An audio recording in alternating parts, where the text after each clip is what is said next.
What's up, everyone? Lumus here from Failing at Gaming. Back for the next part of our Pokemon Silver Typelocke challenge. All that's really left for us is to climb on Mt Silver, but we want to be really ready for that. So I hope you're all ready for an exciting evening of us walking back and forth in a cave until we feel suitably overpowered. But before we climb Mt Silver itself, we haven't done Rock Tunnel yet, and it's optional. But we found space for Flash in the party, so thought we'd do it. Had a bit of variety to our wandering back and forth in a cave. Wander back and forth in a different cave. Oh, next accuracy. Nice. So how is everyone today? You all doing well?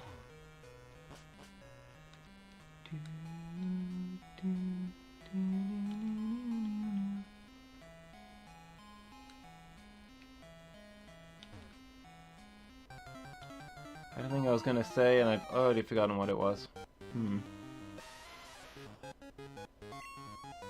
Oh well. Anyway, we only need about 30 levels on each Pokemon to be about an even match. And why are the Pokemon in here level 12? That's weaker than they were in Gen 1. This might not be the greatest leveling spot of all time. On the plus side, we found some iron. The iron we need. We'll need a lot of iron for what comes next. What is iron? Is it defense? Who needs more defense?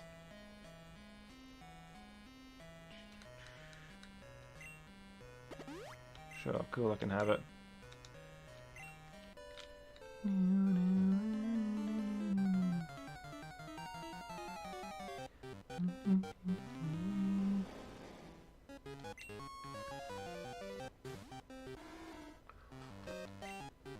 Yep, the Pokemon in here are a joke of a level. Why? I want to do some grinding while we wandered around. Hopefully there'll at least be some trainers in here, huh?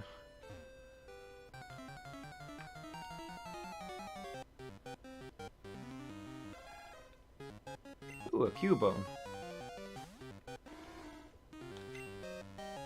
I guess their population numbers are recovering after 3 years. They're making their way back into the mountains.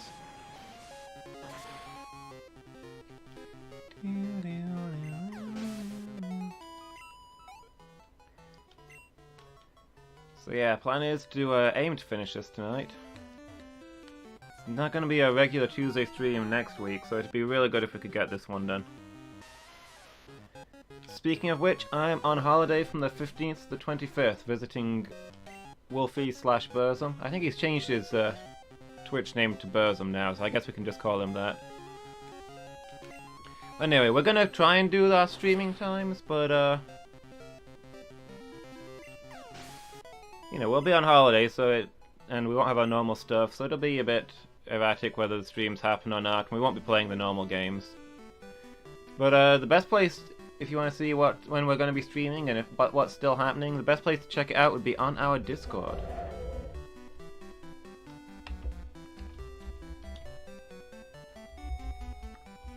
Discord, not Discord. And we'll try and keep you updated there. While we're at it, let's have a look at what the poll's saying.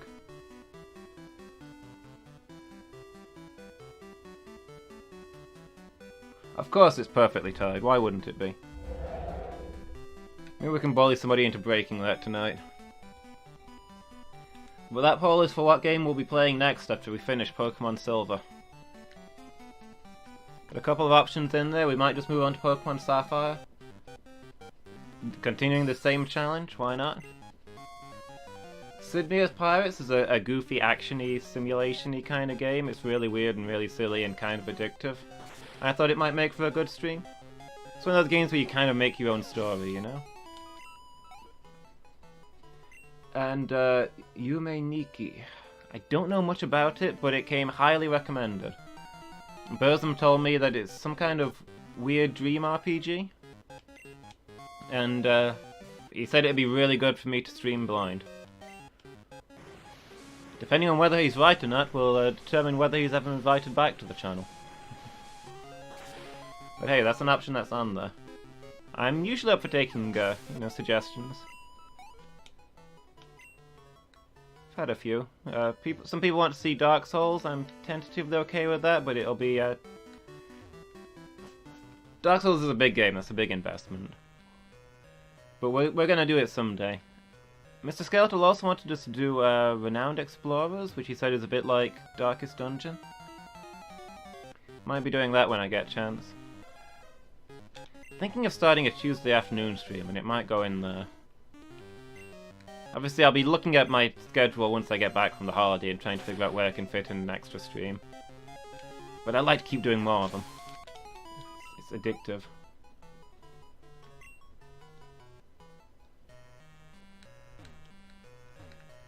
Hey Burzum, what's up? You doing good?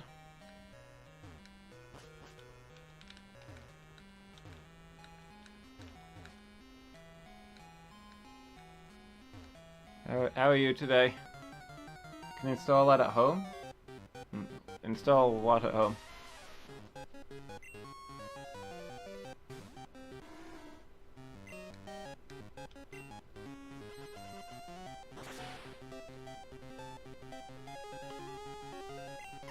Just heading to work?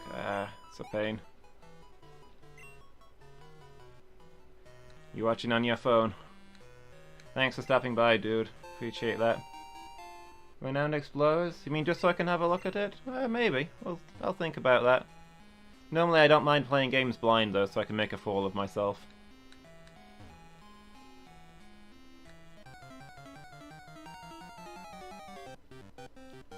You voted in the poll, right? At the moment it's a three-way tie. I need somebody else to pitch in. If it's tied at the end of this stream, then nobody gets a game.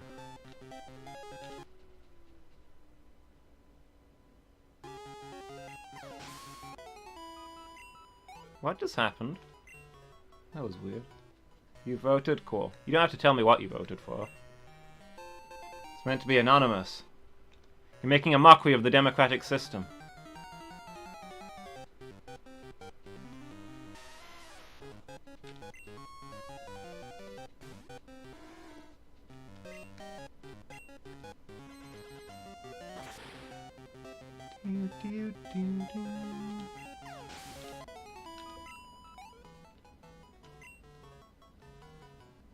You anonymously voted, you may. Fair enough. Hey, have you still got a Divinity 2 installed? We had a save partway through that last time I visited, right? See if we can finish that game this time.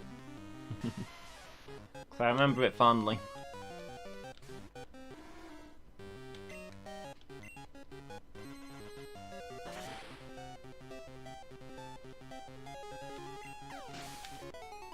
I just need to figure out what gear I'm dragging up there with me. Because I'm going on the train and I really do want to take just a backpack. Take like a couple of days' clothes and I'll wash them up there when I'm done with them, you know? But you don't actually get that much in a backpack, so each bit of tech is going to be... You know, it's going to be that little bit more space gone.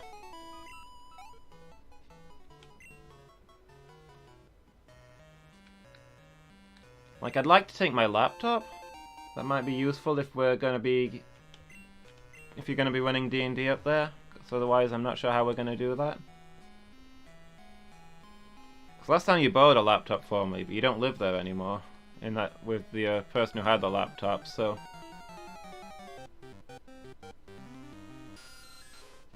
Headset, yeah. Do you have like a room mic? I don't really have a headset anymore. I've got a set of headphones and a room mic, which is what I use. I've given up on the mouthpiece thing because I just use the room mic. Okay, so I just need some headphones, basically. See if I can fit my good headset in. If I can't, I'll bring some regular headphones and look like a fool. But you've got the mic. You've got the mic if we really need that.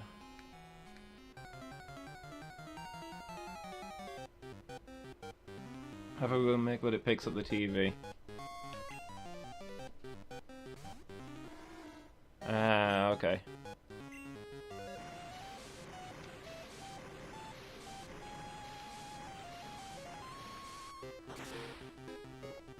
Might have to see what Sass is doing each stream then.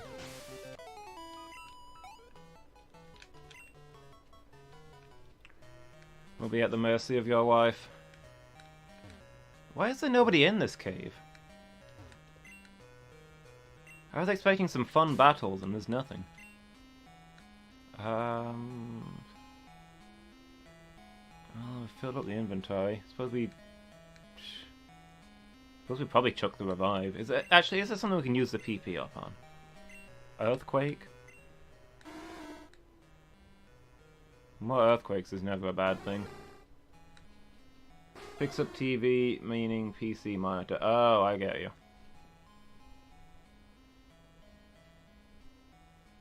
Yeah, that might be less than ideal. If we like headphones. Oh, okay.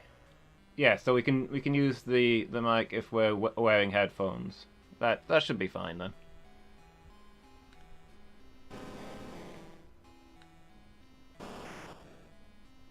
A lot of earthquakes and digs around.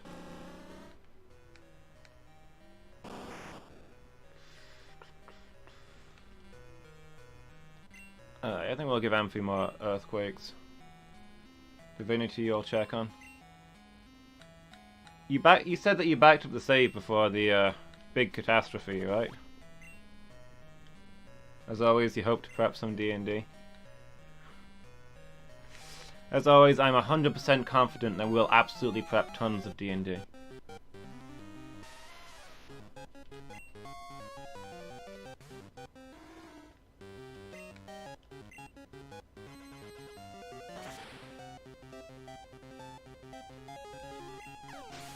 I don't know, doing the D&D prep while I'm there is a little weirder now that I'm like a player in the game instead of a co-DM in the game. I have to not look over your shoulder while you're making notes.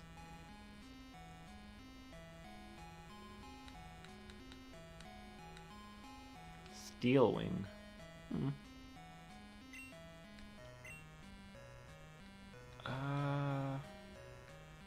Skyhound is probably the only one who'd be able to learn that. What have you actually got right now? That's probably better than Peck, to be honest. Probably also better than Thief. Can do most prepping booklets, etc. Fair enough. Steelwing is not normally a good move on a flying type because it's mostly good against like rock types. And you don't want a flying type out against them anyway, but if you do get in that situation, it's a good contingency move. Merbleament? Hello there. How are you doing today?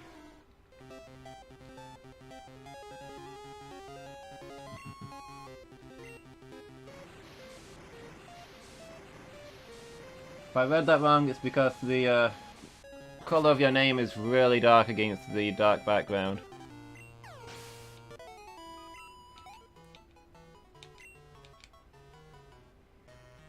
Yeah, how are you? How's it going? Man, Rock Tunnel's a disappointment in this gen. There's nothing in there. Did I already clear out these trainers?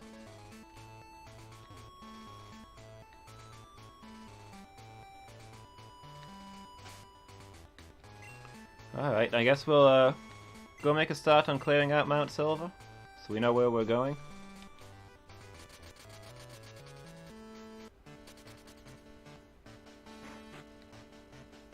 We were supposed to go see Professor Oak at one point, weren't we?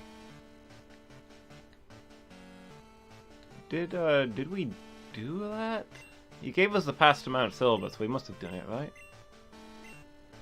Did I by any chance download and save the Divinity save? I don't believe so. I'm not sure why I would have done that. I mean, I don't have Divinity. Because I was playing it with you.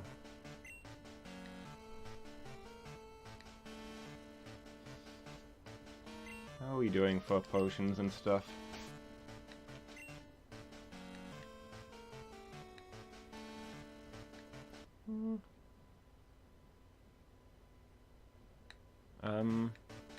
That's the second time that's happened. What is... Oh, it's just stopped for a second. What's going on with my computer today?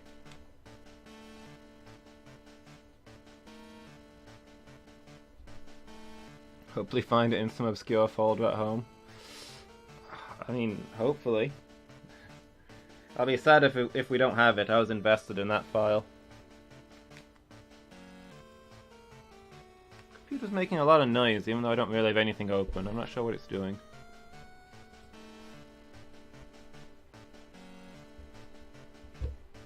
Yeah, just as a precaution, let's go ahead and do that. There we go. So we had a ton of hyper potions, and we got some heals and stuff.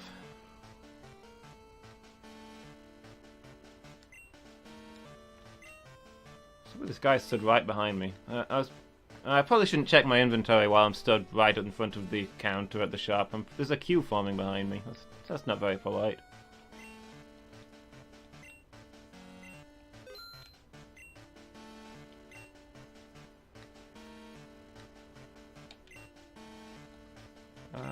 So I guess we buy a bunch of these.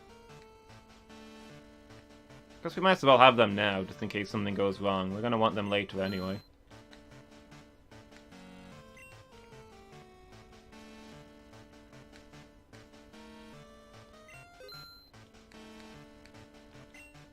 Do-do-do.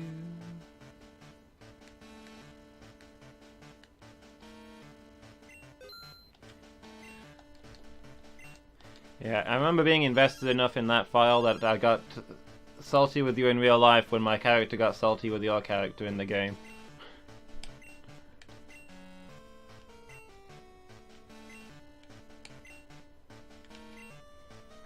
Although maybe that was also lack of sleep and medication issues. Speaking of which, I'm thinking of coming off my meds while I'm visiting you. That'll be fine, won't it? You'll comfort me if I have a horrible breakdown?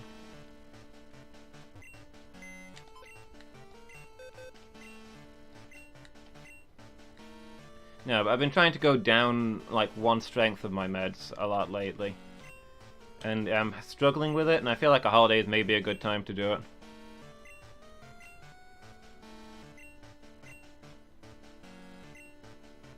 When I shouldn't have to worry about sleep or being in good mental shape for work or anything like that.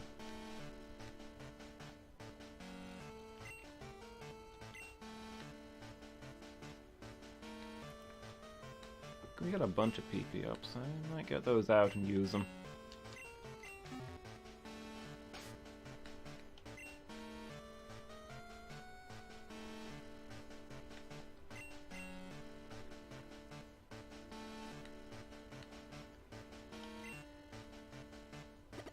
Take an extra earthquake there, an extra sludge bomb would also be good. If I want an extra dig on Sir Danger Noodle.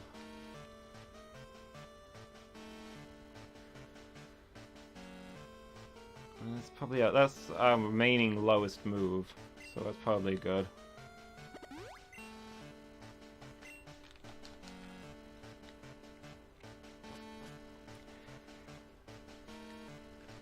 See, I can't tell if my...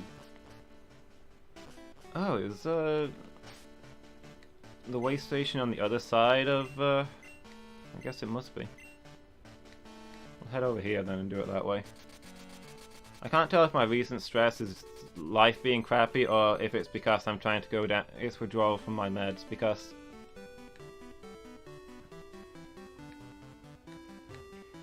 the thing is, if my stress is being caused by withdrawal from my meds, then the best thing to do is to finish off the withdrawal while I'm on holiday, and I should be fine anyway.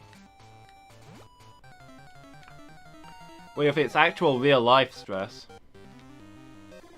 then I want to actually stay on my meds because I don't want to be stressed. Worknet is poop, get bail out. Fair enough. You'll do your best to protect me from myself, good.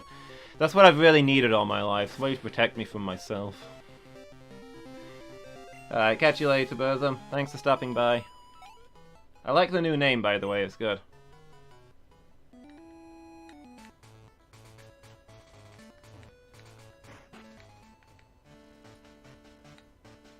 Hey, the guy vanished.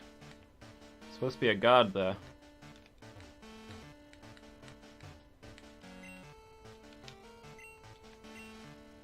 The 8 badges of Johto. I also have the 8 badges of Kanto. Does that mean I have to beat the Elite Four again?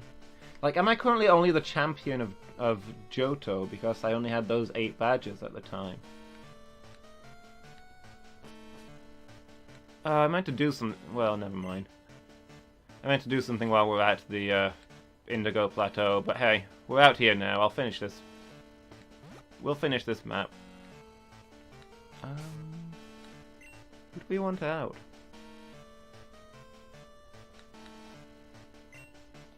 I guess Captain Amphy can stay up front for a bit. He's versatile.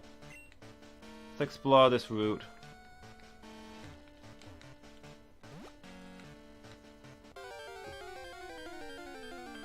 See what level the wild Pokemon here are. Oh my gosh. So beautiful, so majestic.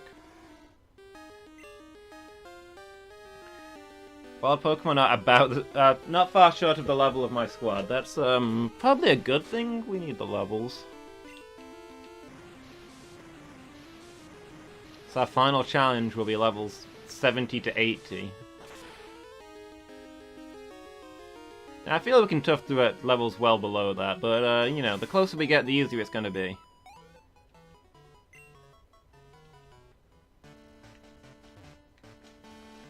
Oh, dead end.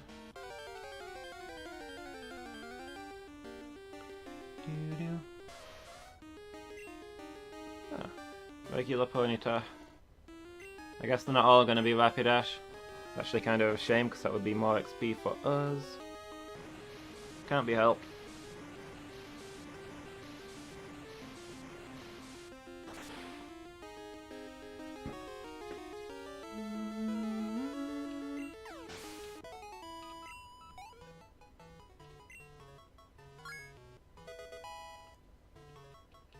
Nice, Nick is catching up.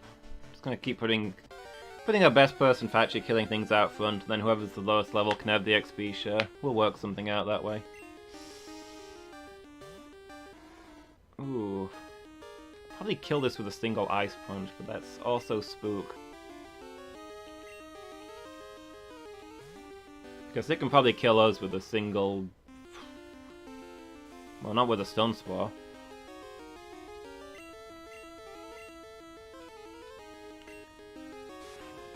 And also not with a Bind. Maybe it doesn't have anything good.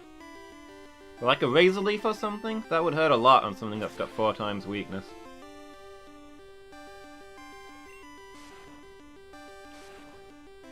Ugh, Pack sucks. I don't want to use Fly when we're paralyzed. There's 2 chances for it to fail. Wait, I wasn't looking. Did that thing flee? Something worse than training somewhere where the enemies flee. I want those kills.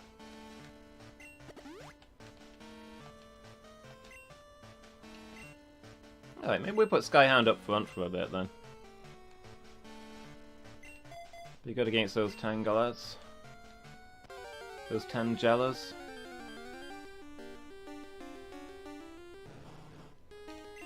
See if we can hit it with a Fly before it paralyzes us and or flees.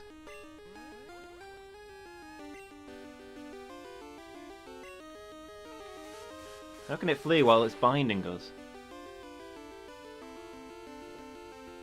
We can't flee while it's binding us. If we're grappled, we're grappled.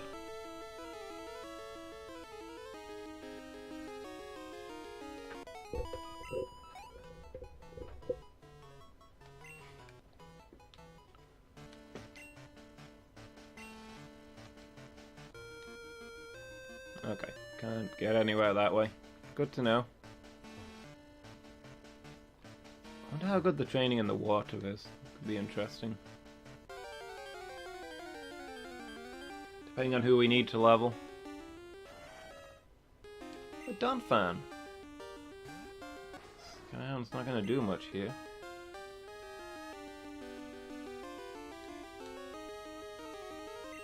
Well, I guess we, well, we'll see what we can do. Actually, that's not bad. And Feint Attack is special in this gen, so...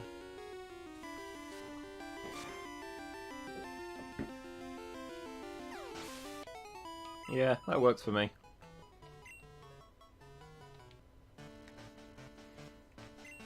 Not sure how I feel about having Nick in the party.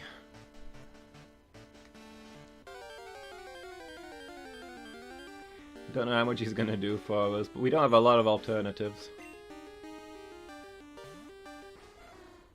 A Dodrio.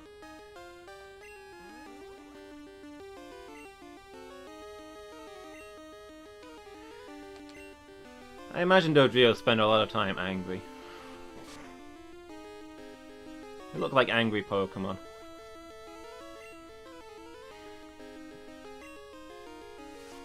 We should try and raise some Dodrios sometime. They're so weird, but they must be kind of quirky to have.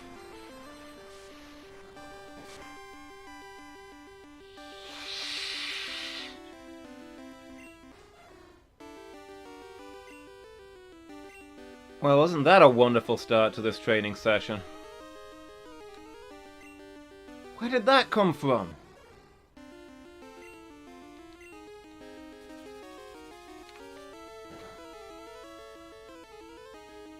Oh my damn it. Game is determined we're not having a flying type.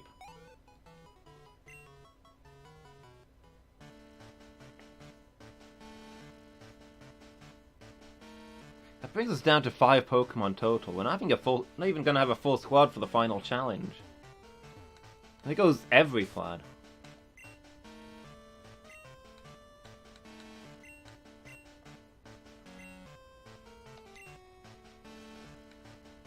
I wasn't expecting anything like that. Where did that come from?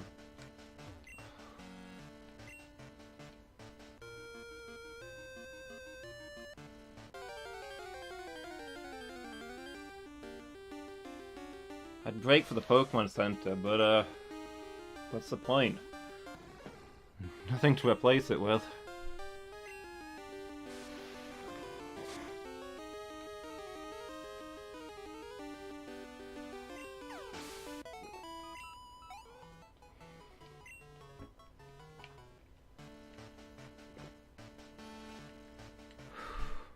That didn't last very long. The last Pokemon of the run.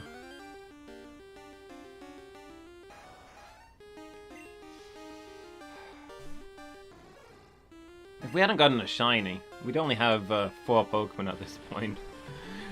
It's not a successful run all around.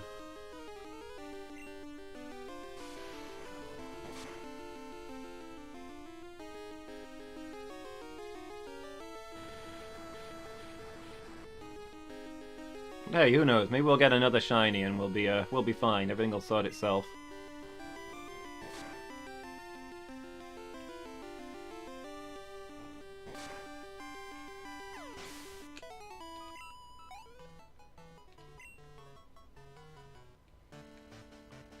Suppose that's gonna make the leveling easier. A little less work to do there. Did I like find an item up there or something? Was there a reason for this existing? Let me go ahead and pop my item finder.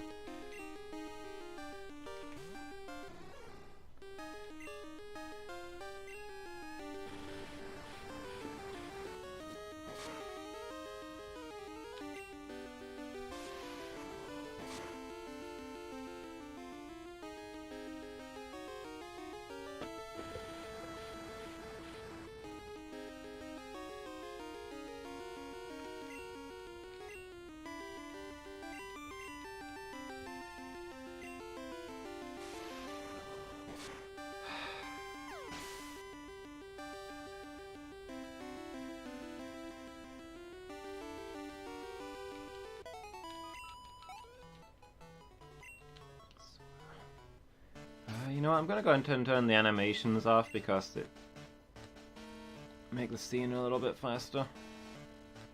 So we got a lot of levels to get, and we probably need more of them now that we've not even got a full party. Hard times. Alright, let's... Item finder, not good, Rod. Yeah, I knew there'd be something here.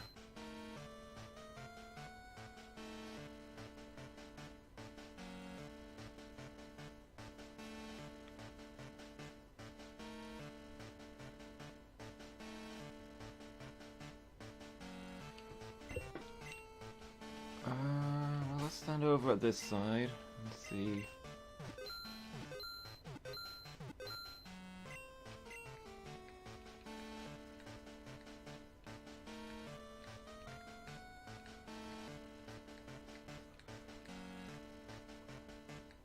Alright, if we stand all the way over here, can we still pick it up?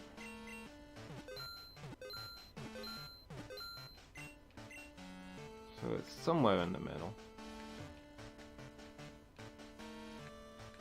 How far could we see from there? Alright. Ah! Full restore, that was actually almost worth it. I love when my time isn't completely wasted.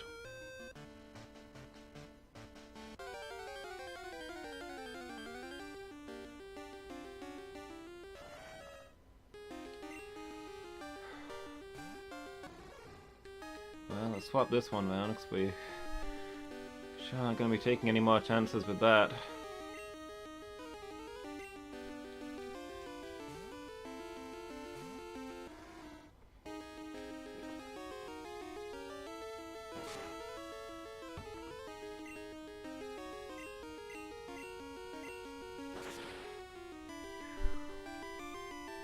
Man, you know, the first time it went so well, we hardly lost anybody, and then this time around, we're down to a 4+1 in our squad. What went differently? Oh, Pokemon Center.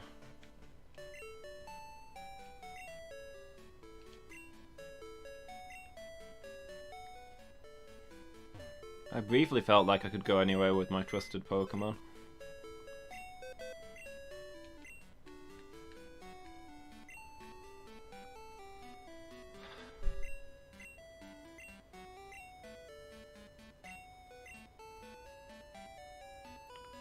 So much for Steel Wing, am I right? I barely got started with Skyhound.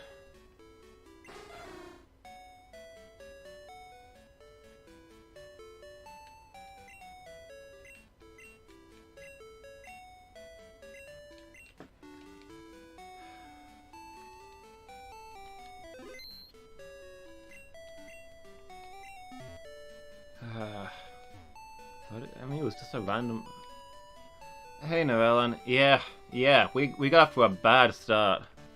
A Dodrio with a critical tri-attack killed Skyhound. It just came out of nowhere. It was a wild Pokemon. I wasn't expecting anything like that. Wasn't ready. So now we're down to 5 Pokemon. It'd be 4 if we didn't have a shiny this run. I was just bemoaning. The last Typelocke went great. We pretty solid all the way to the end. This time around, non-stop massacre.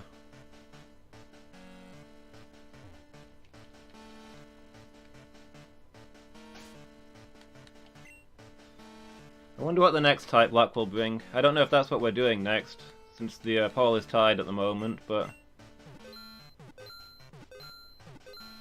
yeah, I thought there'd be something nearby. I think we've been cursed ever since we picked up good old Nicholas over here. Let the bee out of his cage.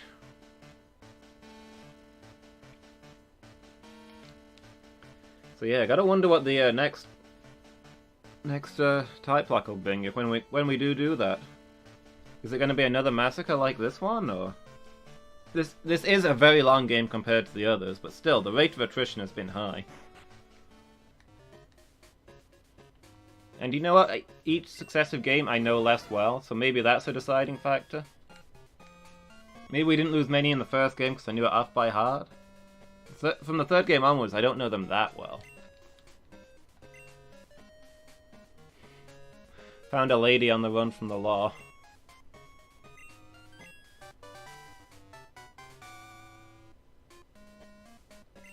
Okay.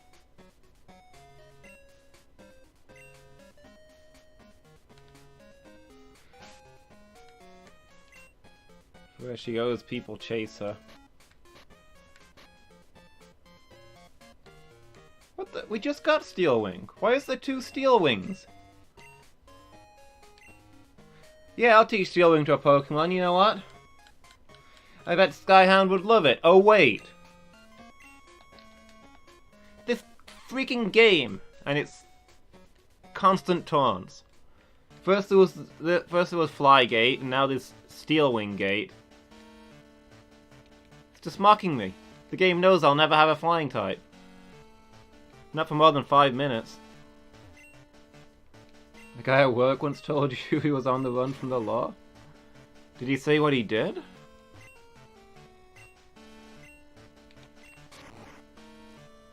How are you, by the way, Narellen? I don't think I actually said hi because I was too busy being outraged. You having a good day? Key items. This bit looks suspicious. What? Where did the item finder go? I had it a moment ago. Okay, there it is. Missed his court appearance? Oof. Did they get him for that? You're fine, you have cake? Nice. I could go for some cake right now. It's actually not long since I had my dinner, but I'm starving. I eat a lot, too. Maybe it's just the rough week that I've been having. I'm a bit of a stress eater.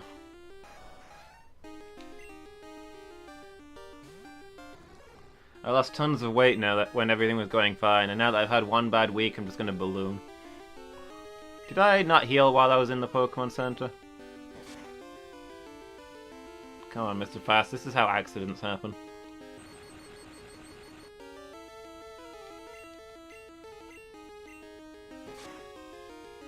What kind of cake you got?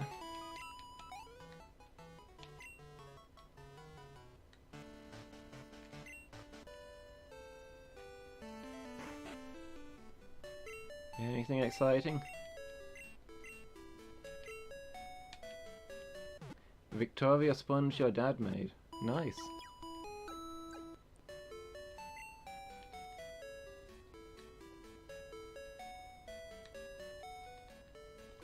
This Pokemon Center is in the middle of nowhere. Does it cater solely to the guy at the top? It's like 4 staff members, not counting anybody in the back rooms. I mean, there's probably a cleaner or something.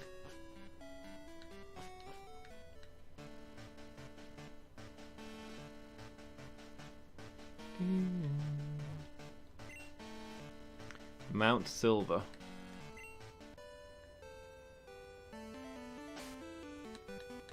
Well, now that we don't have Fly, there's really no turning back. Where's the radio? What tunes have we got today?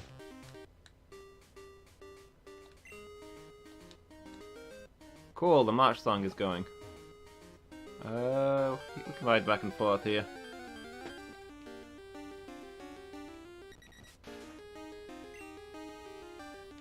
I will cleanse your kind from the earth. I was really talking up Doduos and Dodrios as well when they did it. Just came out with that from nowhere. Heard a lot of criticism of Dodrios and Doduos. I stood up for them and they let me down.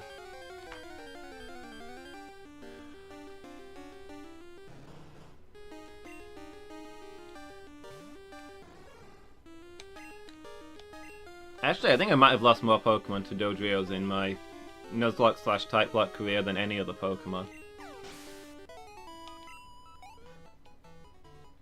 I can think of at least twice I've lost a Pokemon to a Doduo/Dodrio that had Pursuit. Had a bad type matchup, tried to tag out, and they just murdered me. Anything with Pursuit is horrible.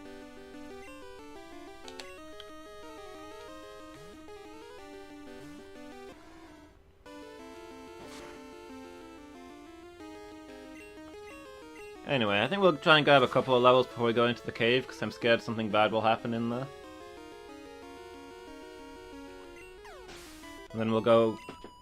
Yeah, we'll do some exploring, clear everything out, get ourselves a solid path, then we'll finish our leveling before we climb to the top.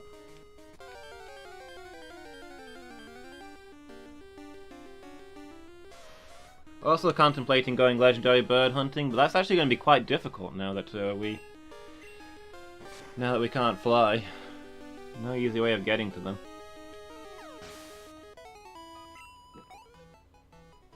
Priority is doing this anyway. That stuff is entirely optional. They're not super exciting side quests.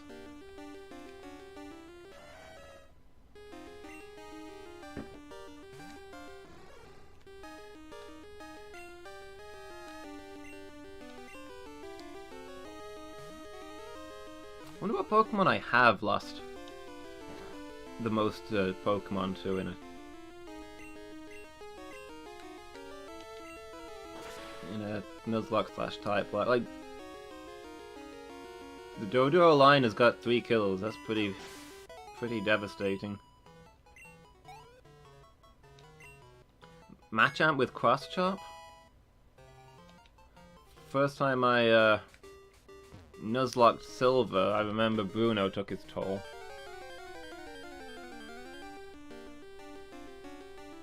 Or maybe the Dratini line? Faced Lance a bunch of times, and he's usually got some good Dratinis.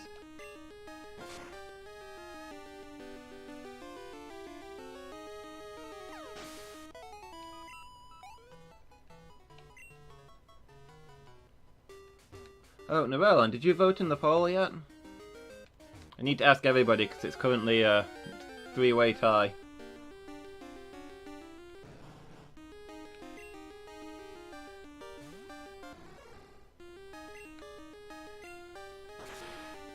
You voted first? Okay.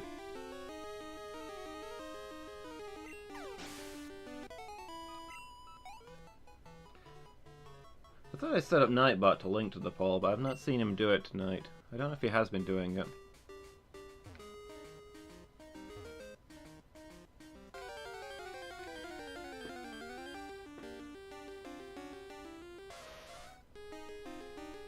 Yeah, the command for the poll is really dumb. You have to ask for results, you can't just ask him for a link to the poll.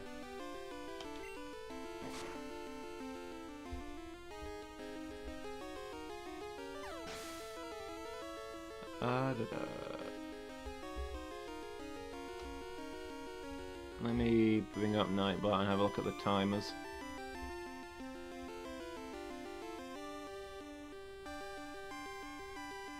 Those are commands, not timers. Where are the timers?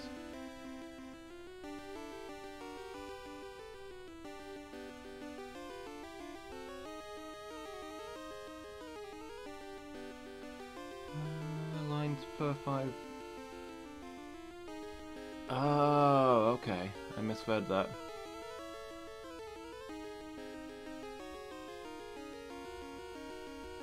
There we go.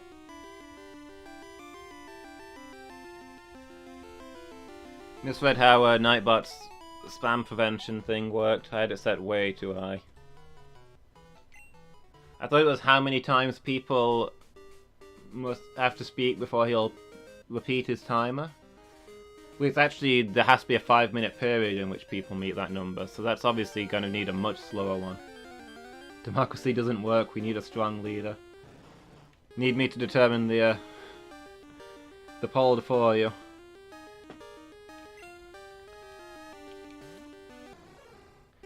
The people love my choices of games. There's no need for an election.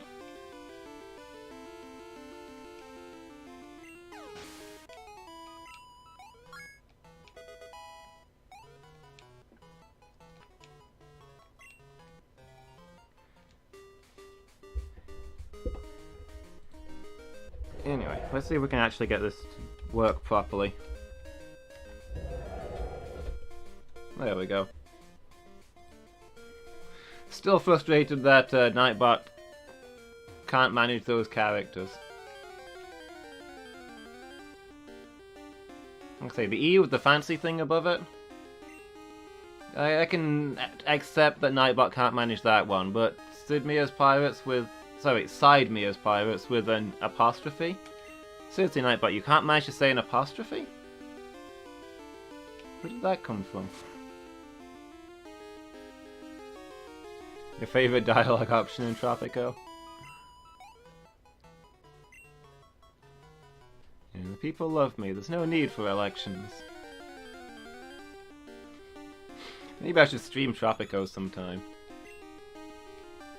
You. I will wreak a bloody vengeance upon you. I shall have my revengeance.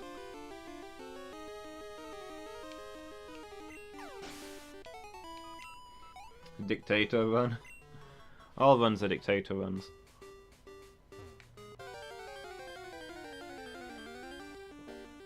I build my armies up to maximum right at the start, and then we never have any elections.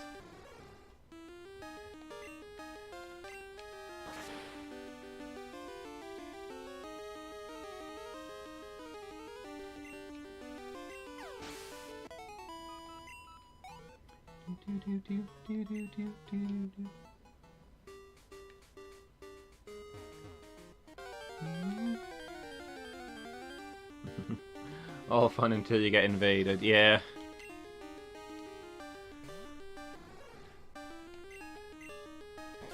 That's why you've got to ally yourself with Russia. They don't care for democracy. And then nobody bothers you.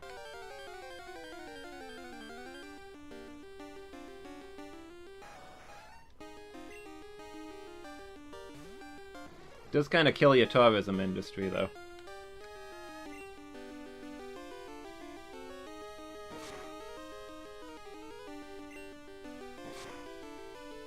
Solidarity on the left, yes. It's basically a choice. Do you want to stand true to your principles and ally with Russia so that the oppressive Americans can't stop you from being a horrific tyrant? Or do you want to ally with America so that you can get those big tourism bucks? Make some money.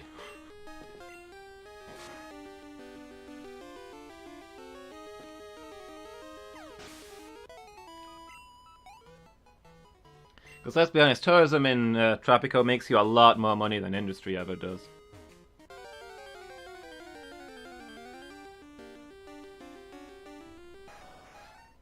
Then use said money to be a horrific dictator, yes.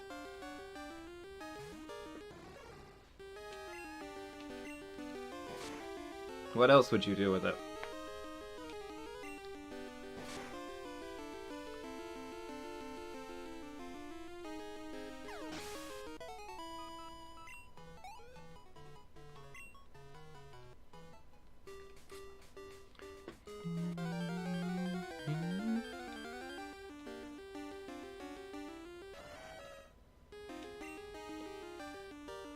I haven't played Tropico in ages. I should see if I can dig out my copy of it.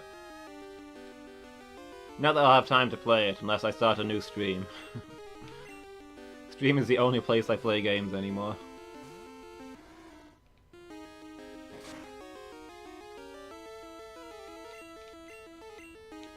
You know, where's my phone? I'm gonna add... I've started making a list of games that I want to stream. I'm gonna put Tropico on there.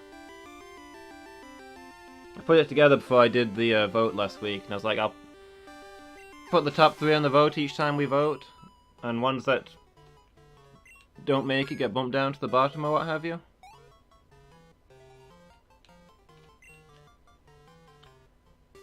Tropico. There we go. Bottom of the list. Might be a while before we see it come up, but hey, it's there. You don't think you've ever done tourism well? No? Do you normally go the industry route then?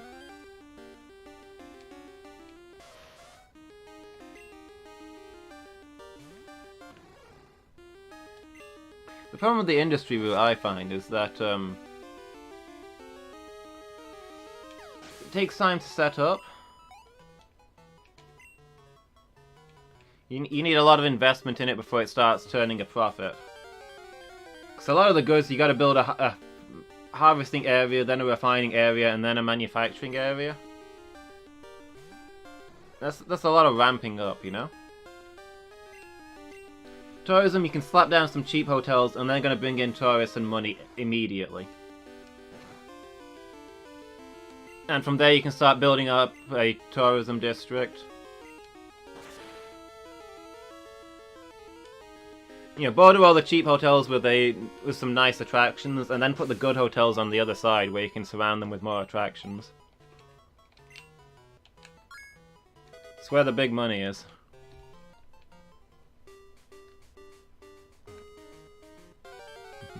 You always do tourism, just not well. Fair enough.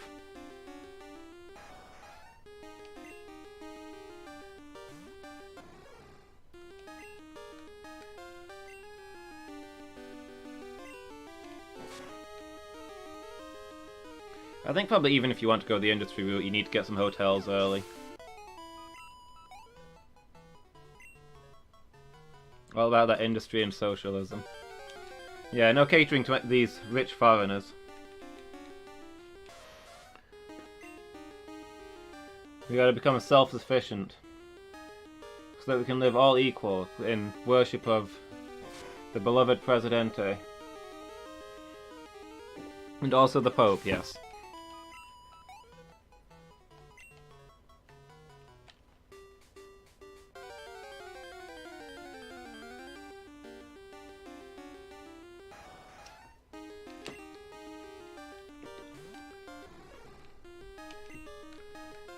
Ah, the Pope. Such a leftist icon.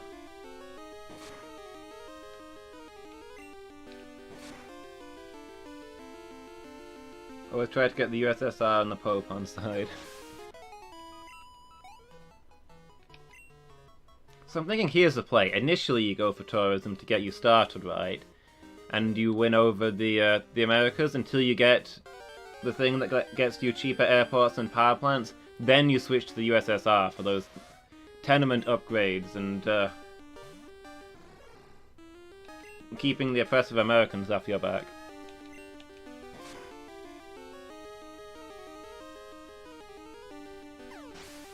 Ah, thunder punches. I guess we should go refill. Or just swap who's up front.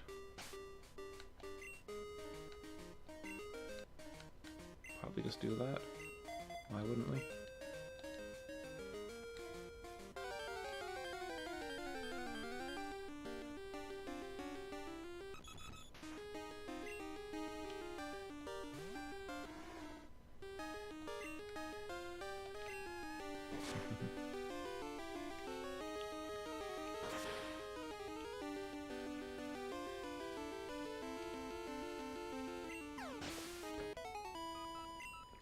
Hey Lady Meow, how are you doing? What are we doing? Yeah, we're doing some leveling up. There's our final challenge is Dodrios are as deadly as Dugtrios. You called it. Remember how we went, how pretty much all of this run we've had no flying types?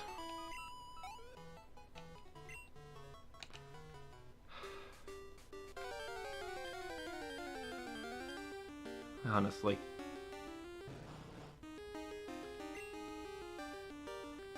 So yeah, Skyhound went down pretty much instantly to a Dugtrio with a critical tri-attack. What I'm learning is that 3s are a bad thing in Pokemon.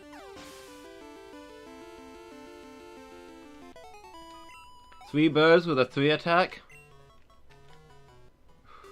Yeah, we lost a Murkrow. It was a bad scene.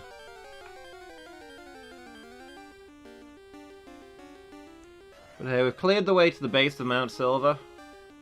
The ultimate challenge is at the top. We want some levels before we get up there, but for now we're just gonna, you know... After losing one Pokemon to a random encounter, I feel like we're gonna get some levels before we even start climbing the mountain.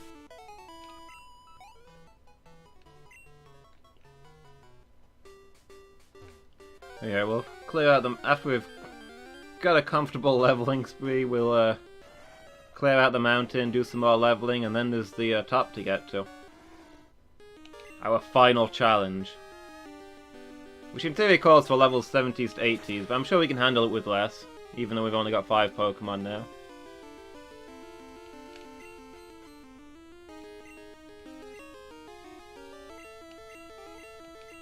Depending on how fast the leveling went, I was planning to go legendary bird hunting. There's 2 of them we can go get. But here's the thing, it's not going to be good leveling getting to them, so it'll be a bit of a time waster. We don't have fly to get to them, so it'll be more of a time waster. I don't want you up front for this. No, you'll get murdered. Cooler, if you please.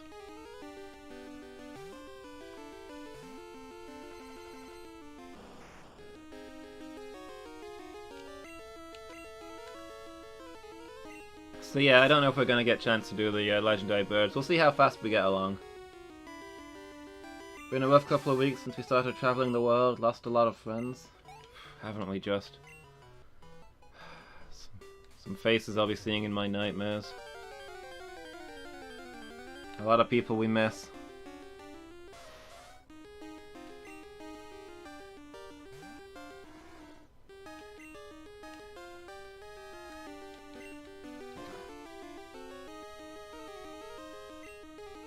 Aren't Tanglers supposed to be purple?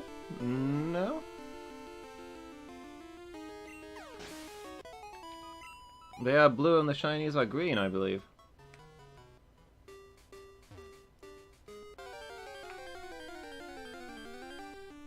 Ponyta. You even get full Rapidash out here, it's awesome.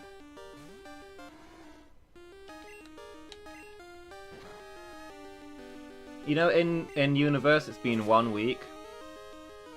It's in-game, it's Tuesday afternoon now. And we started on Tuesday evening. So the end of this session it'll be exactly 1 week since we set off on our adventure.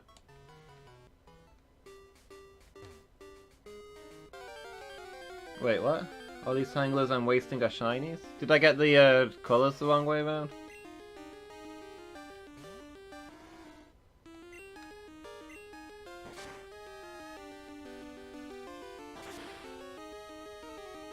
We've covered a lot of distance in a week, we really have.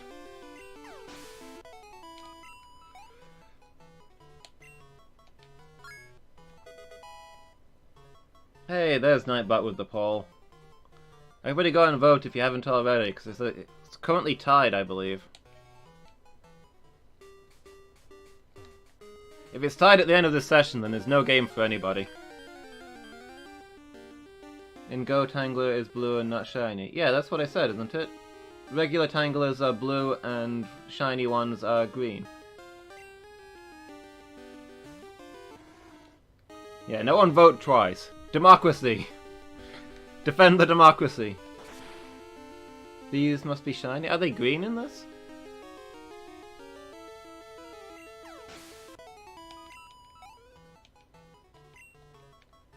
Let me see what. Let me take note of what color they are when it pops up. My Pokemon are not doing great, Gavan. Almost caught a Dodrio. I was supposed to break the tie if someone doesn't vote twice. Yeah, I guess they are quite green. Yeah, I'd call that green as well, to be honest. It's a bit of a sea green, but yeah.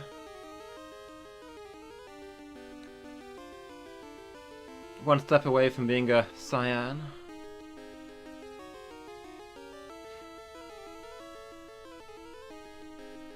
But yeah, the official colouring is blue for normal, green for shiny. There'd be a lot more green if they were shiny, I believe.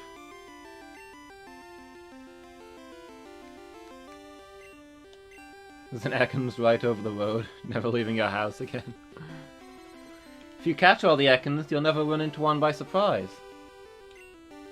Also a pony duck.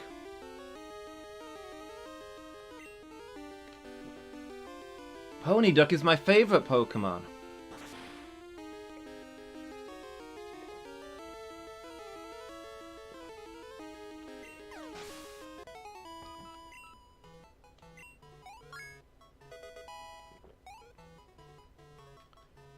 I'd kill a guy for a shiny pony duck. Haze is probably useless. What have we actually got? Yeah, all those are better.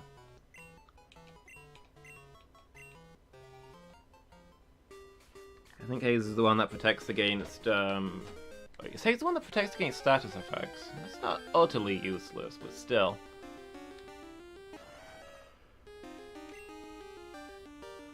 The one that protects against stat changes is the one that's not amazing.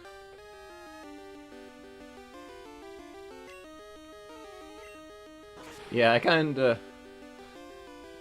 A Ponyta and a Ponyduck's... Ponyta and a Psyduck smooshed together in Pokemon Go.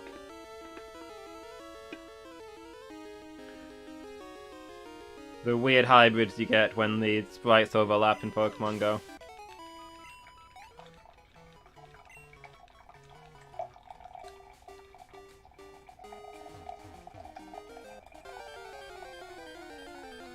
It always throws me off though. I glance at my phone, I'm like, whoa, what is that cool, weird Pokemon over there? I don't recognize that. Is that Gen 7? And then I take a close look and it's just Bidoof stood on top of a Rattata. I'm like, oh.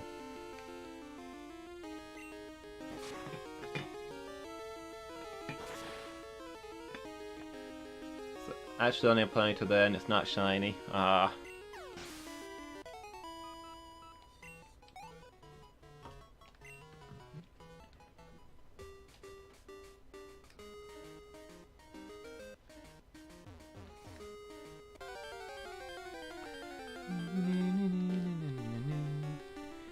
I think if you're listening to something on the radio, the music should stay through the battle.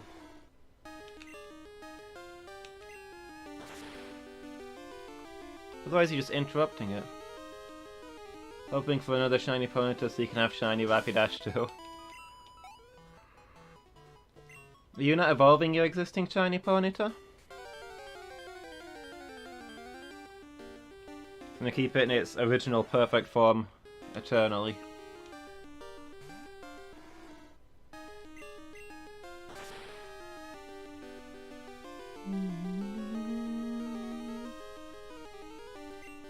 Love the idea of serious Pokemon battles with jolly radio music. Heck yeah.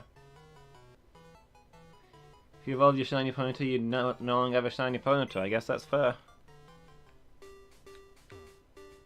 Would have a shiny Rapidash though.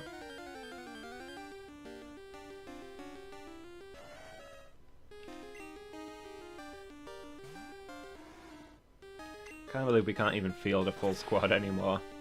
This is horrific. Makes me wonder what's going to happen in Sapphire.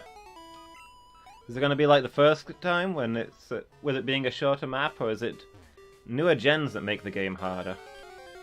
Is it going to be even worse than this? Will we finally get a Typelocke where we wipe?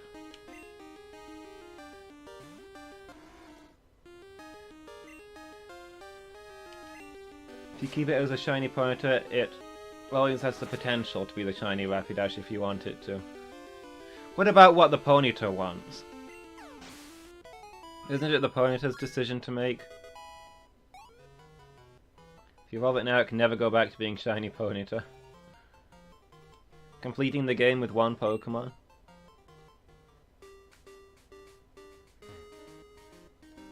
That's the thing we might do. Some like Nuzlocke rules, but you don't get any catches. You just get one Pokemon.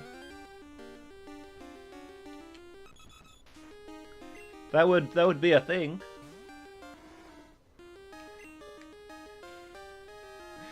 Maybe someday our challenge will be to do a solo lock of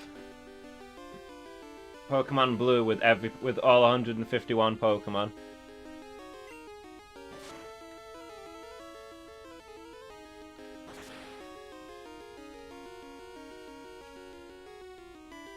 It'd have to be a starter. I could use a Game Genie to change which Pokemon we start with.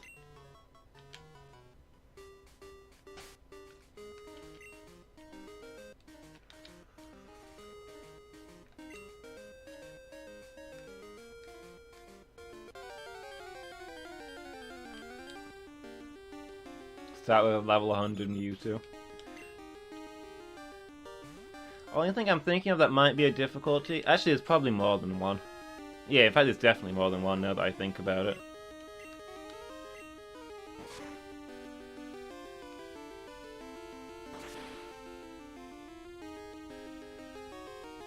I was thinking if we start with a Magikarp, it's not going to know an attack move, so there'll be no way to actually level it up. So I don't know what we'd do about that.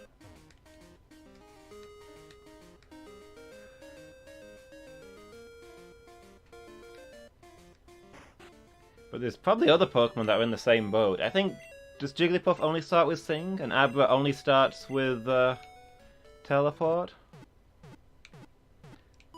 So those would be unfinishable?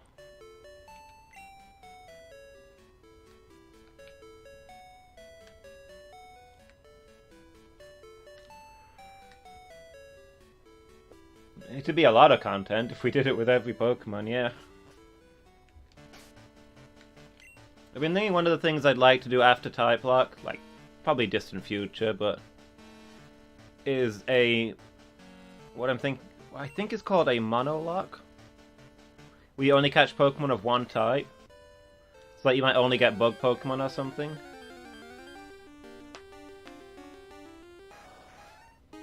So you get to be a bug catcher, I think that'd be super fun. Or a dragon tamer, or a swimmer. We'd go through all the games with each of the types, try and beat it with all of them. So you like a proper Pokemon trainer? Yeah, I think that'd be really cool. But going back to your one Pokemon suggestion, Gen 1 there's only one Ghost type and only one Dragon type. So we'd have to beat the entire game with a Ghastly and then again with a Dratini. So that would be a challenge. Those would probably be the hardest.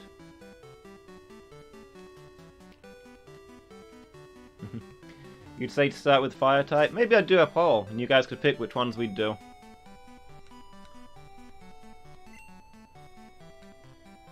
And we'll tick them off as we go. Why did I come into... Oh, yeah, right. I wanted the radio. Everybody voting for Fire.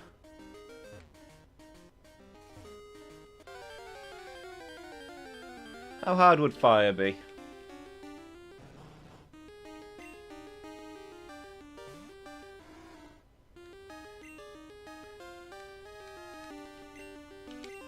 Let's see, you'd have to deal with Rock and Misty, but that's doable even with a Charmander, that's a situation you have to deal with. Although you've usually got something else by the time you get to Misty. See, what fire types can you get? Yeah,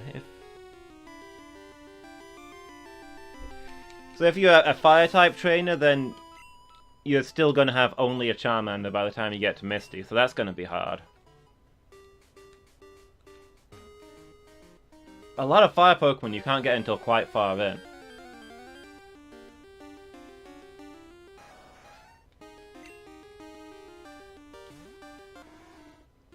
So I feel like the early game would be quite difficult.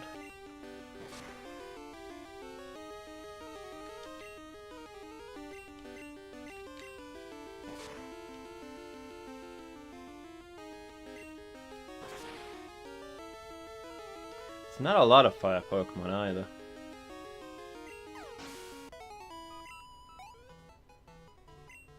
I think the numbers would be the hardest thing about that.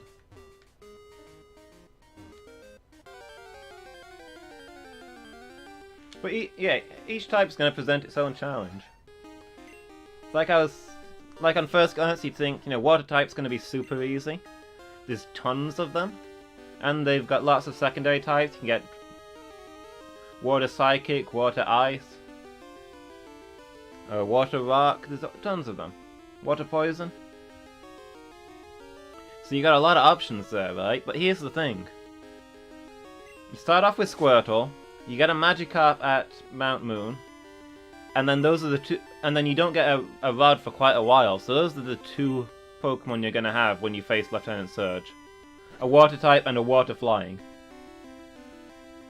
Gonna one-shot your Gyarados if that goes out, so it's basically your Squirtle's got to carry that gym. That's gonna be a tough one.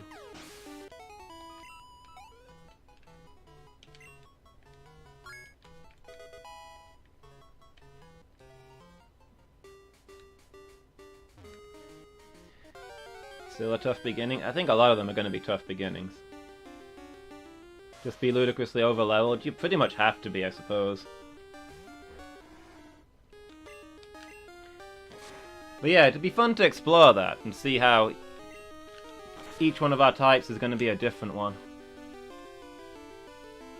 Could be by that... Yeah, I suppose so. If you're using just that Pokemon, you're going to get more XP on it.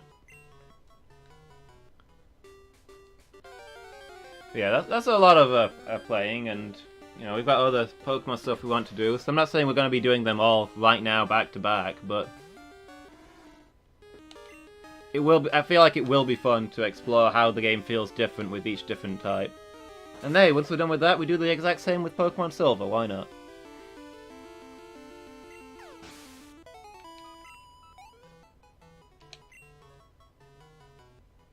About a quarter of the game with only 2 Pokemon? Yeah. So they'll probably get to be a good level, but there's going to be some really hard bits in it. Grass is probably the beginner's choice? Yeah. Start with Bulbasaur. Get yourself a Bellsprout or an Oddish. When you get to the other side of Mount Moon.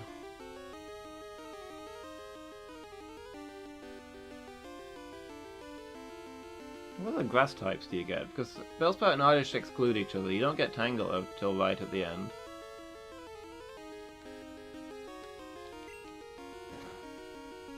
Oh, you get a Execute, which is really good. And that adds in some Psychic.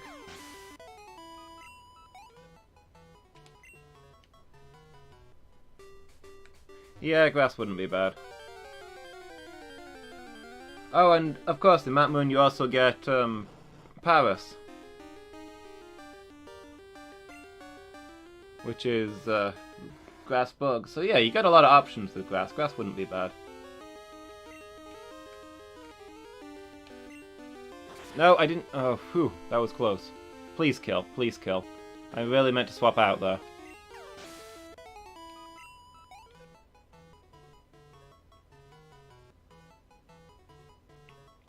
Got Ekans fairly early, but it's probably game specific. And is it double type or just poison? Ekans is just poison, so you wouldn't get it in a grass run.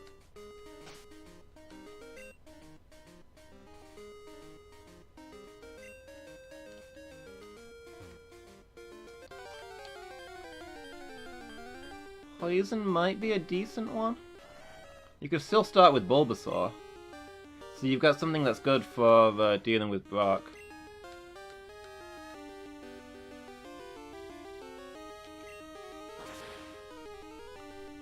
Then you get yourself a Zubat, so you've got a flying type early.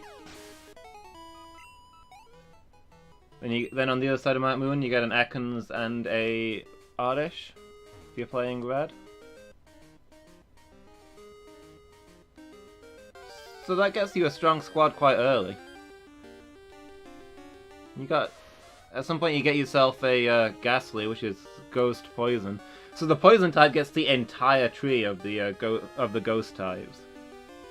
Yeah, you're right. Weedle is poison as well. You get Weedle quite early. Oh heck! You get Nidoran male and Nidoran female right at the start, and those are both poison. And those are 2 of the strongest Pokemon in the game. Poison to be super powerful.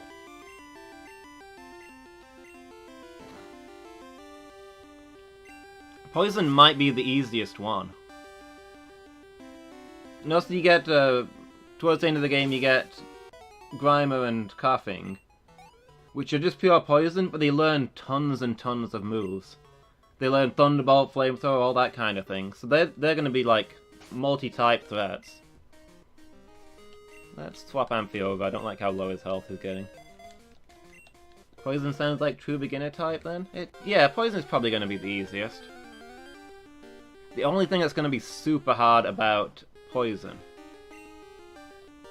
is that what's the hardest gym in the game? Sabrina.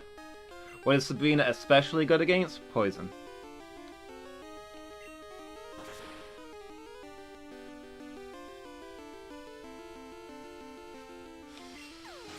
So Sabrina might end up murdering your whole squad. There's no real counters to Poison in Gen 1, to a Psychic in Gen 1, because Ghost is glitched. So it's not like you can get yourself a Dark Poison or something. You just gotta go in there with Pokemon that are weak to them. And take those devastating hits.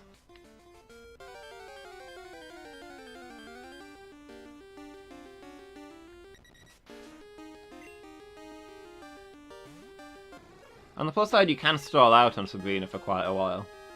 You don't have to face her until well after she becomes available. I think you can face her after Blaine if you want to. So she'll be the 7th gym leader.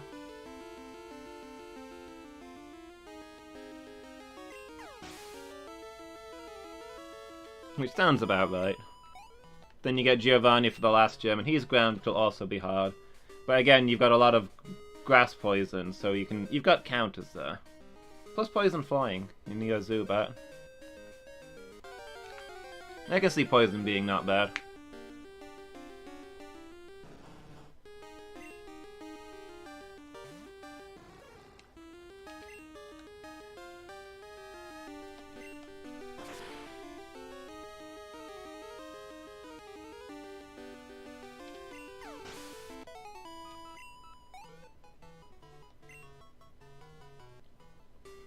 I kind of really want to do the bug one, just to be a bug catcher, you know? Everybody loves bug catchers, right? But that will be a hard one, because you're going to stonewall hard on Brock. You start yourself with a Pinsir or a Scyther or something, sure. Then you get yourself a Butterfree and a Beedrill. So you got quite a decent squad for the first gem, right? But Rock is super effective against Bug. You're not really going to have any attacks that can damage Rock types. Most of your Bugs are also flying, which is even weaker to Rock. So yeah, because Bug sucks basically. Bug sucks. You're gonna get Rock is gonna destroy you.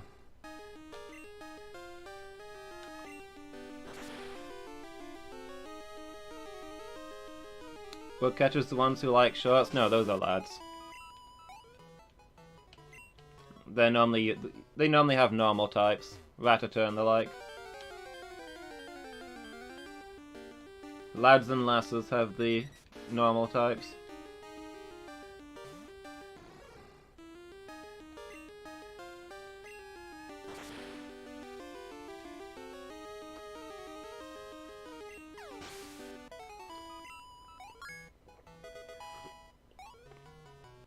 Normal types might also be a really easy one, because there's tons of them and they learn a good variety of moves.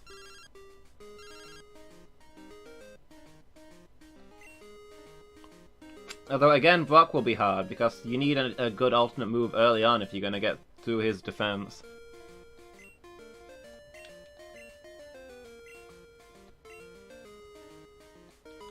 So each Monologue comes with its own RP potential? Yeah, I guess so. You get to pick what kind of person you are. Gotta do more writing. There's always more writing to be done.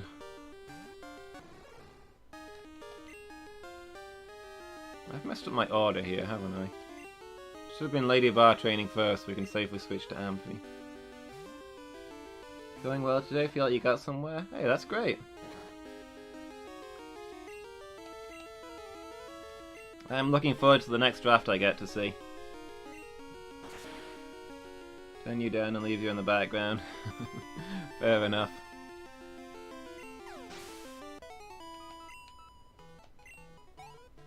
But yeah, I feel I could get excited for every kind of Monologue, so it's something I can see us coming back to every now and then. Just when we feel like playing a bit of Pokemon, there's always going to be another Monologue to do. We get 15 of them in Gen 1, 17 in Gen 2. It just keeps building. It's not a thing we'll run out of. Shout up if something important is going down. Don't worry, they'll be screaming.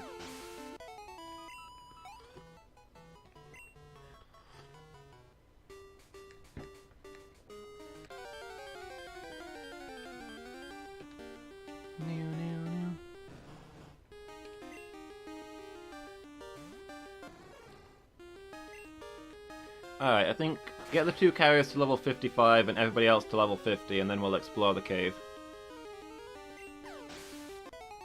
That's gonna be where we're gonna draw it.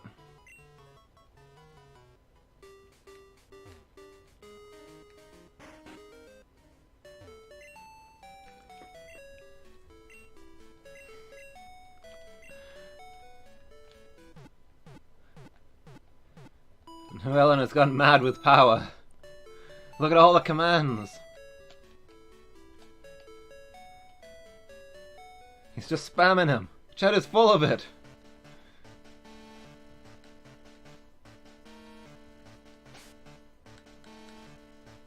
Oh, you know, I read it, but I didn't get around to saying it because we got distracted. But yeah, you were saying that this is awesome music that you could see being played by animatronic animals, right?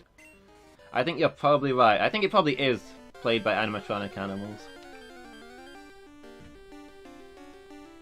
Animatronic Jigglypuff with a set of drums. None may stop me. Whenever you start testing for commands, I'm always hoping you'll find one of the weird ones I've put in.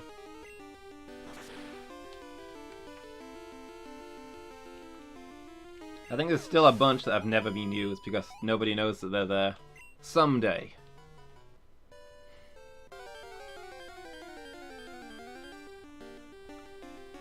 Specs. I'm not sure I could tell you the specs of my computer, even though I built it myself. I didn't really keep track. This computer was the first one that I ever built by myself. So I kind of stumbled through the process. I'm sure I could do it a lot better if I tried it again now, but, you know, this computer is still it's still quite new, and it works. It's the best computer I've ever had, so, you know. I'm not gonna throw it away that early.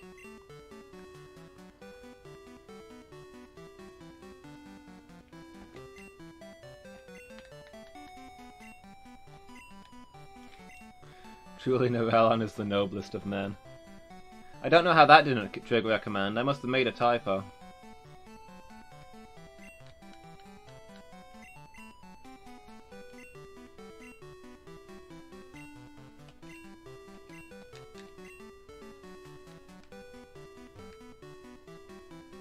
Do you kind of like the idea of building your own computer?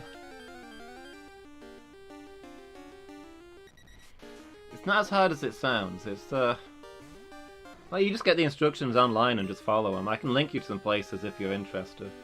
You also like seeing how long this one stays effective. Yeah, I mean, you don't build your own computer when you'd normally buy a computer, I guess. The main benefit is that you get to customize a lot of stuff to your personal tastes. And you do feel like something of a god once you turn this unliving metal and components into a living machine.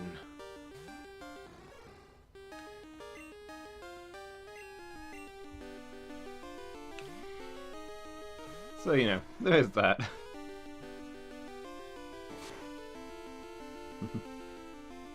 Blessed by the Omnisire, yes. Awaken, machine spirit.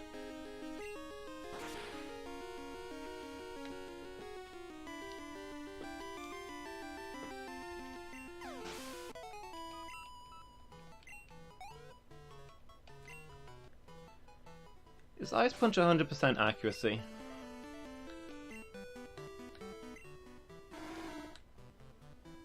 Can you check in this gen? It doesn't look like you can check in this gen.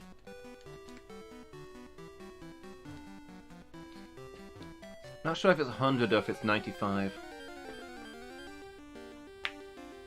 Now you want to build your own computer, film part of it for the channel, entirely in character as a tech priest. I'm entirely in favor of this.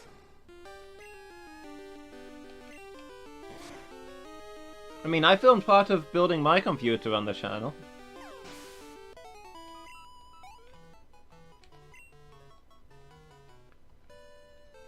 Filmed me putting together the power supply. Yeah, the Chaos Emerald. Candles everywhere, droning chants. I'm in favor of you doing that. Don't forget to get yourself a Skull Servitor.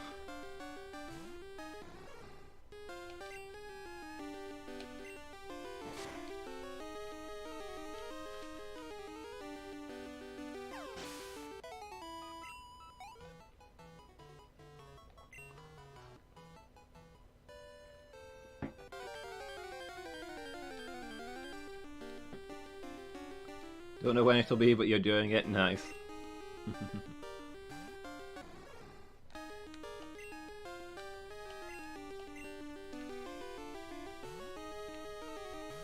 Yeah.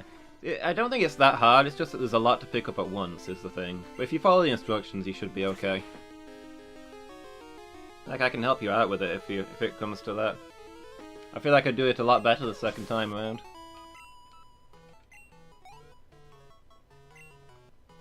Mucking around with the CPU and too many cables were the bits that I struggled with.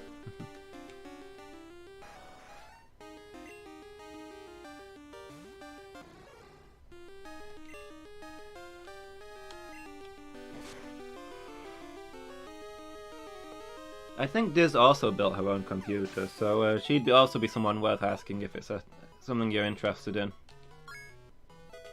She's got that genetic IT disorder, so, you know, she's good at that kind of thing.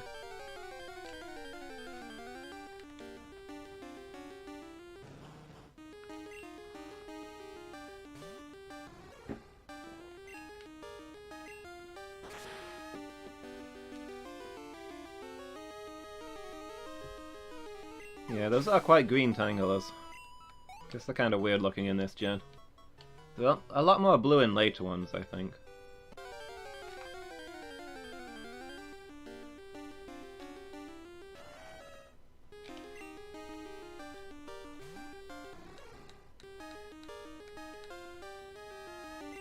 I do currently want to see how long HMS Hood here goes before getting sunk by the Bismarck.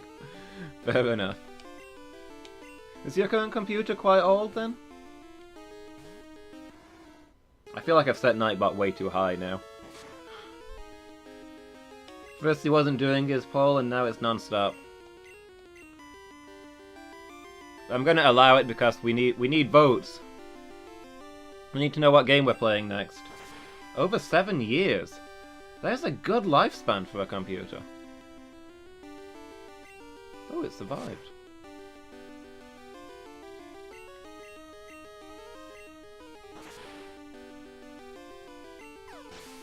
And it still works great? You've been playing games with us and I've not noticed you saying, you know, that your computer sucks so that it's not able to play any of the games we've tried.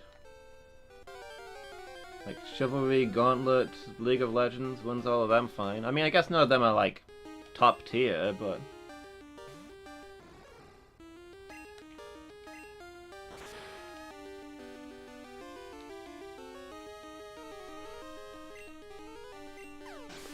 Upgraded the RAM last year. Upgraded the CPU the year before. Got a new case about 6 months ago. Interesting, interesting.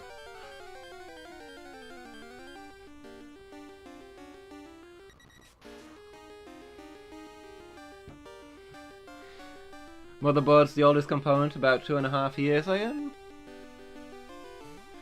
It's just good maintenance then that's helped it last. Now, other than the RAM, it's completely the same as the original. Yeah, that's lasted well then. You've obviously taken good care of it.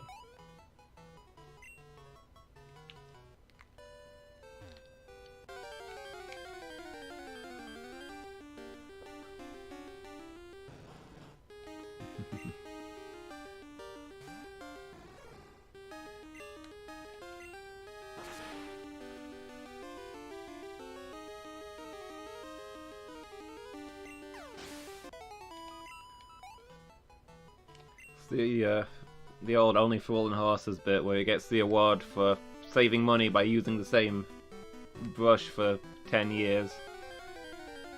And afterwards he's talking about how attached he is to the brush, so attached that, you know, he's changed the head 7 times and the handle 8 times.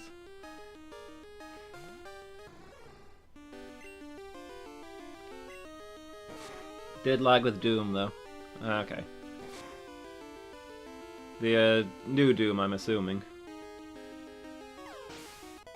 I guess that's fair, that's a new game. Shows where the limit's kind of at. Wait, that's before you upgraded the RAM? Okay. Not bad then, I'm still impressed.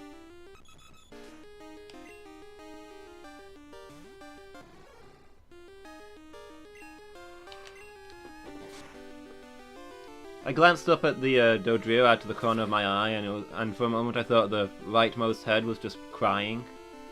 It's actually just the shape of its eyes, but it looks like there's just a line of water pouring out.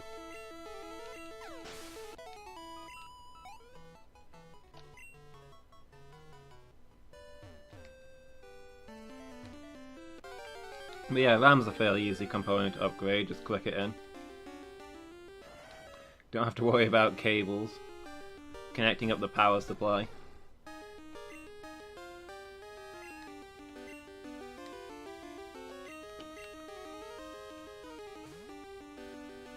The cases marked with runes seem to shift when you're not directly looking at them, and that hurt your eyes when you do. Be sure that's nothing to do with it.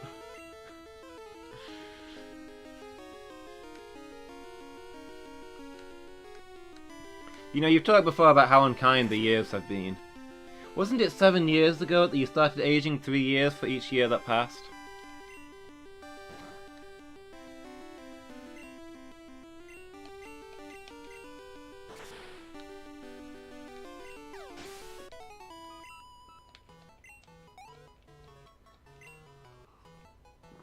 I think it's also the same time you started having to eat all the time and you were still getting thinner and thinner.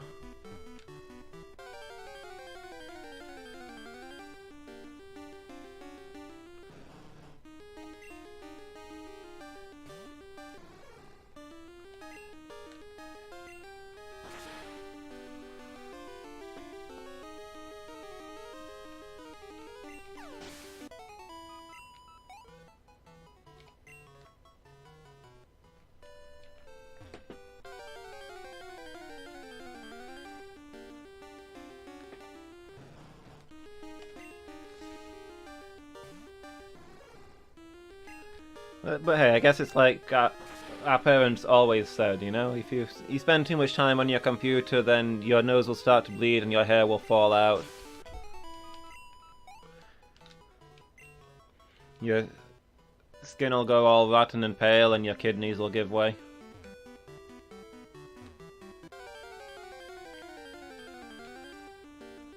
Yeah, that's the cost of being a pro gamer. Nobody said this would be easy.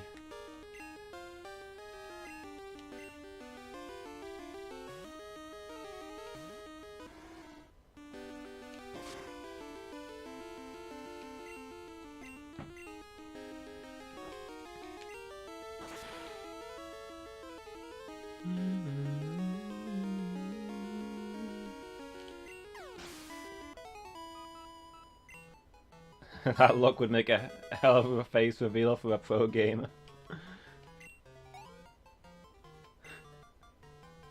First time with face cam, guys, be gentle. Chat screams, yeah. Been thinking of doing a lot of just chatting streams, guys. Do you think I could get away with it?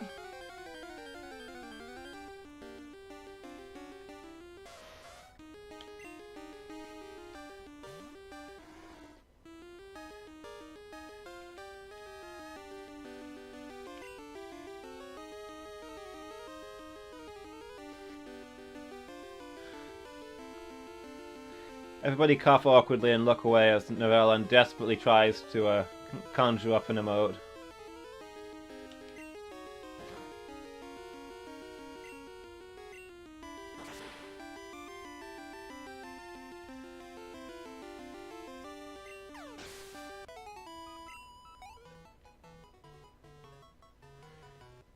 It's a really good one.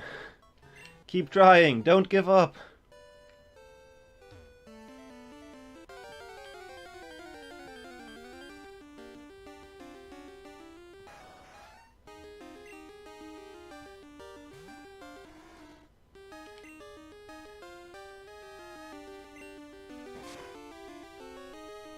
These Rapidash are just too fast.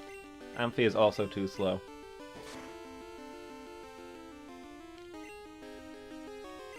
Though his leftovers do make training with him pleasant.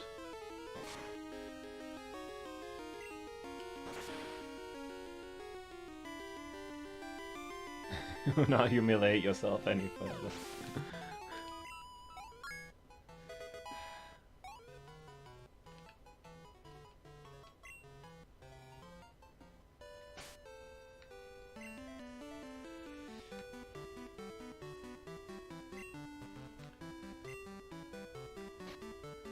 I'll look at something real quick. Do we have any fighting moves?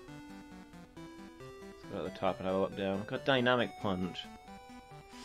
Which is not a great fighting move. Is there anyone who can learn it, though? Thought it'd be you two. I might replace Flash with that once we get up there. Not sure. Toxic could be useful.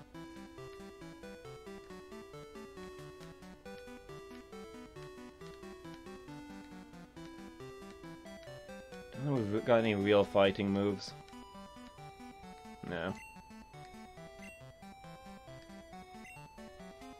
I think Flash might actually be better than Dynamic Punch. Who would I theoretically teach Toxic to? Is a Danger Noodle in place of Screech? Win the tank battle?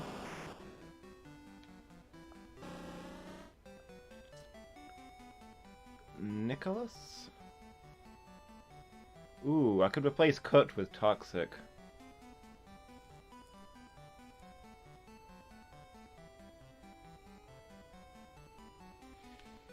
That's not a bad idea. Although we need to get to the move deleter, who's not easily accessible because we don't have Fly. See how we're doing for time when we get to that point, I guess.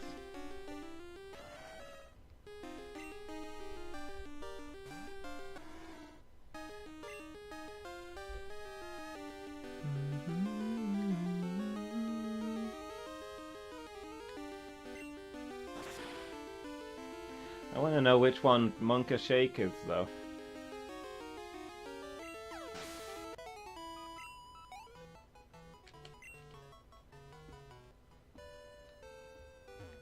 I don't really know the emotes by names very well. I know a lot of people seem to be able to just say the name and everybody reacts as though they've seen the emote, but...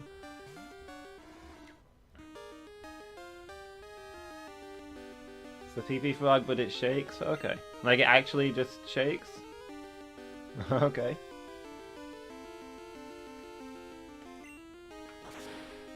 Causes the freak out. It's a GIF emote. Okay.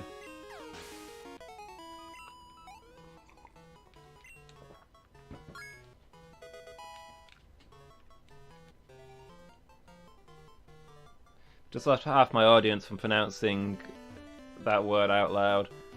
But you know what? All you people who pronounced it GIF, we never wanted you here. Is Monka Jam as well? Is that one dancing?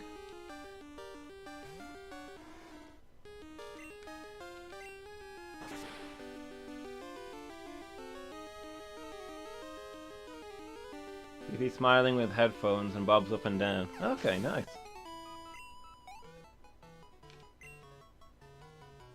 I mostly just see people doing the one where he's crying, with his hands up in the air. And of course the generic Poggers one. I think, is it PP Hands, the crying one?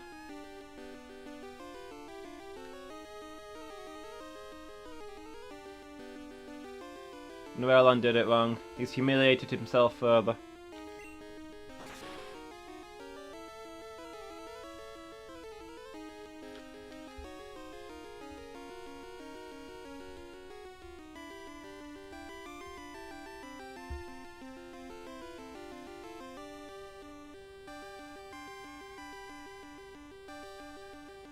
Although I'm noticing, that's actually makes sense that it does that, but the BTTV emotes show up in my regular chat, but not in my OBS chat, which is what I usually use these days. I wonder if there's a plugin for Streamlabs OBS to get those.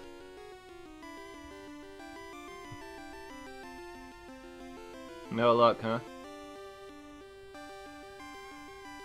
Lost the BTTV emote menu somehow, so you're trying to remember the prompts. Fair enough.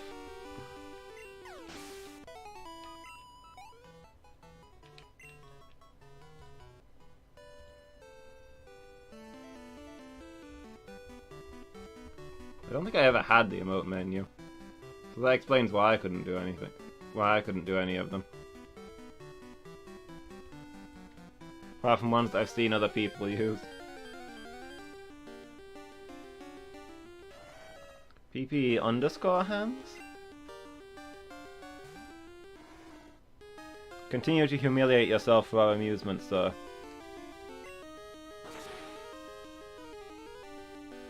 No. I'll be honest with you, I didn't think it was that one.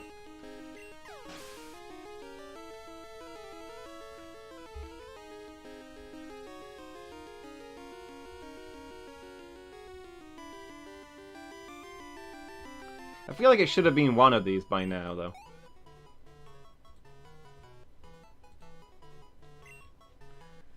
I feel like by now you should have guessed right.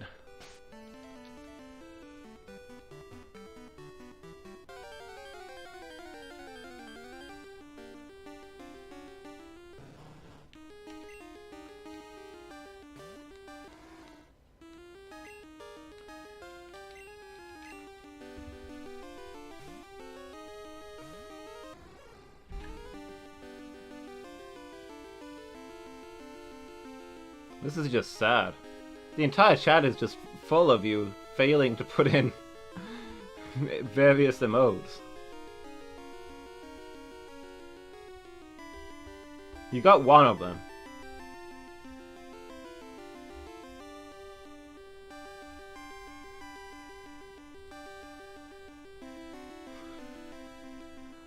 The aim broke, fair enough.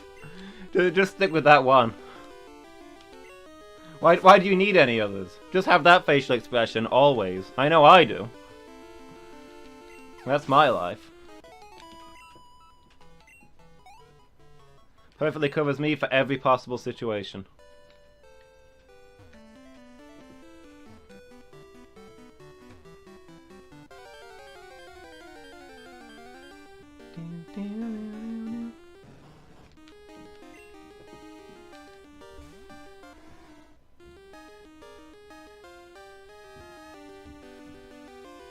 Frog lumps?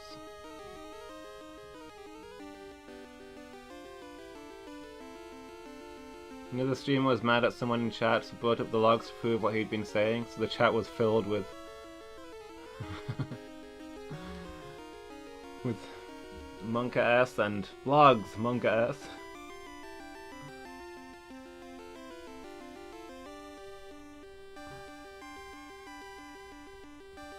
I don't know how you pronounce that. How do you say an emote out loud? And also the shaking version. Yeah. They're on to us, they've got all the evidence. You know what? Nick could also be dealing with these.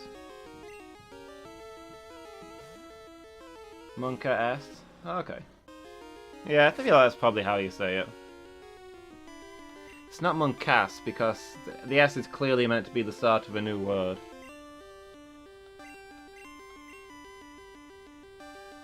You want frog lumps to be an emote now? Frog lumps sounds like an amazing emote. I'm sure I'd use that one.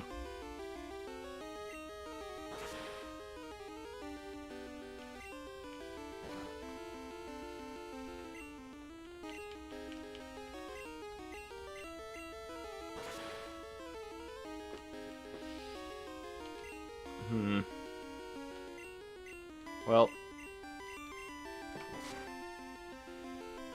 You tried, Nick. I mean, you're probably gonna win this one. Although you just lost your Fury Cutter, so maybe you're not gonna win this one.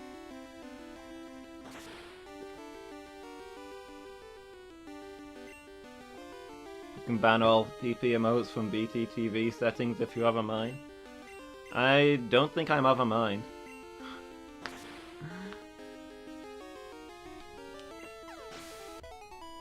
I don't know why they're not regular emotes by this point.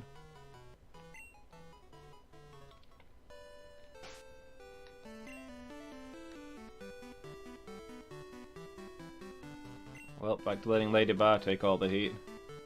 Deal with the grass types. Nick got one of them. Some XP went that way.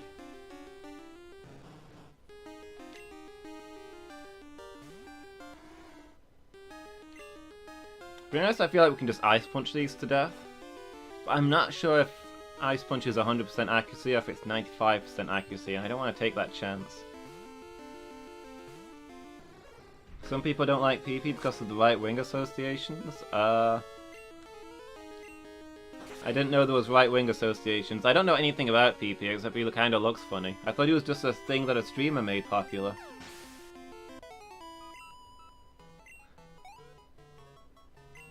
Are you now going to tell me that PP was Hitler? Why do you do this to me? You get me invested in something, then explain how horrible it is.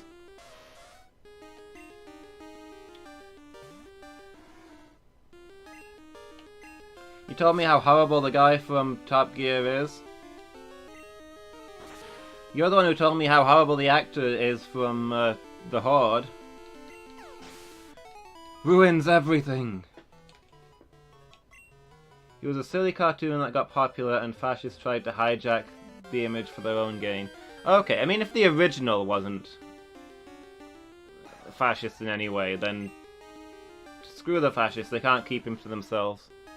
He's ours now. We will purify his image. I mean, look at him here, supporting this leftist stream.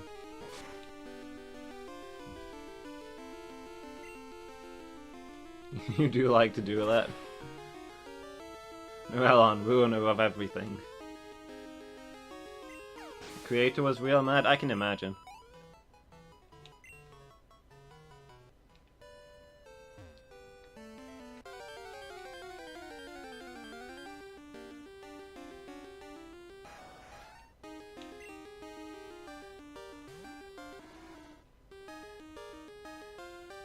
You have a frog in your YouTube video or whatever, it's often a dog whistle to fascists or other right-wingers. I don't get it. Why is frog...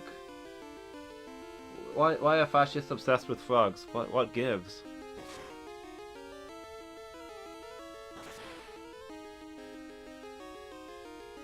What was PP doing that made the fascists so obsessed with him?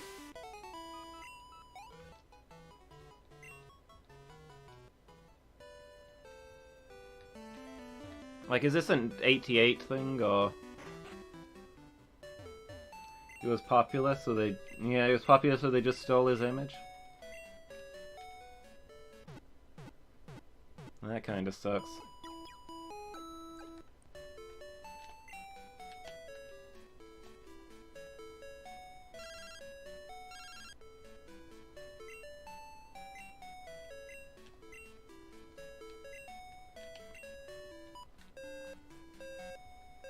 I wonder if frogs are a code for something in fascist talk, like the, like if you see people with 88 tattoos.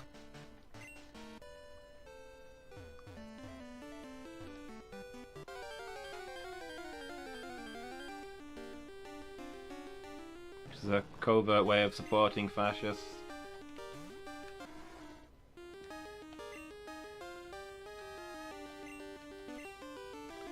Let's give Nick a go.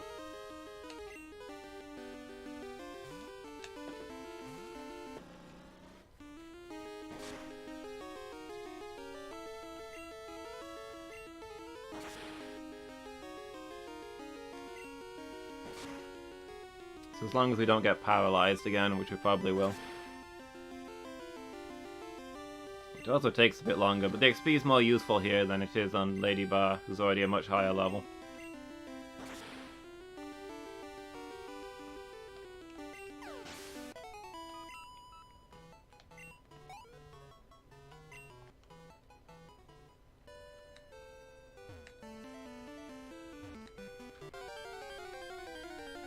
So now I need to watch out for people with 88 tattoos and frog tattoos.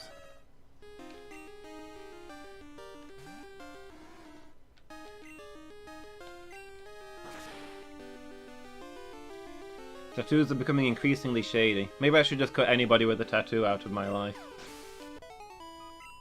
I mean, what are they contributing anyway?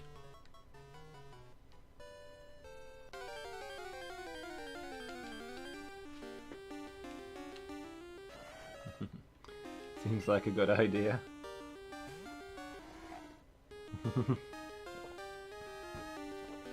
Alright, see you, Noellon. Catch you never.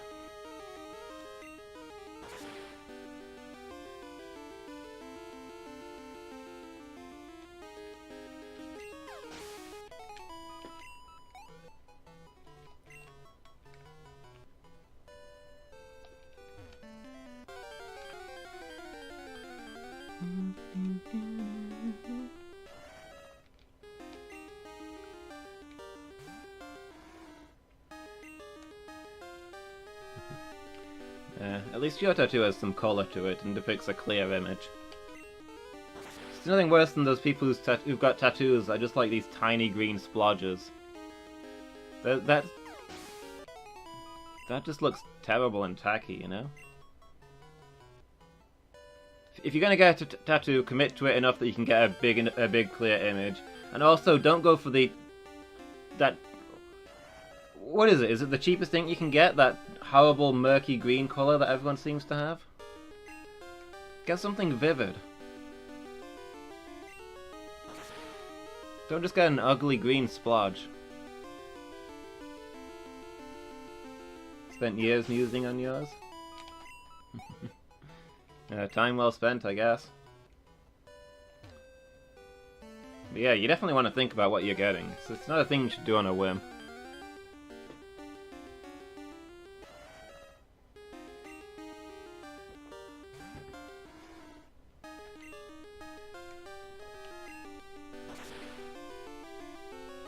Like, tattoos aren't really my thing, but I can respect somebody who's committed to them. Rather than the half-botheredness of getting some tiny green splodge that nobody can see and looks kind of a mess.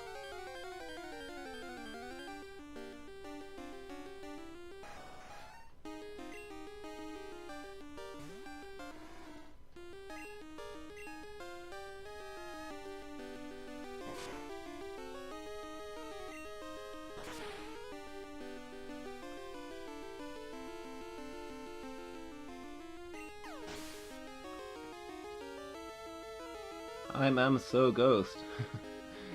Hey there, how's it going?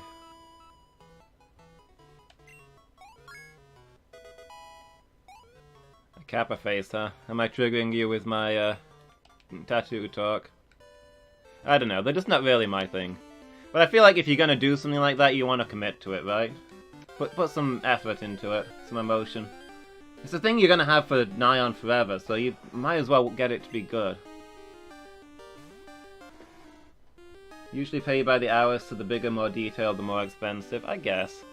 But again, if it's something that theoretically gonna last forever, you don't want to skimp on that. I mean, you're changing your very appearance, the thing that everybody sees about you. And you're doing so on a theoretically permanent basis. Why? It's not a haircut that'll grow out.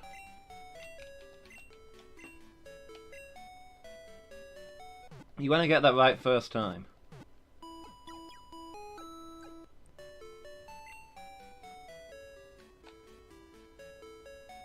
Not even like a piercing that can heal up, yeah. You're kinda all in on one of those.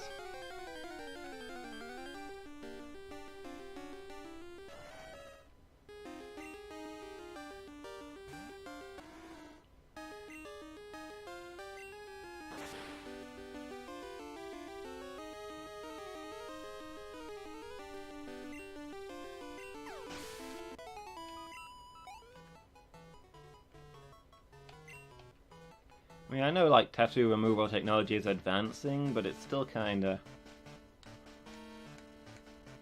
I don't know. I've wondered in the future if we're gonna get, like...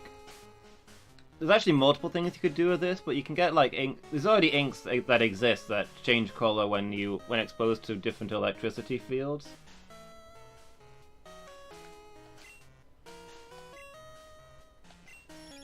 So potentially for tattoos, you could get like really obvious ones that change to a flesh color and you can't see them when you go to work. You just run a magnet thing over them and you turn your tattoos on and off, and that'd be kind of cool. But I guess you could also get tattoos that you can adjust into different styles as you do it, as you go through your day-to-day choices. Pick what color you want today. I imagine that version would be expensive, but it'd be cool.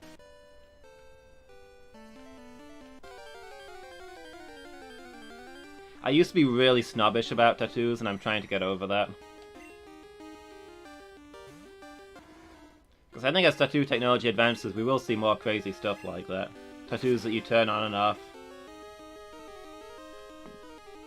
Ones that change colour or might even be animated somehow. Reactive to your body heat, so they move that just that tiny bit or something crazy? I don't know. Or just the fact that as tattoo removal technology advances, it's going to be less of a permanent thing, so people will get them on a whim more often.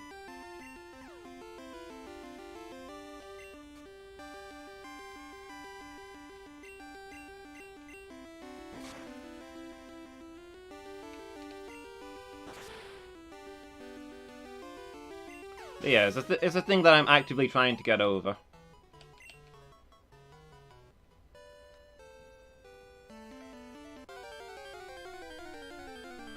As a kid, I definitely looked down on anybody who had any kind of tattoo. It was firmly in my mind that tattoos were bad.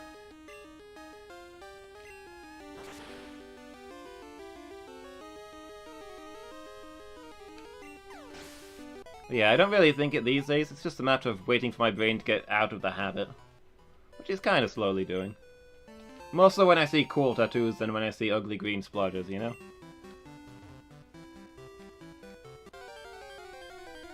We're in Mt Silver now, by the way. We hit the point we're leveling for, so we'll explore this. We'll get all the things, and then once we come back here, we can just fly to the end. You will know the tragic extent of my failings. I'm Sogos. Thank you so much for the follow. Really appreciate that. Thanks a lot, dude.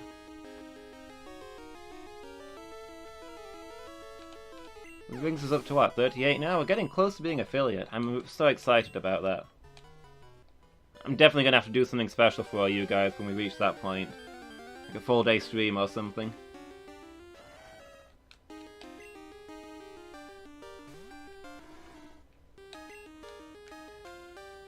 I don't want to do a 24-hour stream because I have sleep problems and it will mess me up. But maybe I'll do like a weekend where I'll do a 12-hour stream both days. Or something weird like that, I don't know. Definitely gonna be handing out gift subs like candy for the celebration stream.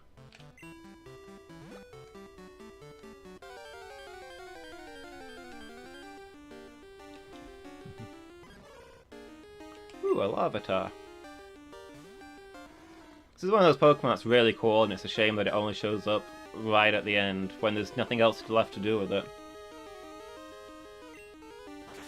Also, it's level 20, so if you did want to do something with it, it would take a while to do it.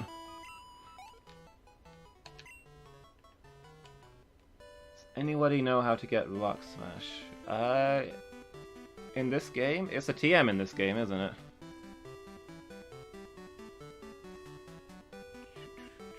Some Pokemon learn it naturally, I think, in this game. I don't remember where you get the actual TM from. I think it's quite early on.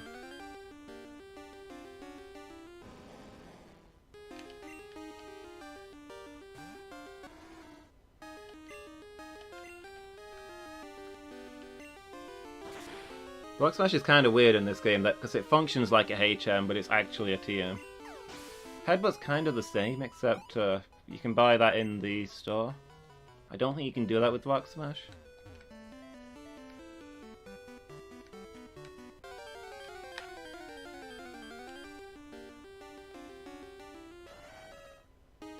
You might be able to get it in one of the department stores because it's a utility TM, but I'm not sure on that.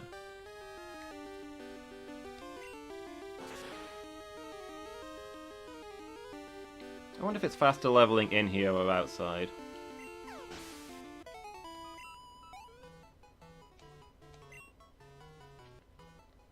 Seems like the levels in here are slightly higher, but then you've got the small chance of getting like a level 20 Larvitar, which is no XP at all.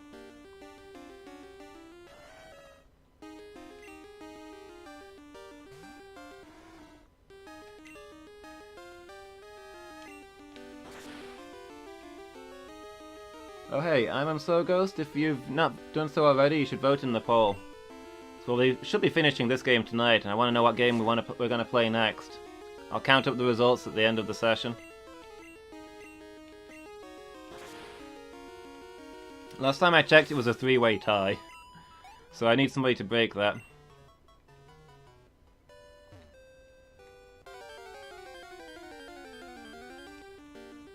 Training for 2 hours. Yeah, I'll drink something.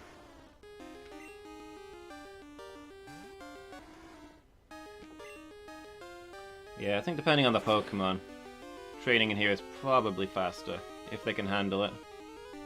It's still a 3-way tie.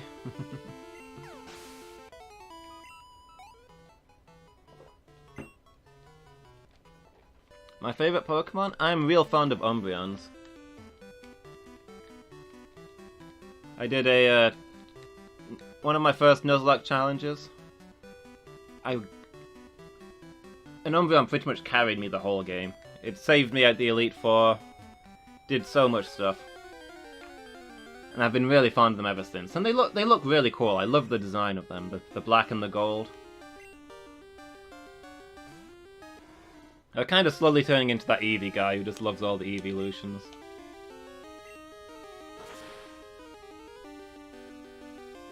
Also like Rapidash a lot, because Rapidash is a unicorn that's on fire. I mean, what more do you want in life? Surely never Sylveon. Sylveon is definitely the worst looking Eeveelution. I don't know what they were thinking. There had to be something cooler they could do there. Fairies are supposed to be mystical and magical. There's got to be a better way to depict that than covering something in ribbons.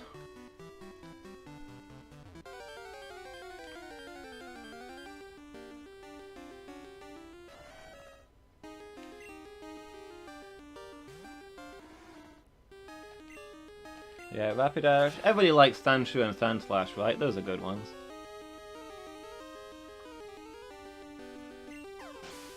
I don't know, there's tons of good Pokemon. What's your favourite Pokemon? Everybody, what are your favourite Pokemon of all time? Do you love the Charmander line? Charmander's cool until it evolves into a Charizard. Then it's just a, you know, it's... You know, Charizard, it kind of wants to be a dragon, but it isn't. It's a bit of a wannabe, you know? Not a dragon type.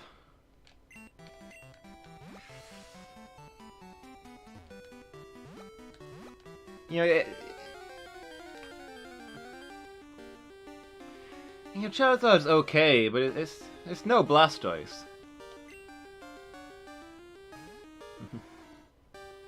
Have a vote about whether or not Charizard is awesome. Bet I get outvoted.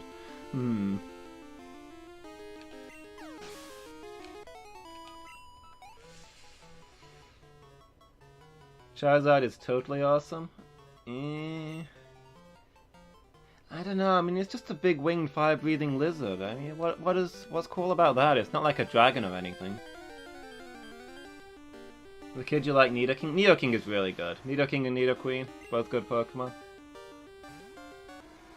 They're really strong and you can get them really early in Red and Blue as well, so they're good in a lot of challenges. You can get one of them right at the start, just outside Viridian. Teach them... They get their good moves really on, so at like level 16 when they evolve into a Nidorino or Nidorina, you get your Moonstone from Mount Moon and immediately evolve them into their final form. And then there's just nothing that can stand in their way.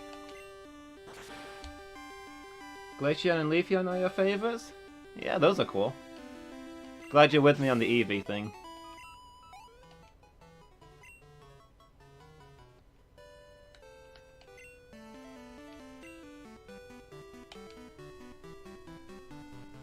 Leafeon should have been in Gen 1. I mean, there were leaf stones, grass stones. What are they called in Gen 1? Leaf stones, right? Although I suppose they actually evolved with, what is it, moss stones? Do I want this thing? I might come back for it. Deposit some of this stuff that we found.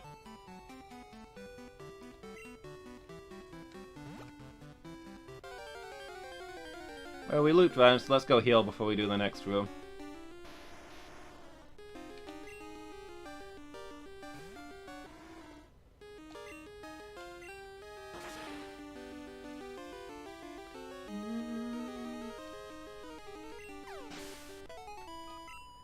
See what XP we can get as we scale our way up.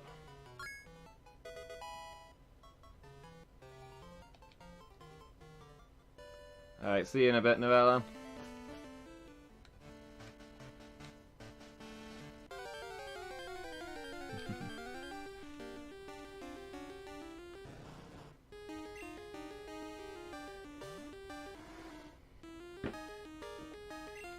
Another tangled web. I need to figure out what item Nicholas is going to carry for the end game. Up until now it's had the amulet coin, but there's not really any point taking that. We're not going to need money by the time this fight is over. At the end of this fight we'll either be dead or gods, you know?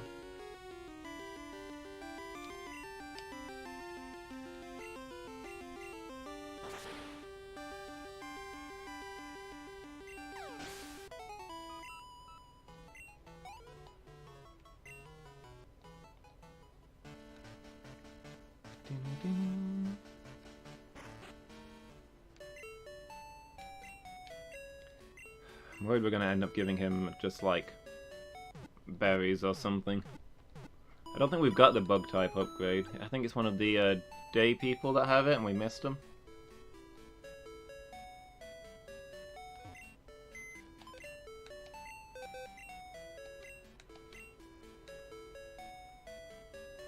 Alright, let's put some of this stuff away. Save the rare candy for when we're doing the level ups. Tragically, we don't need the sharp beak anymore. Accuracy, max elixir, yeah, neither of those were any good.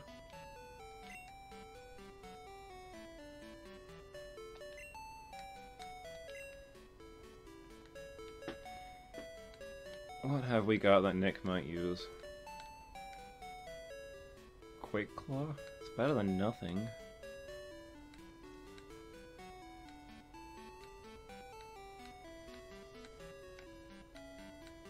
Mystic Water.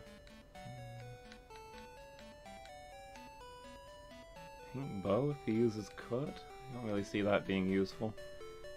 I think it's probably going to be the Quick Claw.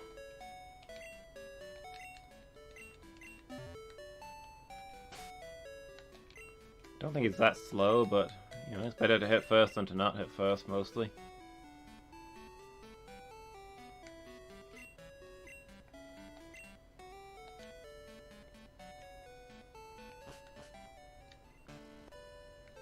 Alright, back to the cave. Oh. So we can get somebody to flash real quick. Still not sure why these guys can learn flash of all things.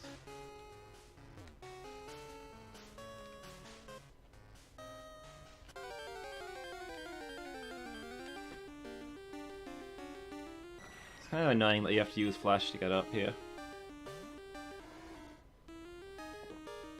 I mean, I get it, making you're inside a cave, it should be dark, even though most caves aren't. And making you use your HM moves to reach the final challenge kind of makes sense, but it just means you're not going to be at your strongest when you go for the final challenge because you've had to swap something out for flash. It's not a move that you normally carry around with you, so for some people you're going to be a Pokémon down because you have to get a flash Pokémon. We're lucky Amphi can learn it, otherwise I'd have to get through here blind. Alright.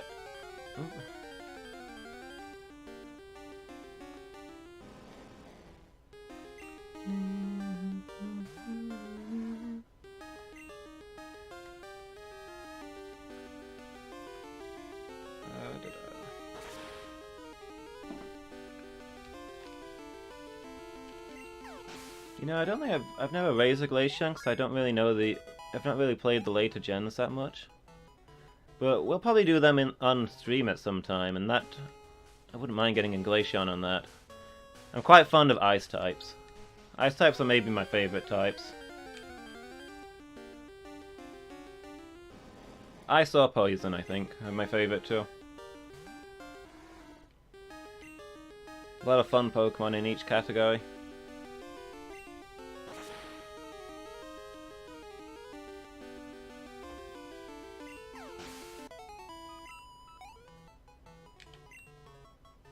Onixes give such sad XP.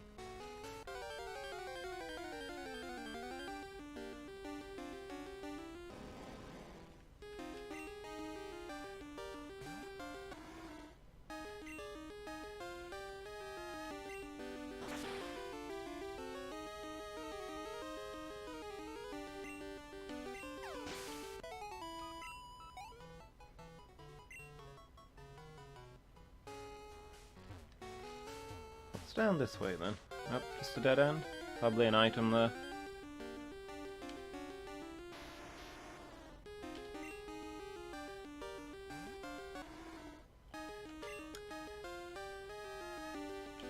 It's going to be disappointing when we do a Typelocke Sapphire, because you don't get an Eevee in that game.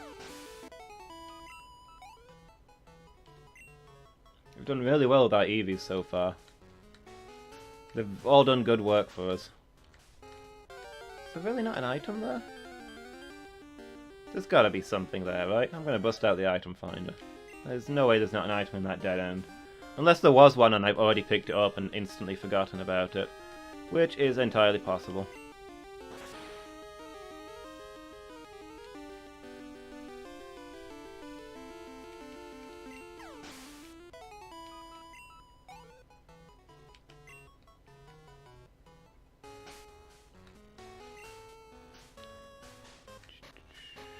Key items.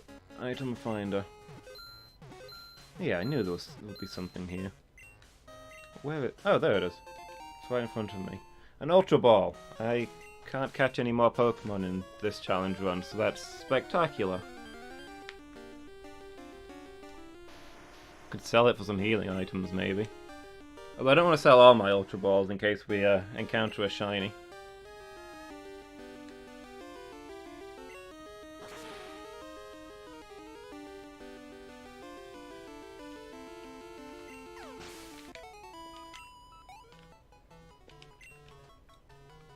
I mean, we've got a spot to use an extra shiny, but 2 shinies in the same 20 years might be too much to ask. It took me 20 years to get my first one. Can't expect to get another one so soon. Oh, you need waterfall to get up there. I think that way's optional, but that's still kind of annoying. I wonder if there was anything cool.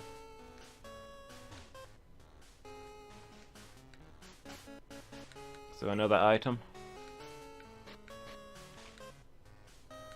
Why is that down all the way down there? Who tidied this inventory? It's a mess.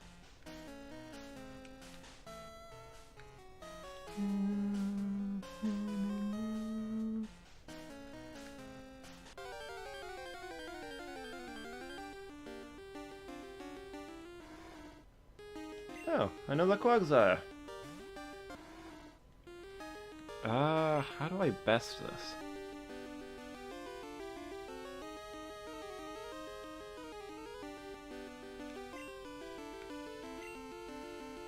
Probably with Surf, I guess. It's not going to do a great amount of damage. Well, actually, it's doing a decent amount. It did more than I thought it would.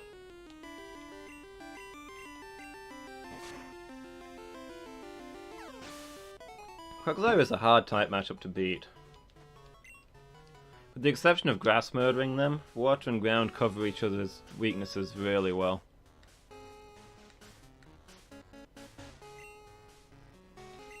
Let's go sailing. Oh, it's just another waterfall. A lot of stuff we can't really explore here, I guess. I think this is the final room, so we've actually cleared all of this now.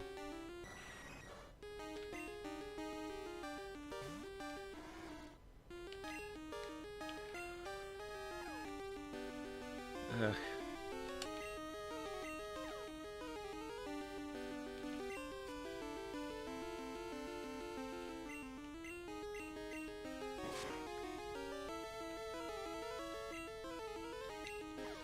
Please stop being confused. Thank you.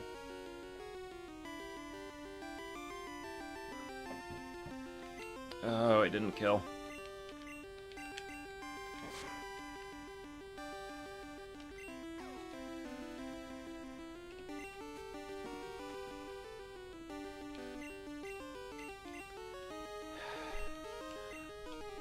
Combats are always such a pain.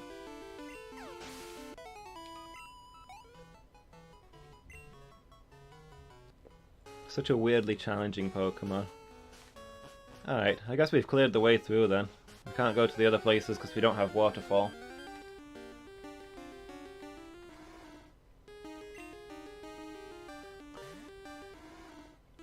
So when the time comes, we just pop some max repels and walk up to the final challenge.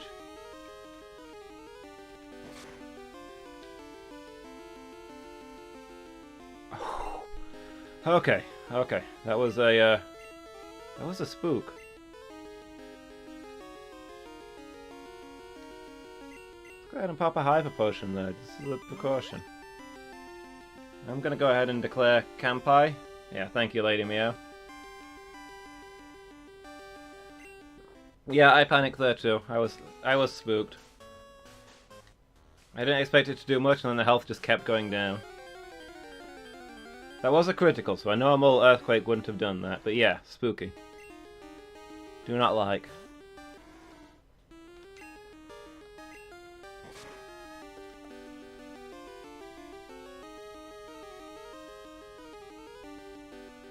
I think if we're going to be training in these caves, we'll do the first room, because these Quagsires are not ideal to be fighting. Although, how much XP do they give? It's not bad. Seems to be like the only thing that's in here, though. There's plenty of other stuff to level on out there. Let's see what else is, if anything else shows up here.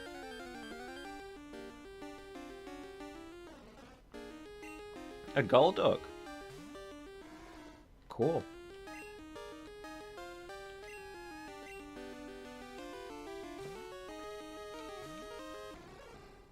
Again, not the perfect sparring partner for us, though.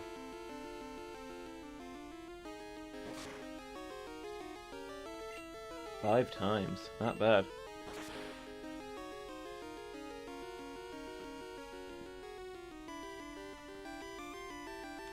Yeah, Captain Amphi's one of our biggest carries, so yeah, that would have been one heck of a panic. If something bad had happened to him, we'd have been in trouble. Quite like Golduck? Yeah, Golduck is a cool Pokemon. Psyduck and Golduck both I really like.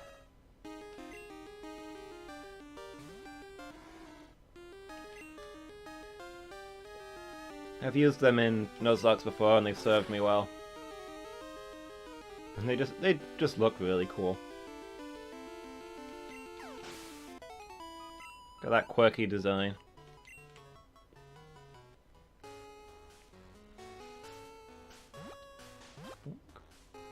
Spoing, spoing, spoing, spoing.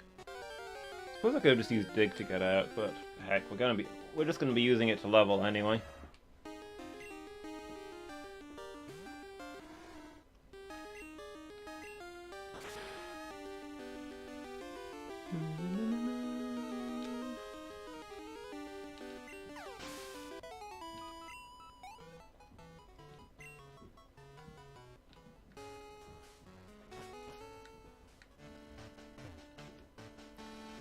Alright, let's go heal up.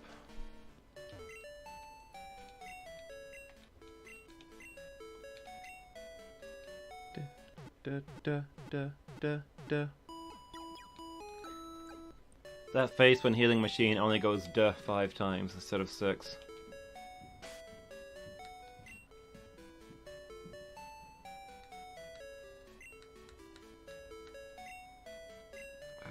So let's swap you back round to the soft sand and give that to Nick.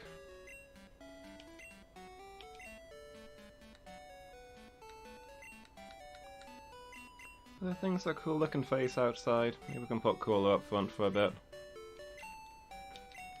Cooler is also a carry. So Danger Noodle and Nicholas that I don't think... Oh, I didn't mean to put Nick up front. Not sure what they're gonna do for us. So Danger Noodle is really situational in that he's got massive defense and nothing else. And Nicholas is really situational in that he's really good at the early game and terrible at everything else. And guess what? It's everything else.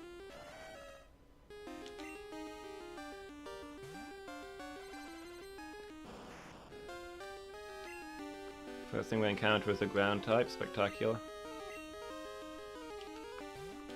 Just means we switch in Amphi, I guess. All of them have something that they have to switch for amongst these, I suppose. Except for maybe Amphi while in the cave.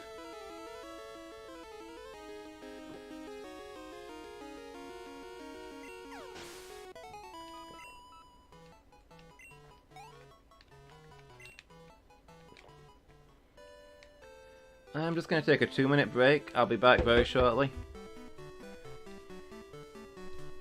Looks like Lady Meow's play of sugared popcorn and noodles has caused the ref to instantly declare that Norellen is not really fighting back. The emote war goes too. Gavan! A cool trainer, you've got actual talent. You got any pro tips for the upcoming challenge? Sparring match, huh?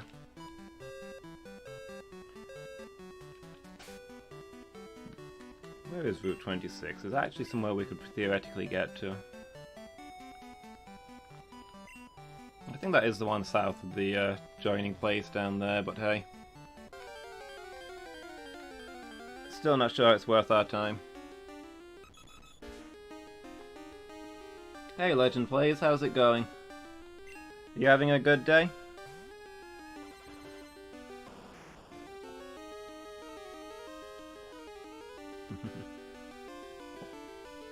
You win again? Is anyone keeping track of the score between you and Norellen?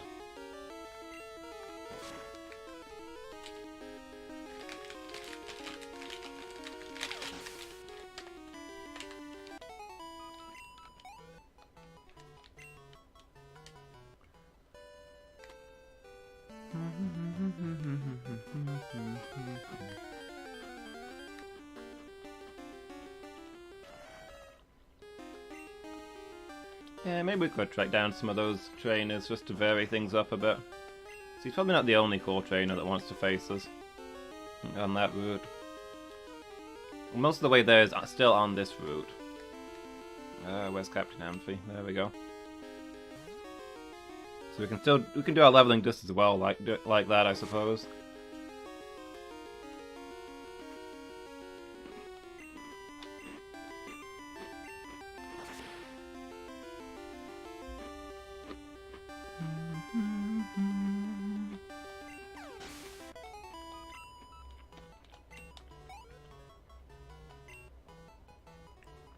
Send some money to Mum. Maybe we'll get a cool new bed someday. Where did I come? Oh yeah. I wanted to put the radio on. There we go.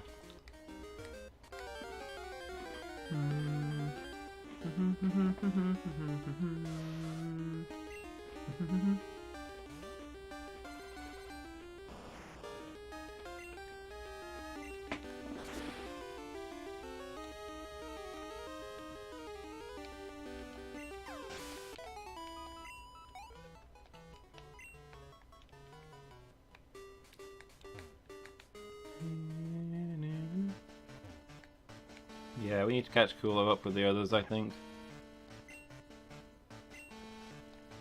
Is there something at the other end of here? No, it's just kind of a shortcut, I guess.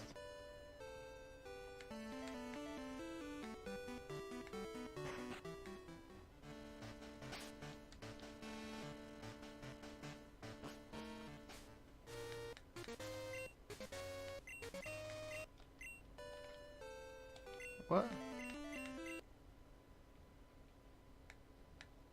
Oh, we're on a different route now.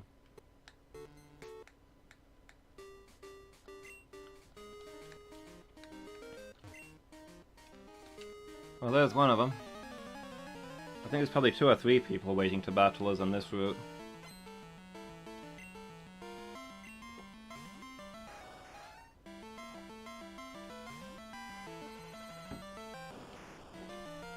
Level 42, so the same as the wild ones back there. Not amazing.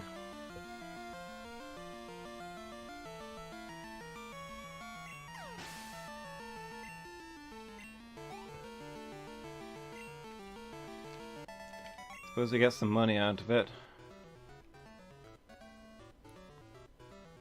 Pokemon aren't tools of war, or anyone else. Maybe fighting is the only thing they're good at, but at least they always fight for what they believe in.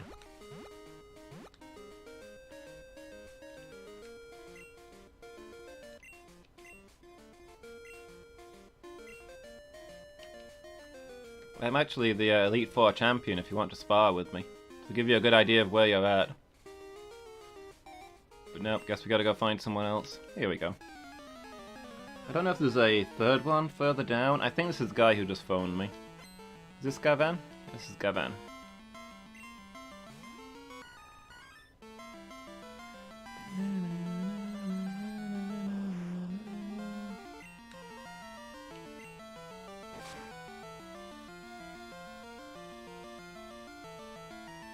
Ooh, it shrugged off an earthquake.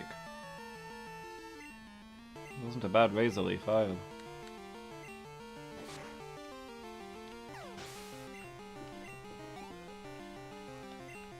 That is some good XP.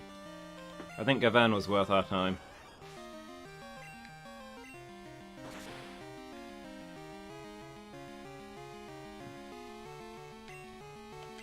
Can't wait until the Versus Seeker comes out in next generation. It can always be like this. Multiple Pokemon per battle. Variety of levels, pretense of challenge. No more walking back and forwards in the grass.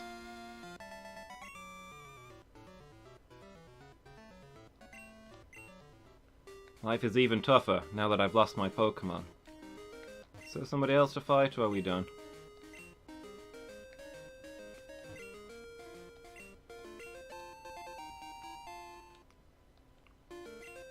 I suppose I could check my phone and see how many Qual Trainers are on there.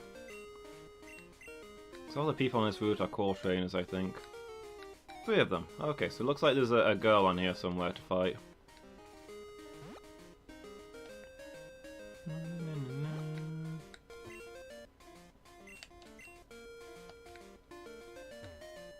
I will try not to, sir.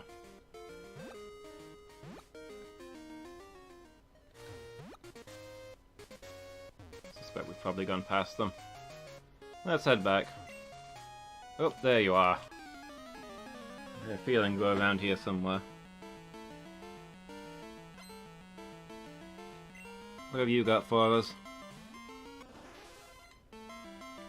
A Starmie.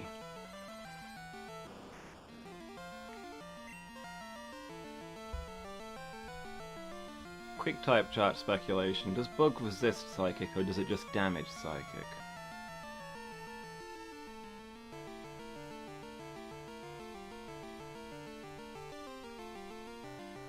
Bug does not resist Psychic, so she will kill Nicholas with that thing. Lady Bar it is then.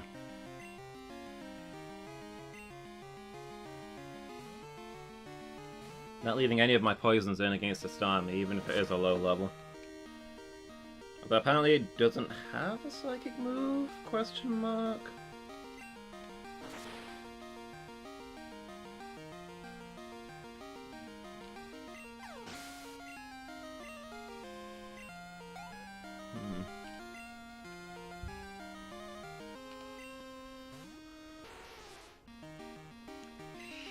Ground type, okay.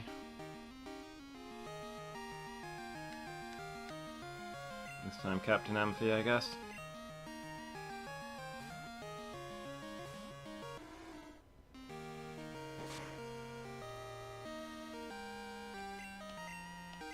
Yeah, it's gonna be hard to deploy Nicholas because he's squishy and his build requires a lot of build up. I feel like we can't switch him into anything. He needs to go out first. Except we know that, well, I know that he's not going to be going up first because he's not good against the first thing. Another Starmie? Guess I'll just Earthquake it. Why not?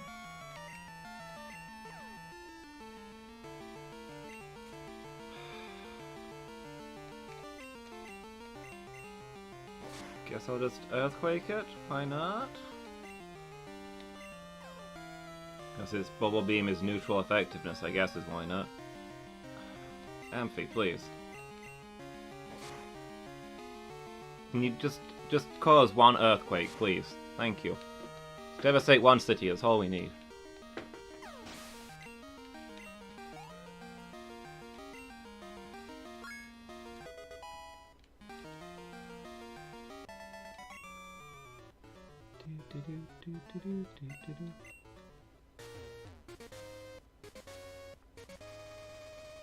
Alright, guess we get back out there.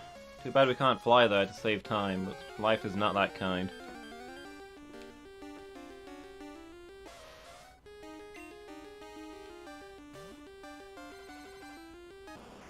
Well, the Pokemon aren't that much of a lower level here, I guess.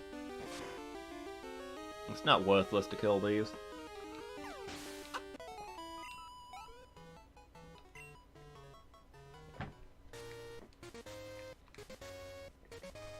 $300 XP instead of 400. Yeah, some small leveling up on the way. Pros and cons.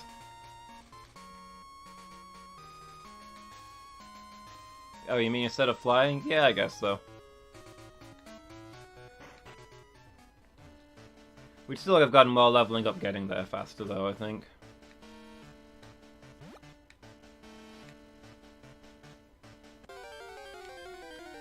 Seeing a Ponyta is always worth it. Well, that's true. Such adorable creatures. And they grow into such majesty.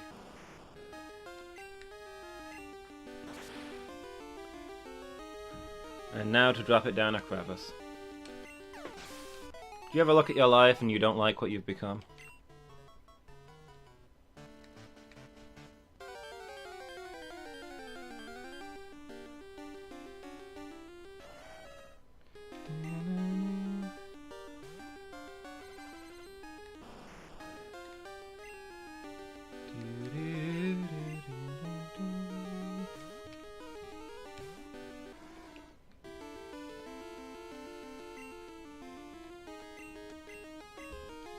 Leftovers are the best thing.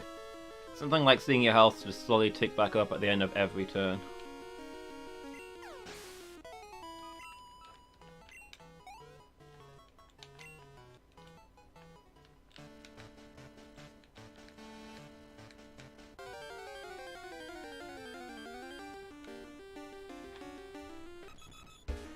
Ugh, Dodrios.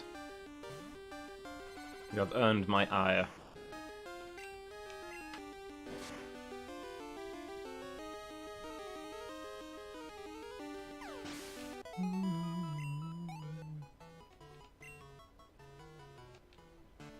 Anyway, I guess the focus is now on getting cooler to level 55, and we'll see where we can go from there. We need to do some serious leveling, but I'm not confident in... Why did I come into my... Oh, to put this stupid radio on.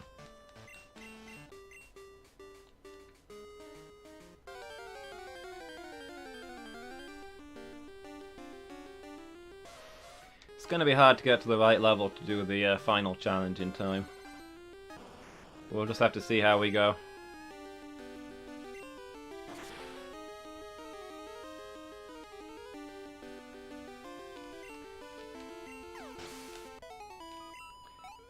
Yeah, if anybody's not voted yet, have a look at the poll that Nightbot is shilling out there. See what the next game we'll start doing on a Tuesday will be after we finish this one tonight. This should be the final session of this one.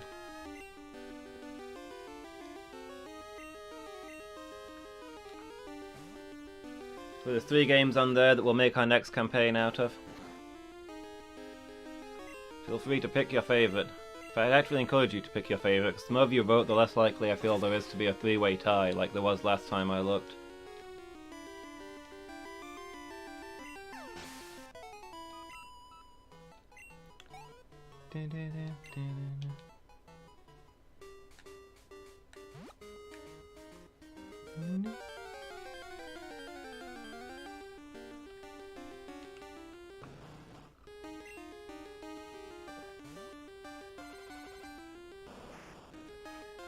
What did I say we wanted to be for this? Level 60?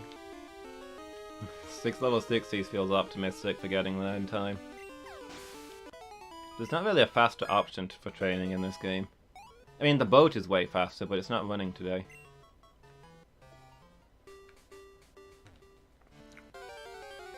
We'd probably be there by now if the boat was running.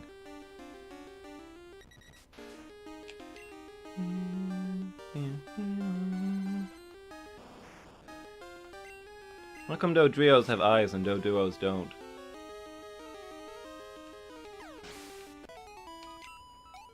Or like, they have completely different eye styles.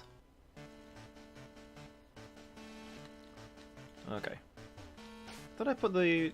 because we left the area and now the radio doesn't work. Want that increased encounter rate. I think Pokemon March gives you more encounters and Pokemon Lullaby gives you less. Yeah, we crossed the mountain line, so all the radio channels changed. Which is kind of a cool mechanic. It's fun that they put that in. A lot of details in this. This is my favorite generation for a reason. Do really wish there was a Versus Seeker though.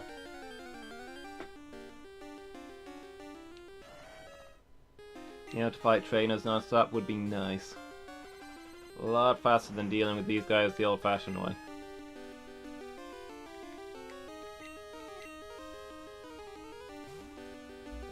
Just walking in the grass, getting our levels by fighting the hordes.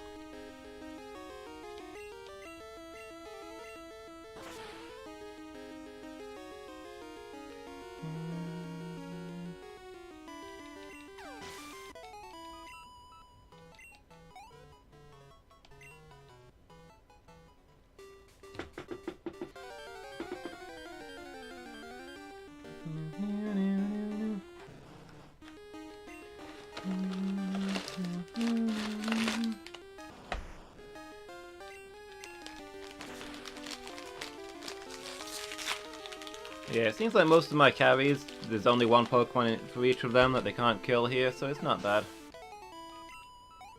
We'll get there. We'll get the XP shares on the reserves while we do it.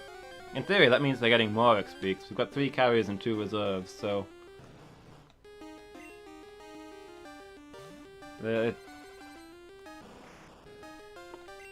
getting battles... They're getting XP half the time, whereas the carries are getting it a third of the time. But then the carries are already ahead because they've been doing stuff to begin with, so you know.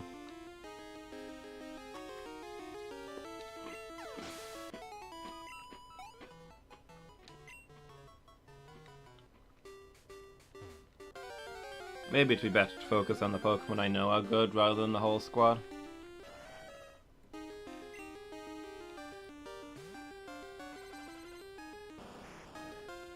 I think we'll just see how we get.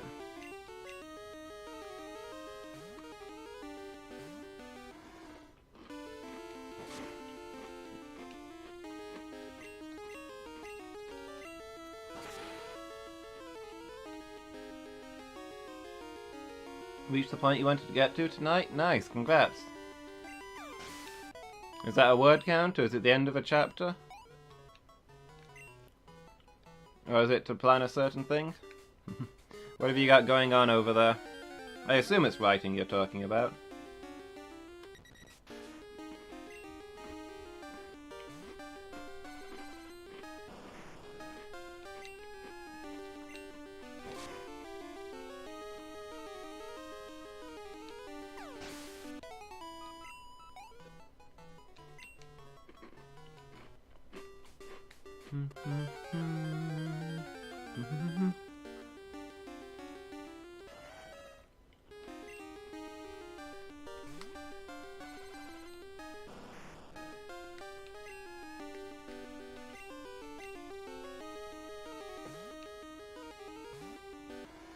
If only there was a spot where we could beat everything without having to worry about swapping. As if. Still on the replanning stage. Yeah.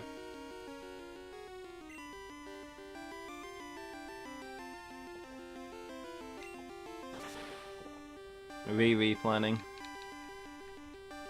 Totally sick of it, been world building for weeks. But the world building's the fun part. I don't know why people insist on writing stories. All I want is an encyclopedia of a fictional world. Just finished Farah's entire country. Nice. You spent hours painstakingly drawing maps of it.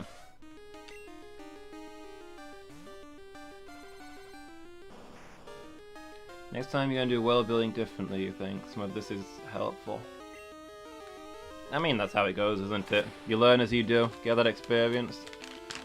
Use about 3 sentences from it. Fair. But knowing it can help inspire other things, you know? Sometimes you ask yourself a question that you've not thought about before, and then you realize, oh, well, if you look at the other stuff, then it kind of is obviously going to be this thing. I don't think it's worth going for the core trainers unless all 3 of them are up. Maps are fun. When you get stumped, having a map of the area is just fun to look at. It helps clarify your mind.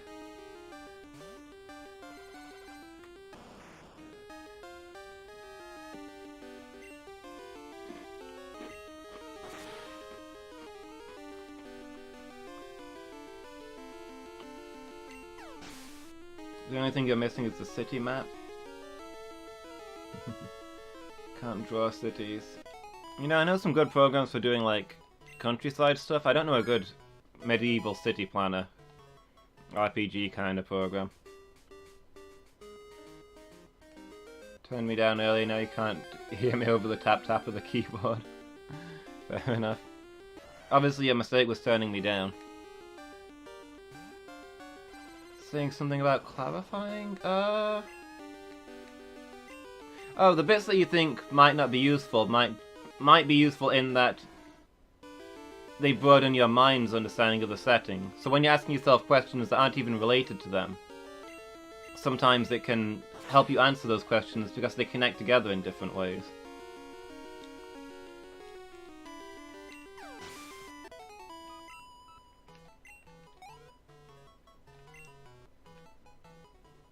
Like, if a city's known for one product, then maybe you'll find another related product there, or maybe the place is named for the stuff you find there. I don't know, those are probably weak examples, but it's hard to come up with something out of the box as an example, because out of the box is something out of the box, you know? But maps are also good inspiration when you're just trying to figure out what's happening. You look at the map of the area and just contemplate how the things go together.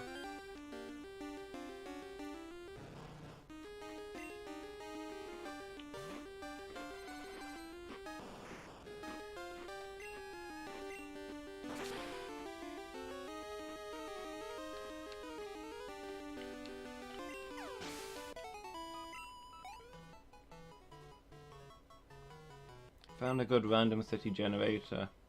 As we've already planned half of it, the randomly generated stuff doesn't fit for this one. Yeah. I don't have much experience with it, but I'm not sure what the best way to do cities is.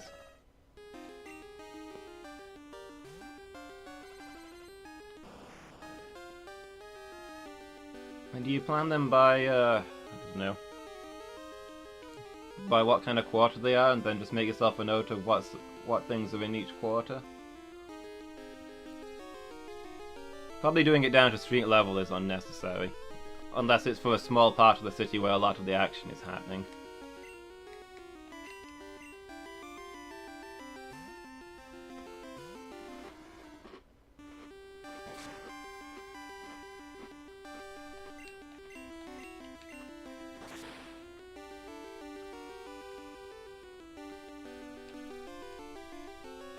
I feel like next time you'll do it all with maps. You've been using checklists this entire time. I'm not sure how interchangeable checklists and maps are, but...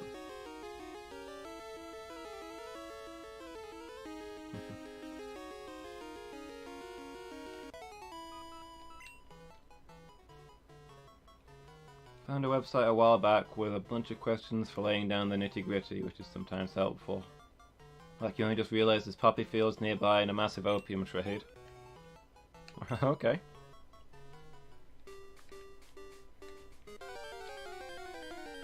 Are you saying that's the thing that you'd have clicked onto earlier if it was, if you had the map of it, or...?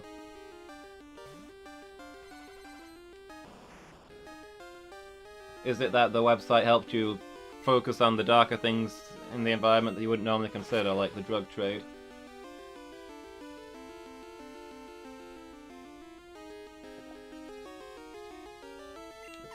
One of those nitty-gritty questions about what types of substances are misused. Okay.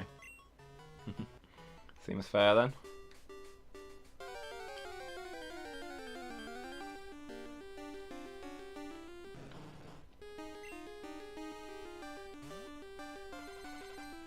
Whenever I see you doing this stuff, it has me second-guessing all of my stuff.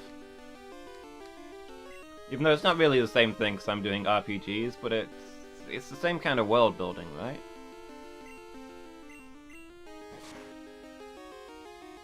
Is my setting sufficiently dark enough to have realistic drug trade? I mean, there's all the Koshite weed, the alternate universe marijuana, or whatever the demon summoners are growing out there.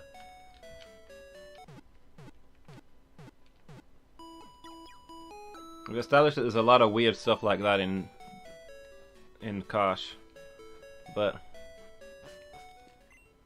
I don't know, what would be going on elsewhere? Maybe I need to have a think about that. Maybe there'll be future plot lines. Settling down for D&D, and I introduced you with, tonight, on a very special episode of Karada, the Magical Journey.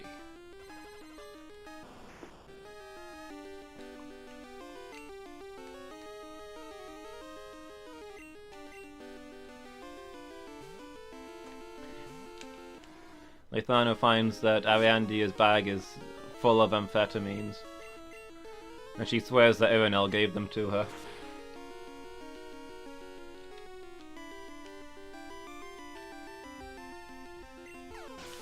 So Takara decides that there's only one way to solve this situation. To make sure it doesn't reoccur, Ariandia has to smoke every single one of the amphetamines.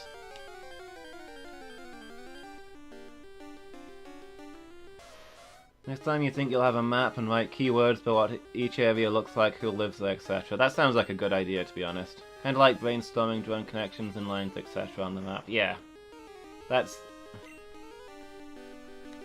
seems like a good idea. The thing that'll give you a feel for the area at a glance.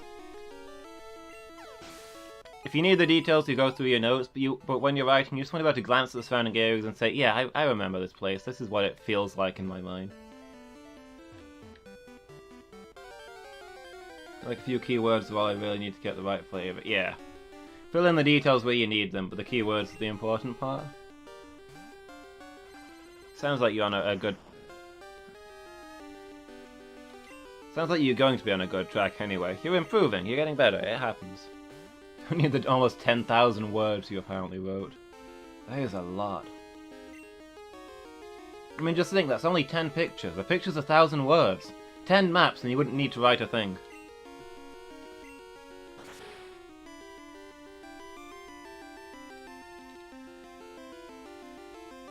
Oh dear, you've done so much, no wonder you're sick of it. So many words, and I knew as I was writing them that I will not need most of them. Eesh. Yeah, there's no such thing as wasted work, right? You can always find a way to reuse it. But yeah. Sometimes using a strategy that doesn't work is the best way to come up with a strategy that does work. You just gotta stick at it, don't give up. We're all cheering for you. Maps, definitely the way forward.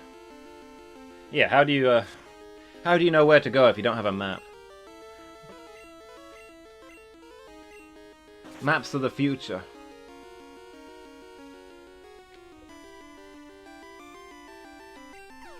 Having a map gives direction to your life.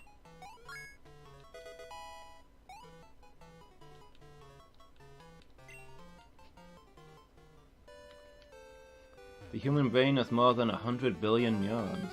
Good to know. I have almost 2 billion neurons. Since the accident.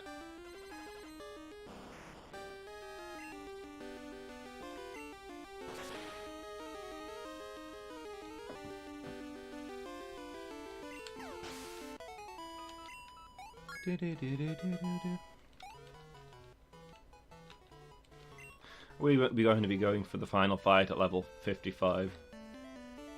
Hope it goes better than the other final fight last week when we played as Mayor Hagar and got wrecked. in a good place with it now, though. You're thinking this morning you've got 2 other countries to plan, and you felt so weighed down after it, then you thought to yourself,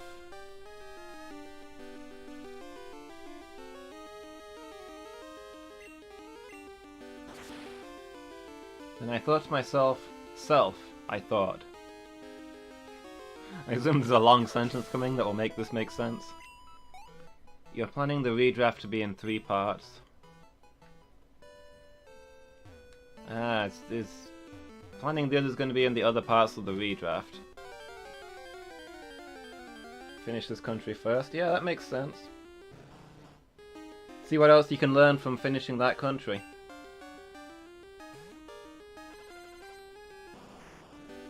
You've already learned the power of maps. Then write part 1, then plan the next country. That makes sense.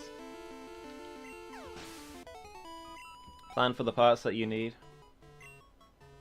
Do a talking and keep redrafting until you die.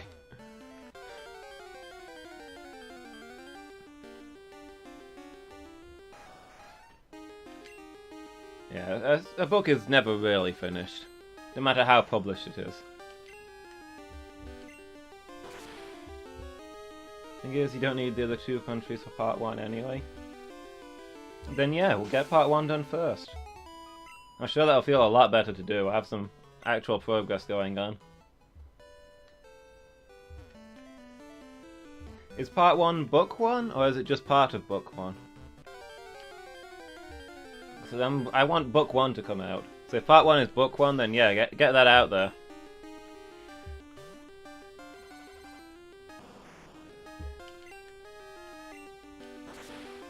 That is for 5 years? Yeah.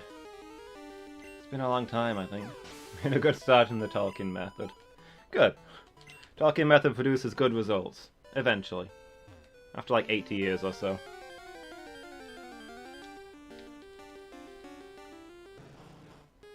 Part 1 is a redraft of the part I've already read. Okay. So yeah, that's functionally book 1 then, isn't it?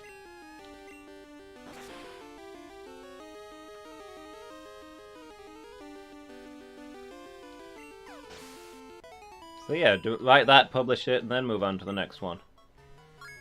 I don't think you're supposed to finish the entire trilogy before you publish the first book.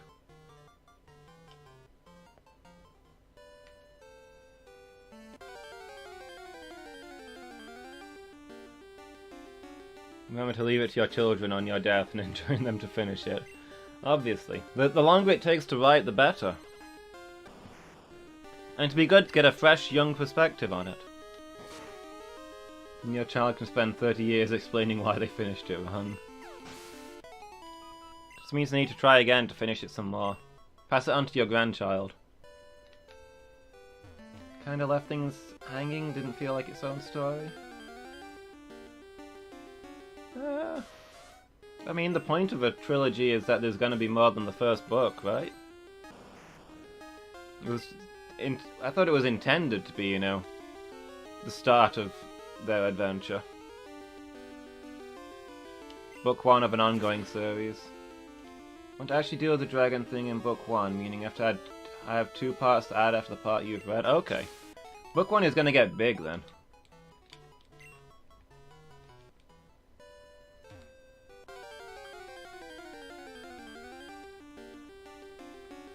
The only other way of doing it is having a trilogy of trilogies? Okay. I don't know. The series I'm reading now is 10 books long. I don't see that as that 9-book series is impossible.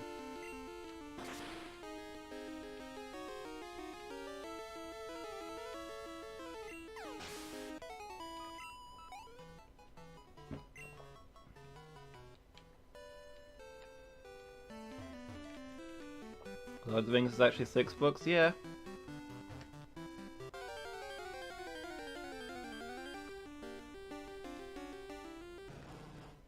I don't know. Just pace it. You just gotta pace it on what you feel is good, I suppose. Don't worry about the money to the detriment of the book, 'cause a good book will pay for itself.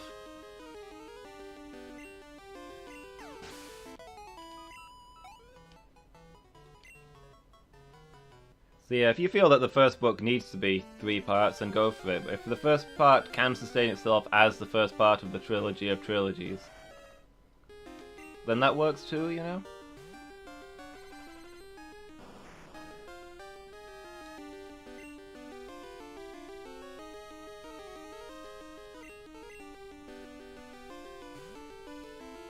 Having a book that only serves as a small part of one story and can't stand on its own is unpopular these days. So you'd like a proper ending.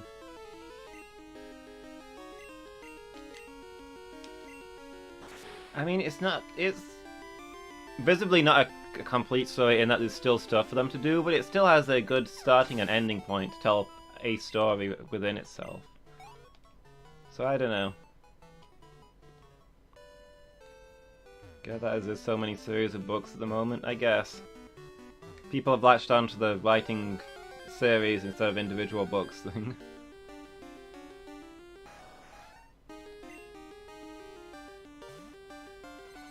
Some of the feedback from the first draft was that it felt unfinished.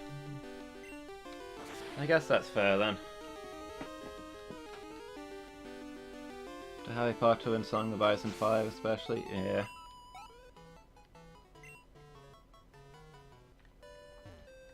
I guess Harry Potter inspired a lot of the longer ongoing stuff, I suppose. Brought it to the forefront. Definitely inspired everybody to do the 2-parter finale films all the time.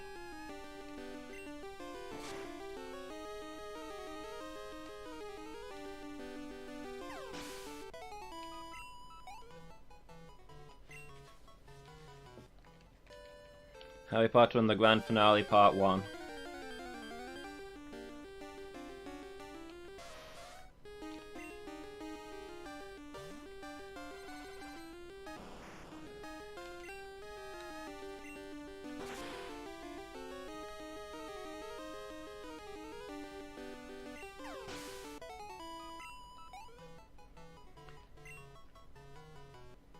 Harry Potter, you'd argue, is 7 standalone books that add up to one massive story. Yeah, but that's what I'm saying. It's more like what you're going for. Yeah, I get that. But that's what I'm saying, then, that your story can be a standalone book about these events and still be part of how they go on to do the other things.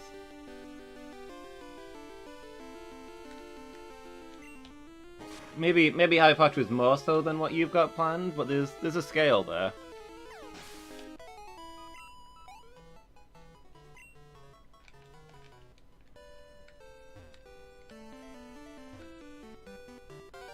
It doesn't end on an empty note. There's big stuff has happened, and there's big changes coming on, and what happens next will be something new and exciting, is the note that your story ended on.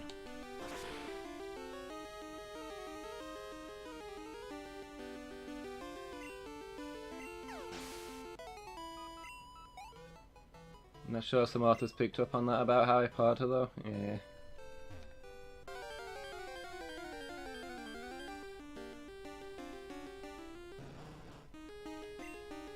One, 4 through 7 are arguably one story, but 1, 2, and 3 definitely stand alone. I guess so, yeah.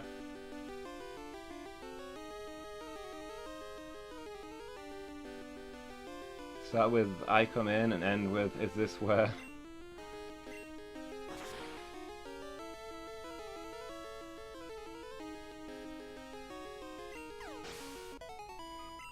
Yeah, have every book end mid-sentence.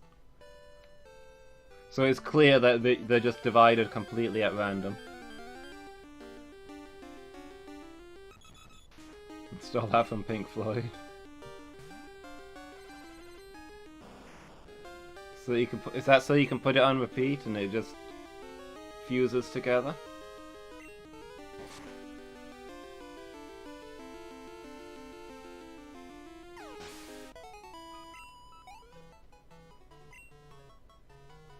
Yeah, I feel like that's got to be setting it up to go into a loop.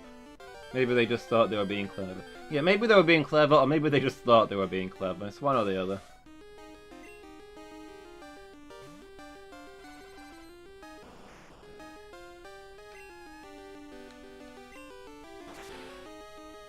book you're reading at the moment is just one long story, like each book ends at a really inconvenient point where arguably no goal has been reached, nothing to tie the book off. It ends on a terrible cliffhanger, like having the mother's head chopped off.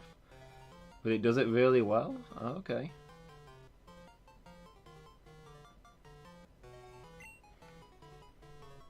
Yeah, like Noellen's saying, I thought you were about to lay into that one. Maybe if I write all 3 parts I can break it up again if you feel it's better that way. Yeah, maybe that's the angle to go with. Write it all up and then decide whether it's better to split it up at that point or to keep it together.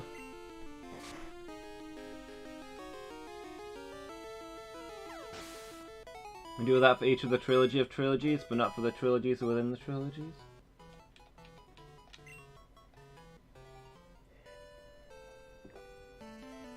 With a certain author you're fond of did. I wonder what author that could be.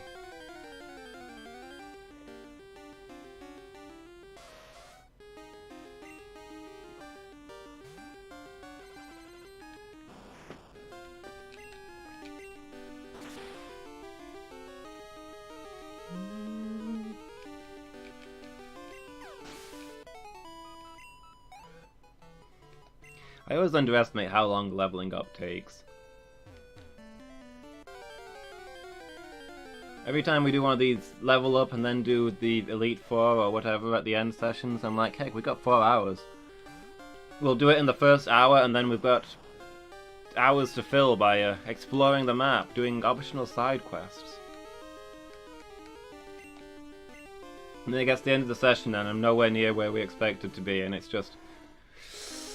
okay, we're gonna die. Panic time, everybody.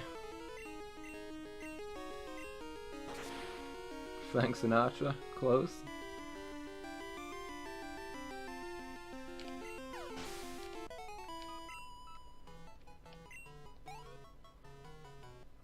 Ralph Amundsen?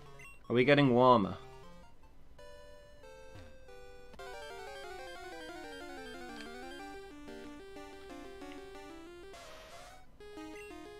Wait, lady, may I say she's got it? Columbo, of course!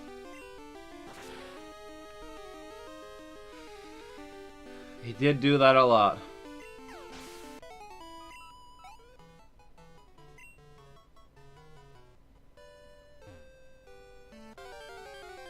Who else? Yeah, exactly, it's gotta be. It's so obvious in retrospect.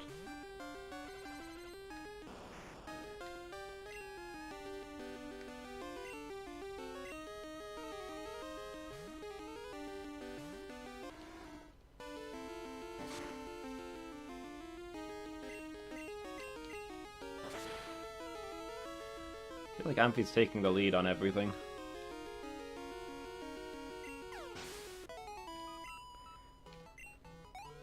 Amphi's the hero we deserve. Got stuck in the back rank all this time. And has come out for the big finale and is... Captain Amphi is going to give his all, is all there is to say. Gonna be the champion.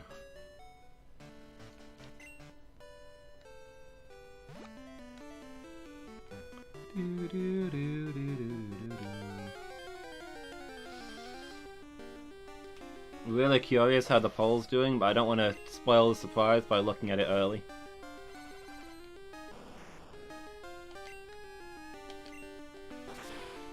I'm hoping tons of people have voted and there's still a 3-way tie. 15 votes for each, why not?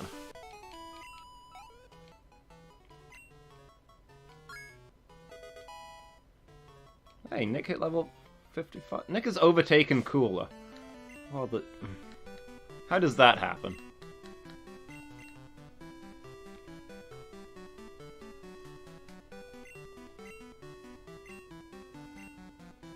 Well, adds another option to our table, I guess. Back to Sir Danger Noodle.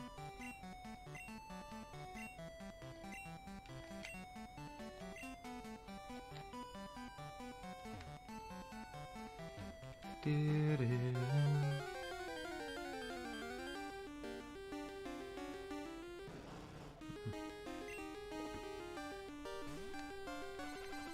biscuits, be around but quiet. I could sure go for some biscuits. I'm in a permanent state of sure could go for some biscuits. I mean, who isn't? Have you ever encountered somebody who couldn't sure go for some biscuits? I don't think I ever have.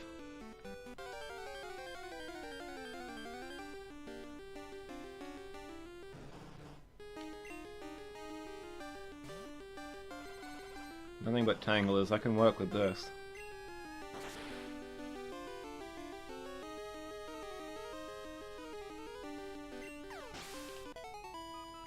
Let's give really good XP too.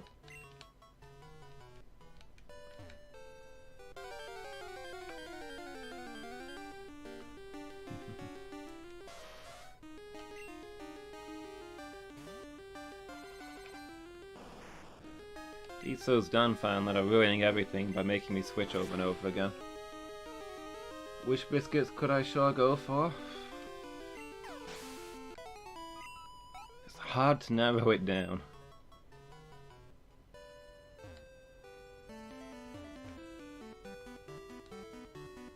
Like ginger nut's good. Dark chocolate digestives.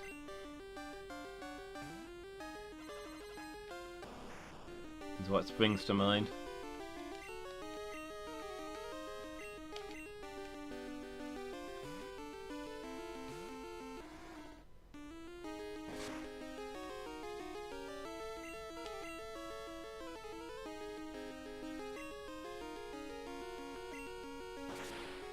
Fruit shortbread, but only the ones you get from the vampires?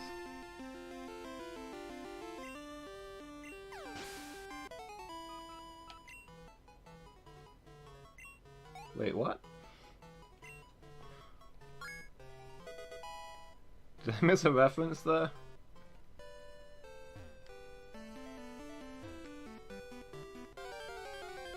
Are vampires known for giving out fruit shortbread?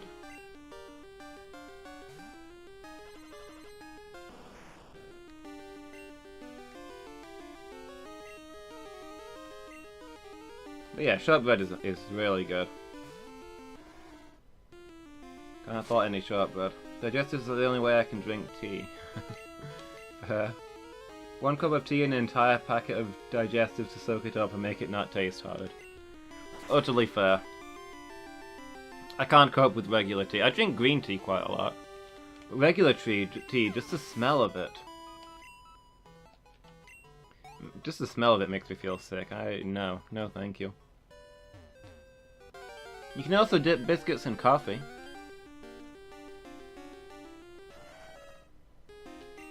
You can dip your dark chocolate digestives in hot chocolate if you really want to.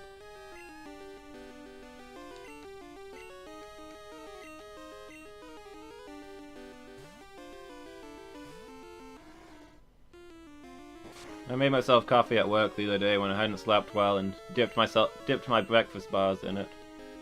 They weren't really designed for dipping, but I did it anyway. And you know what? No regrets. No looking back. Oh, the ones when you're giving blood, right. When you're giving blood, they give you biscuits. The fruit shortbread ones are the best. You don't really like shortbread otherwise? I thought everybody liked shortbread. Shortbread's usually good. It's not amazing on any front, but it's got really good all-round stats, is how I describe shortbread. It's just consistent, you know? It does what it needs to do.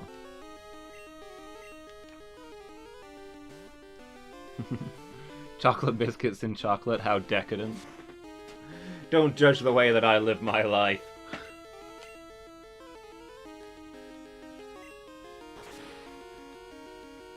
You don't know me. You don't know my trials.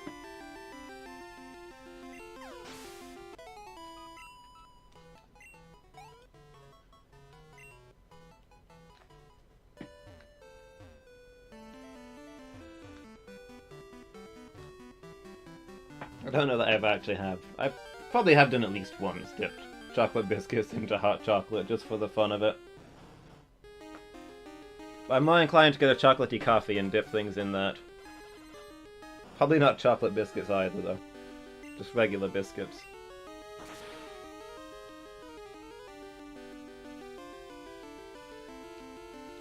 Dipping regular biscuits in coffee. Luxury.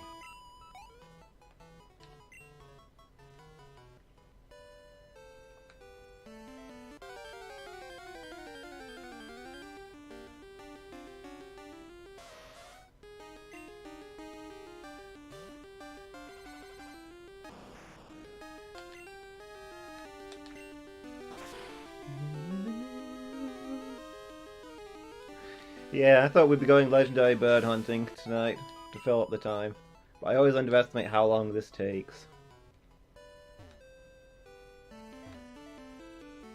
Well, we can't go up to the top any later than 1:45. I think that's... whatever level we're at when we get to that time, we're gonna go do it.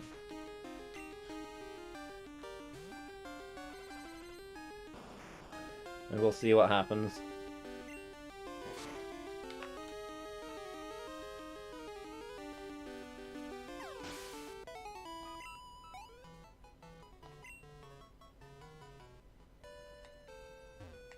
Perhaps it'll be a massacre.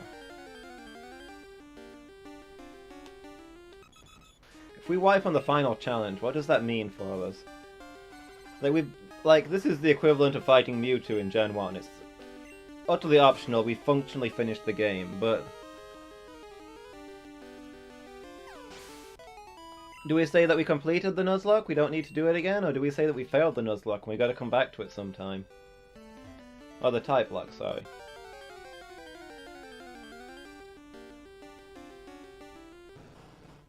If we'd wiped on Mewtwo, I probably would have said that we'd won, but this feels... because technically we finished this at the Elite Four, but there's so much stuff after that, you know? That it feels like there has to be a second finale to really cut it off.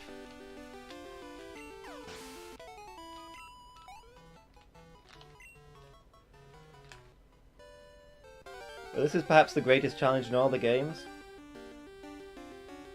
Nowhere in the entire series is there a higher level enemy than the one that we're about to face.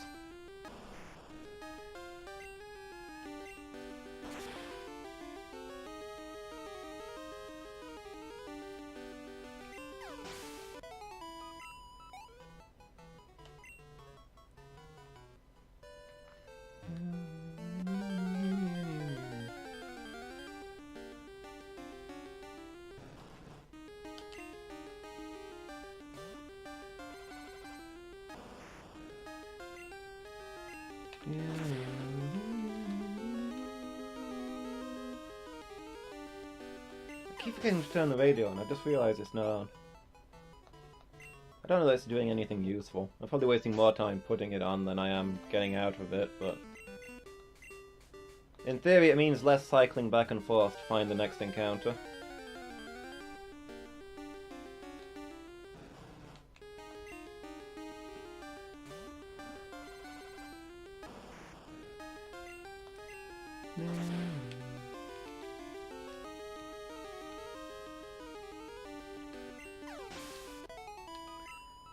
So is Tangela wearing shoes? Kinda looks like it's wearing shoes. Little red booties. Plants with feet. What a nightmare. Oh wait, that's why Norellan's not said much tonight. Obviously there's Tanglers everywhere. They're outside, Norellan, it's okay.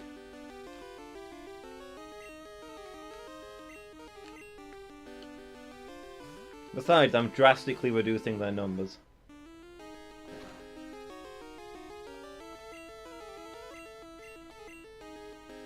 By the end of this session, they'll be borderline extinct. Nothing will grow in the Mt Silver region for centuries. I always thought Tangler was wearing shoes, yes. Yeah. But since they're naturally occurring creatures, they must just have feet that look like shoes?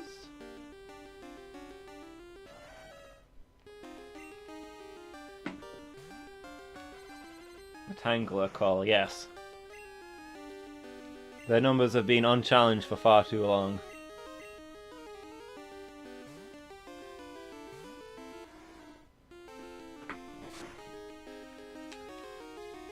Did ancient cultures used to kill Tanglers so they could wear their feet as shoes?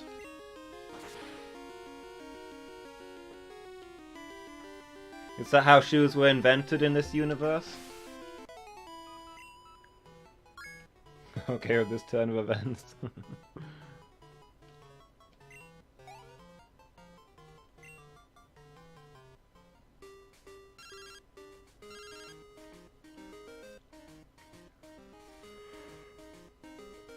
Humans are naturally occurring creatures which wear shoes? I guess. Are you saying that Tangler make their shoes? So really, rather than a call, this is genocide. Tangler human-level intelligence. They use simple tools to make themselves shoes. So they can walk from area to area to get good sunlight, which is all they really need and why they've never developed more tools. But nonetheless, they have a rich, vibrant culture and a beautiful language. None of this is going to make Nivellen any less happy to see them be exterminated.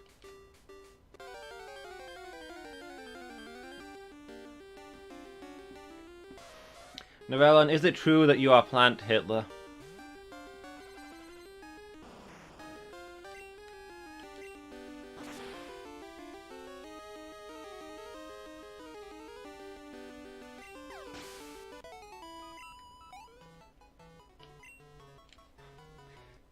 We're walking a dark path here.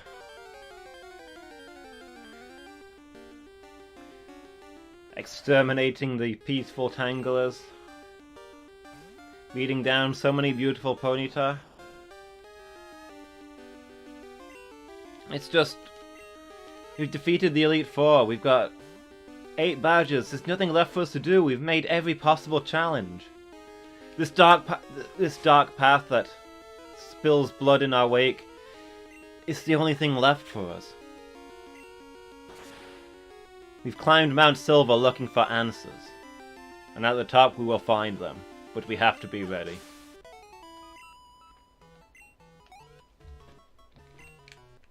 You're not Plant Hitler? That seems fair. All in the name of progress, yes. Mr. Fast has always followed the path of progress. He's looked to the future. He's the benefactor of so many towns, produced so many products, created so many things. He's become the undisputed champion.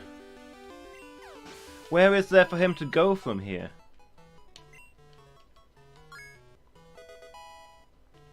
He still looks to improve, but each step of improvement takes him down this more dark path.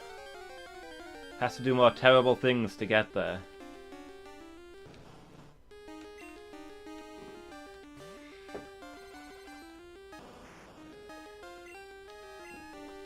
Truly the path of a brilliant, rich and handsome aristocrat is a harsh and difficult path to walk. Not for him the simple life of a farmer, toiling each day and knowing his place. Mr. Fast must always push further forwards and see what life what life awaits for him. What fate he can take for himself.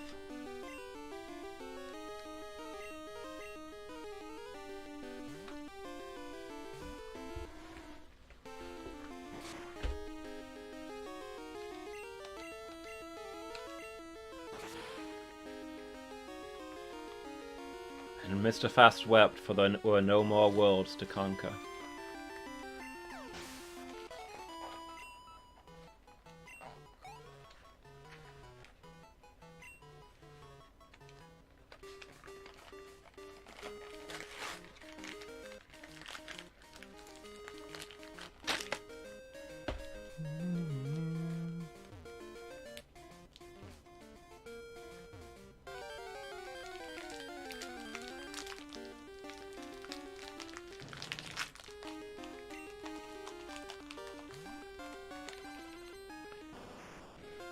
Maybe Tangler are just primitive people hiding in bushes. What if they're not Pokemon at all?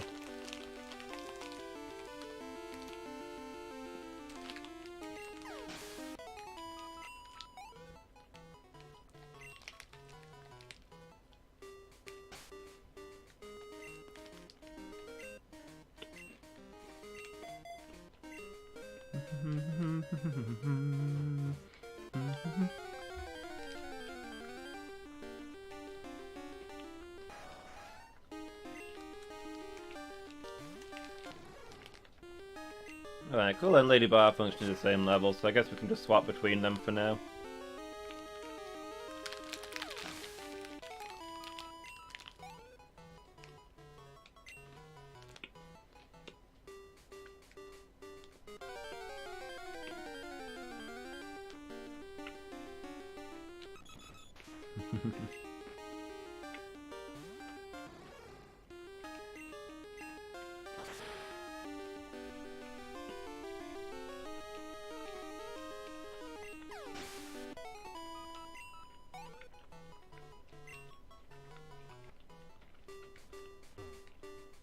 Remember when we thought we'd be level 60 by the end of this session? And have time to go after the legendary birds as well.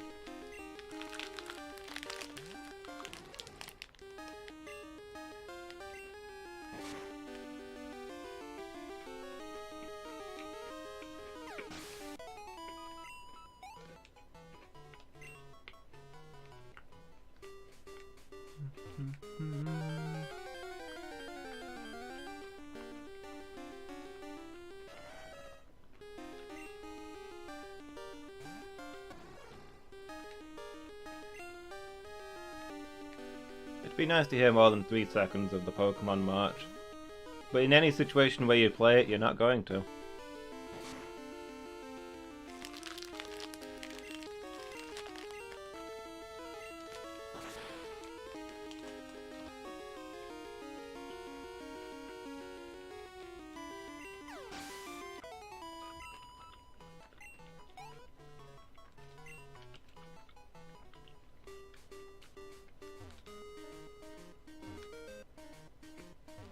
Donphan are weird Pokemon. They're like flat elephants. Who flattened an elephant? And why?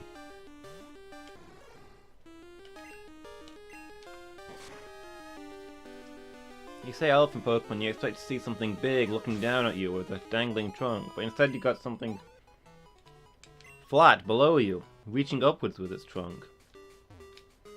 They're like reverse elephants.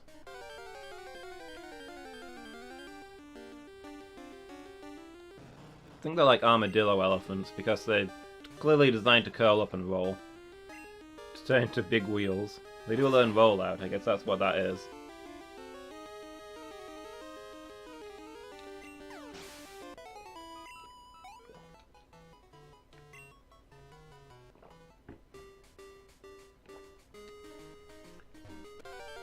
The survival strategy of so many wild creatures. When you attack, just turn into a wheel and roll away.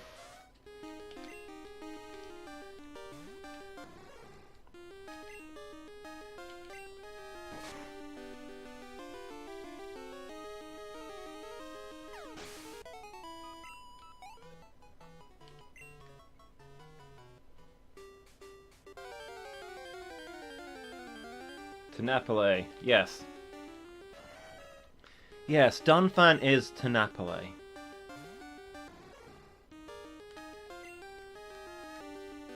I've never seen a more Tenapele creature.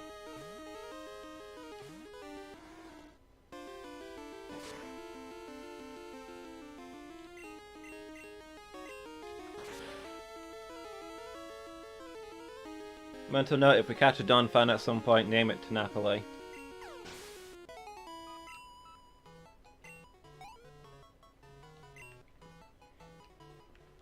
Oh, that reminds me. Meant to ask you, Lady Meow. You looking forward to the next Pokemon Go event? I bet you can't wait for when it's Swinub weekend.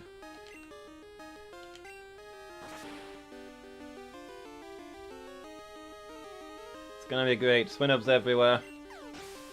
Can finally evolve one into its final form.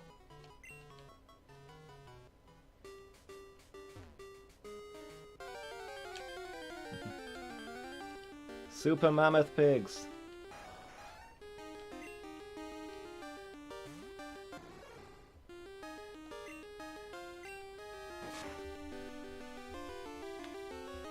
Ice Age Mammoth Pigs. Yeah, I've had a quest stuck on my go for ages saying to catch 10 ice types. Finally, I'll be guaranteed to get those. Mamoswine is the only reason to leave your house that day. You're not going to try and get yourself a shiny Swinub? You're normally so good at getting those shinies. It survived. I wasn't expecting that.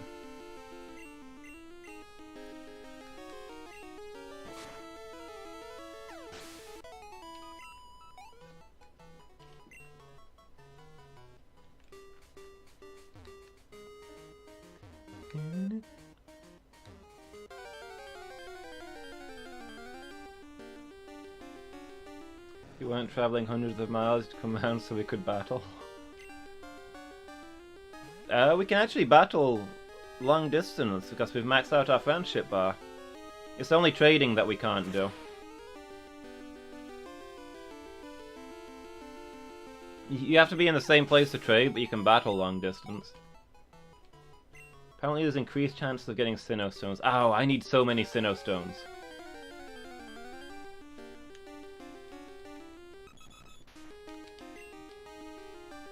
I've hardly seen a dang one. I don't really know where you get them from. Is it only battles that you can get Sinnoh Stones? Because I've not gotten any Sinnoh Stones in a battle, but then again maybe you need to win and somebody is a little too competitive.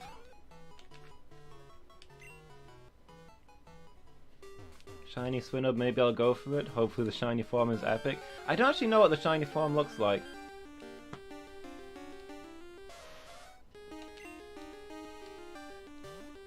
Might be a fun colour. Some shinies look amazing, some shinies do not.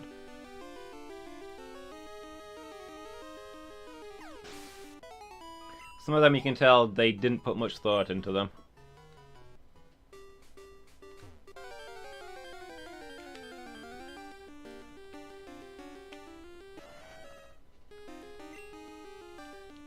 Should be epic to make up for being Swinub.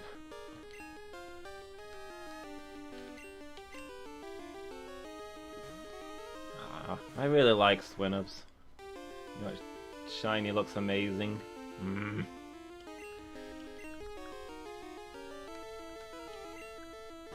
You and your shiny Ponyta. You shouldn't be waving that thing around everywhere. One day you're gonna get murdered by a jealous trainer.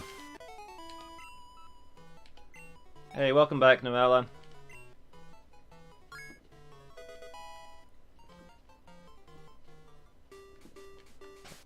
It's ridiculous that the back rank is pulling ahead of the main rank.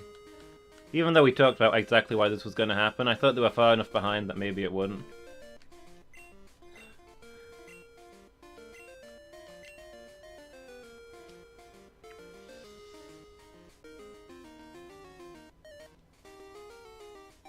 Makes me feel that actually taking the XP share off might be the best play for now.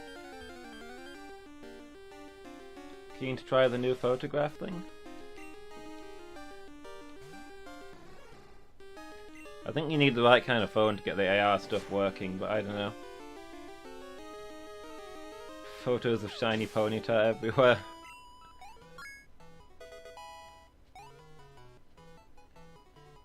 Shiny Ponyta up a mountain, shiny Ponyta at the beach. Yeah, send them to me so I've got a trail of all the places that you go, so I can set up some bear traps and get your shiny Ponyta. Shiny Ponyta at Disneyland.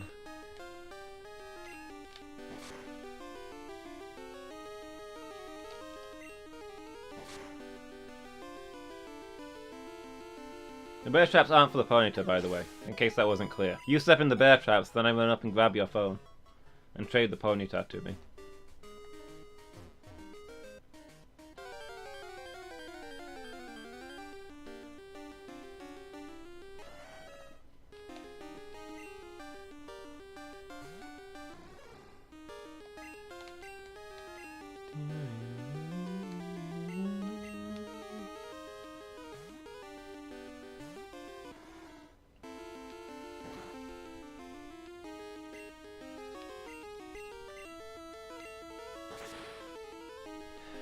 Thinking I wouldn't mind some X items for this fight to make up for our really low comparative level.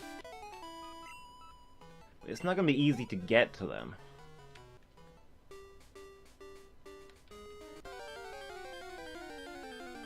Because we don't have flight, so it's going to be a long walk. And that's going to be dropping a lot of leveling time. Is it worth? Get some extra fens and things then. Or are we better off just getting some levels that might not be as powerful, but will always be there?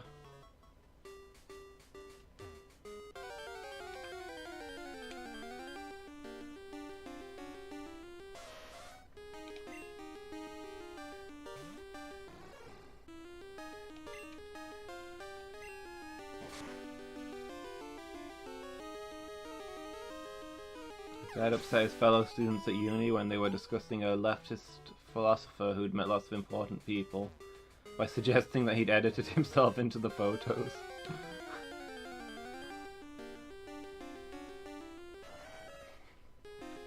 Was there evidence to support this theory, that the philosopher was just pretending?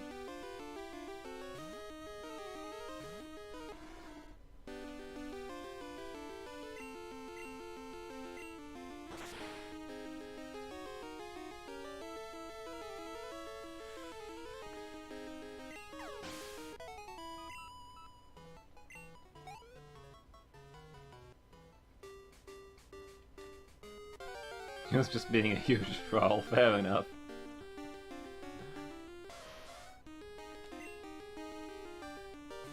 I couldn't disprove him.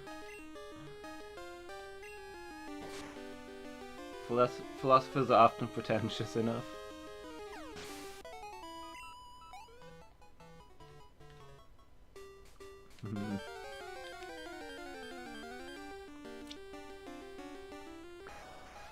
Philosophy is the only science that has made no new discoveries in thousands of years.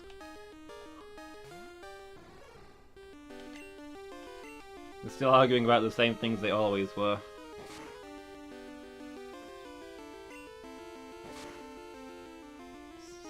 Especially scientific anti-realist. Was this philosopher a scientific anti-realist?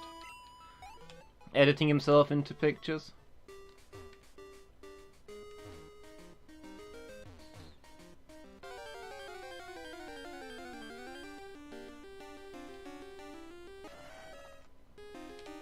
Did they have X items at the Elite Four, or do we have to go get one of the,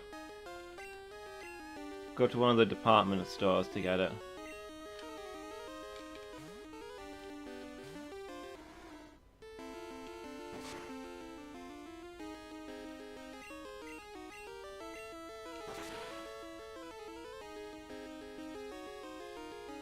There are also mathematical anti-realists.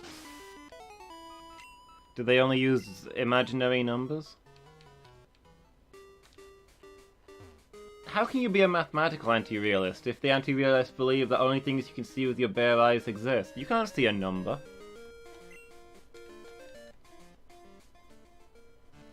I'm gonna sprint for the Elite Four. We can get through Victory Road pretty quickly with some max repels.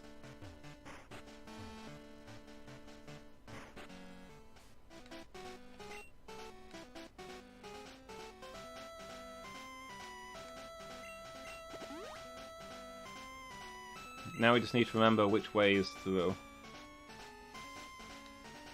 Can we go about this way? Oh. Got one right, one wrong. Mathematical anti-realism generally holds that mathematical statements have truth values, but that they do not do so by corresponding to a special realm of immaterial or non-empirical entities.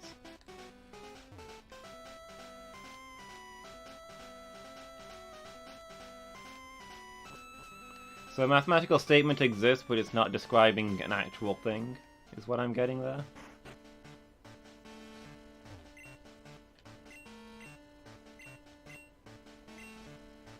So what they're saying is that there isn't a number realm where the numbers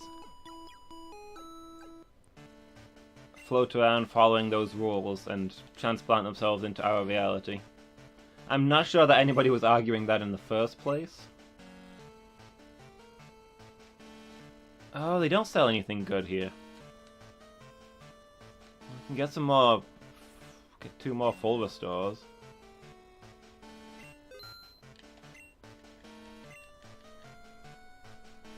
It's gonna be like a 15-minute trip just to get to the department store and back. Never mind. I guess we're not getting any X items.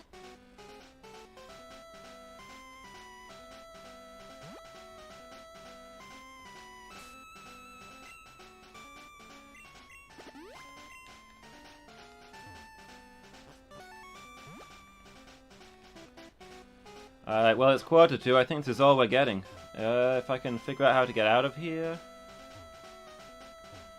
This place is so much easier going the right way forward.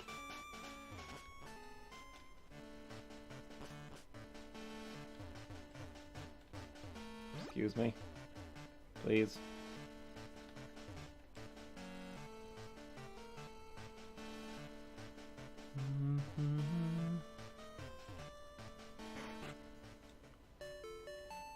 Alright. Let's see. Sort out our inventory and then it's gonna be time for our final showdown. Yeah, time has run out. This one is gonna be hard. This will be the greatest battle we've ever fought. We've never seen a level gap like this before. But we're gonna see what we can do. This is the time. This is our time.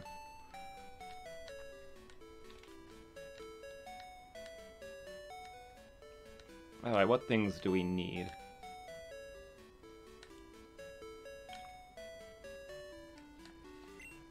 X accuracies. Rare candy, yes. A ragged handful of outmatched survivors. Yeah. These are who remain. You know what? We're taking the Miracle Seed.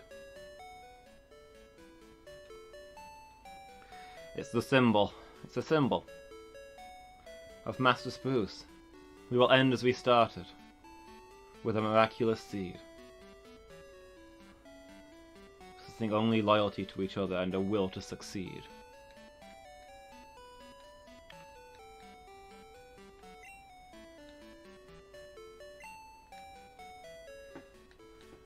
A poor man's son can be a hero in the night. The fistful of anger and the will to fight.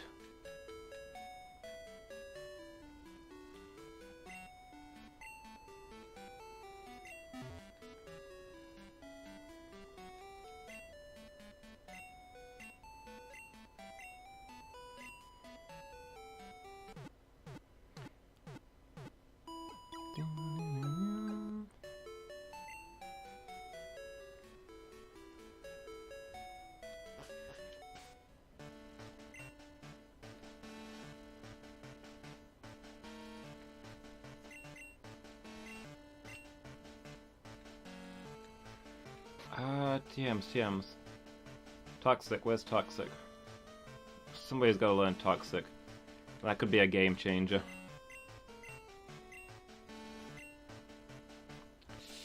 Oh, but the Danger Noodle has a specific task. He's the person I would have given it to, but...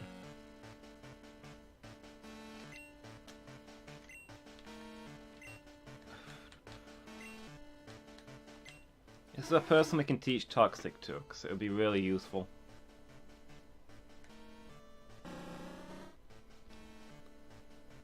Nicholas, in place of Pursuit. Anything that Pursuit will be good against, Furiocutter will also be good against. It'll give him just a desperate emergency measure.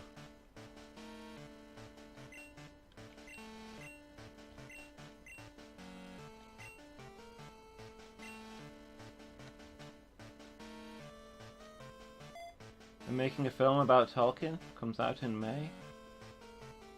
Trailer actually made it look pretty good, huh? Everyone's not seen the trailer, desperately avoiding spoilers.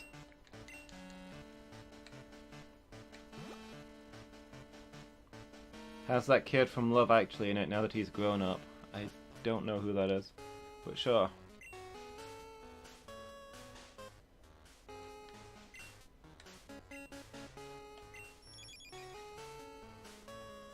Oh, he played the Beast in X-Men? Ah, okay, I know who you mean now. Wait, which Beast did he play, though? Past Beast or Future Beast? Wasn't there a dire hit in here somewhere?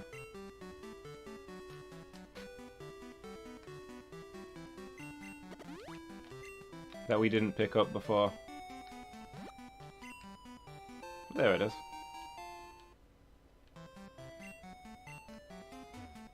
X-Men First Class, the younger Beast, okay. I assumed that was who you meant. What with him having been a kid recently.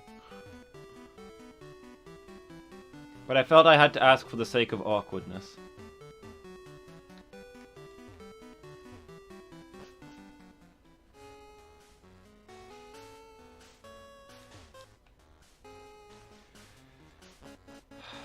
Here we go.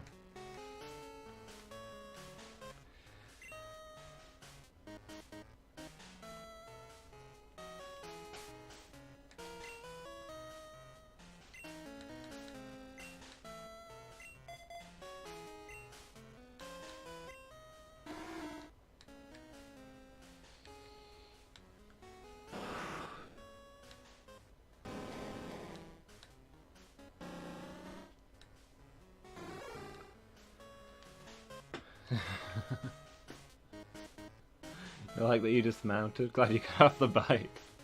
Well, you know, it's a narrow ledge.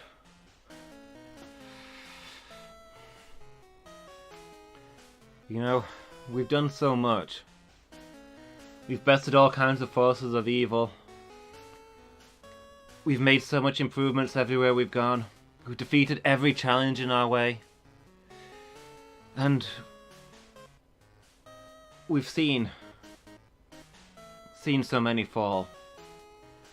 So much bloodshed. Legends and heroes falling around us. Master Spruce, Painmaker, Mystic Meg, and countless more. And now I have to ask you. Tell me, do heroes still have a place in this world?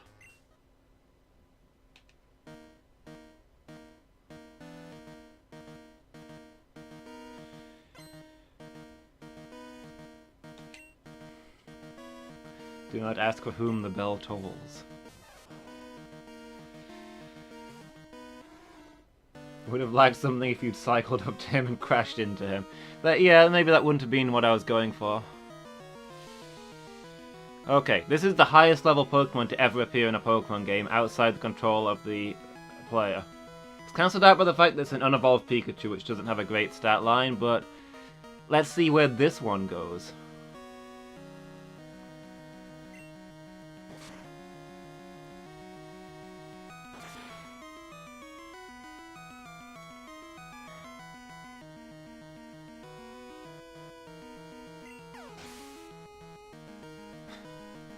Guys, do you feel like maybe we've overtrained for this? We should have gone do the legendary birds instead of messing around with all this leveling.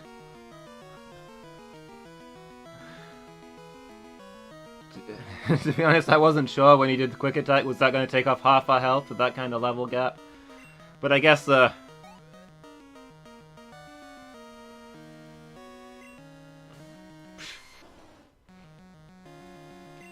no amount of training allows a lower class warrior to defeat an elite. Alright, Venusaur. Who is our counter for Venusaur? It is probably Lady Bar, isn't it? Actually, this might be Nicholas's play.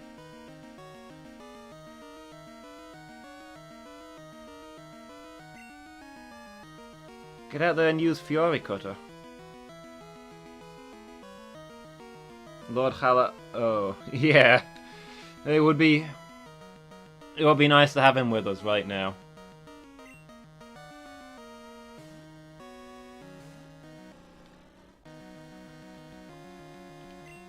Oof. Took in sunlight, huh? Oh, we didn't use the rare candy before we went into battle. That would have been a thing to do.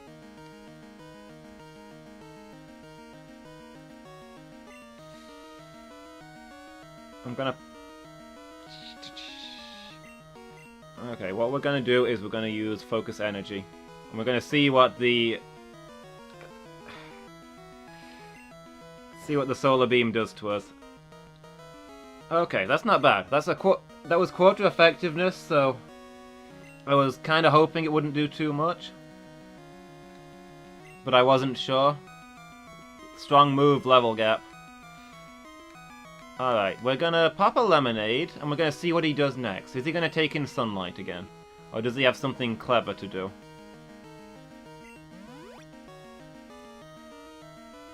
He's probably just gonna use body slam or something. Okay, that's interesting. Well, we're gonna push this even further. Dire hit. Oh, can you not stack dire hit and focus energy? I thought you could. I was hoping for that guaranteed critical. Well, we're going to play an X accuracy then.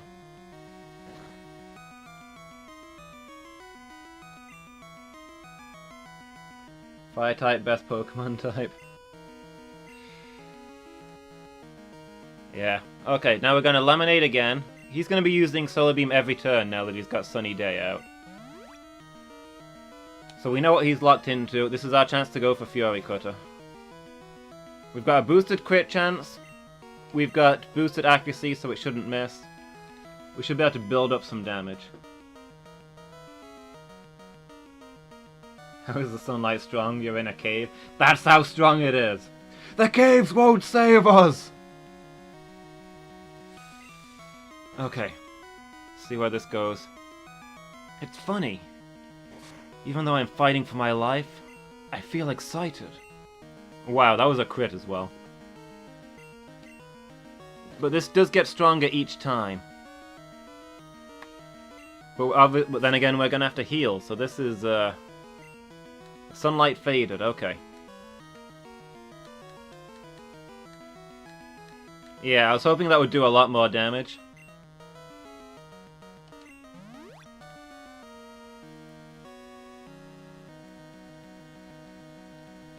He's either going to have to use Sunny Day again or accept a slower... Looks like he's accepting a slower Solar Beam. So this means we can stack up our Fury Cutters further before we have to reset again.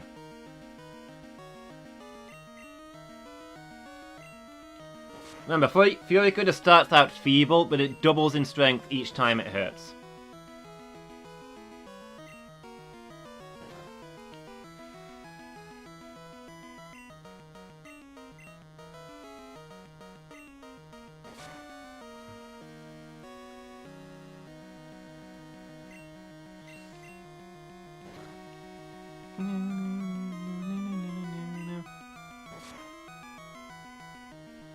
There we go.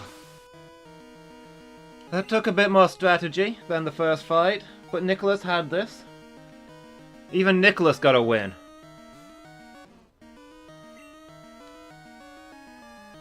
Oof, now this is gonna be a thing.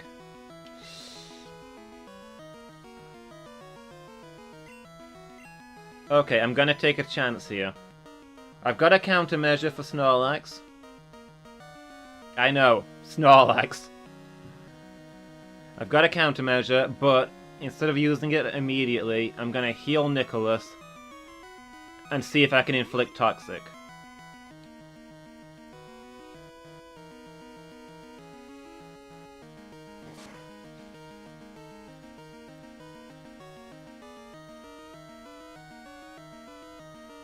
Oh, that was a critical hit.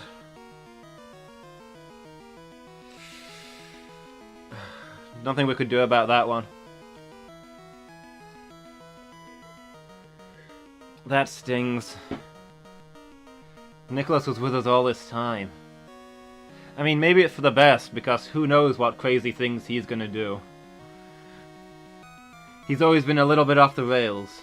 We always knew he'd be his own destruction eventually. His finest hour followed by this, yeah.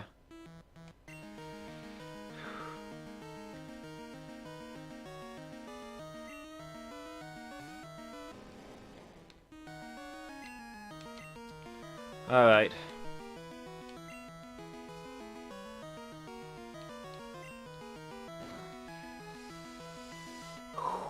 That hurt. Here's the plan. He can rest to recover his injuries, but he won't recover his damaged stats. Bet this thing has Hyper Beam, so we're going to heal early.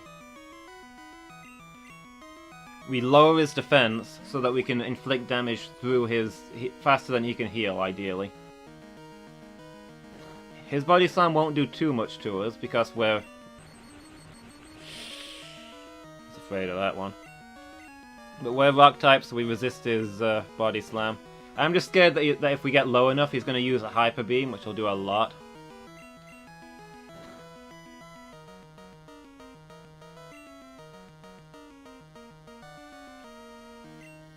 There we go. That's the maximum defense reduction you can get.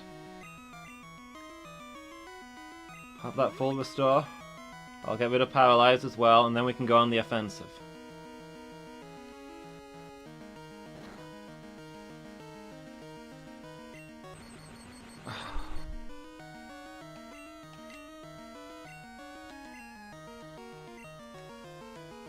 Alright, let's have a look at what our different moves do.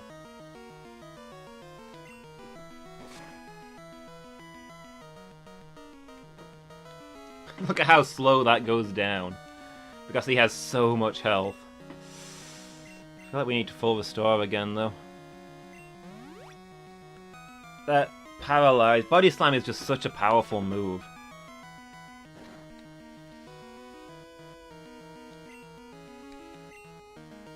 Alright.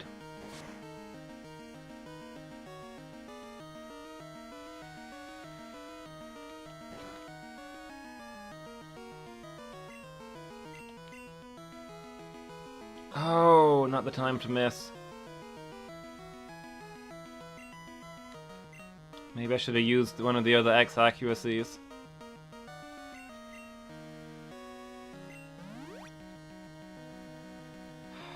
Oop. Rip Nicholas. Everybody type F. To pay your respects. Do you not have rest on your Snorlax? Or are you just confident that you can take another... Really confident you can take another rock throw? Let's try a strength, see if it does slightly more. Oh, not.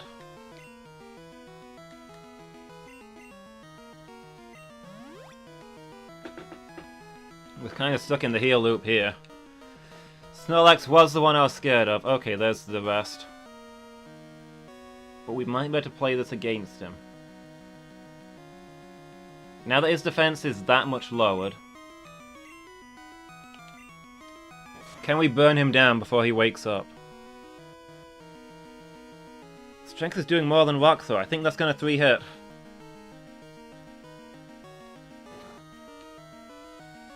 Of course it has Snore, but that's fine, to be honest. Snore is not going to kill us.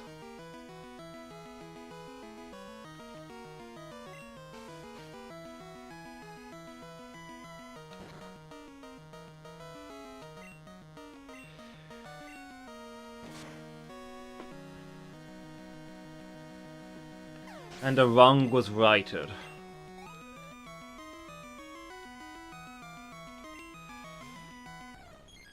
Ooh, Espeon.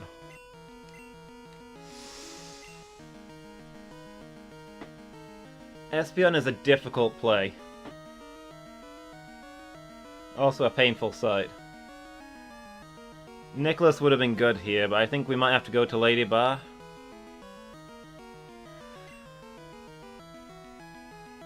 Who's actually got really good special defense? Because I don't really want to switch in on this.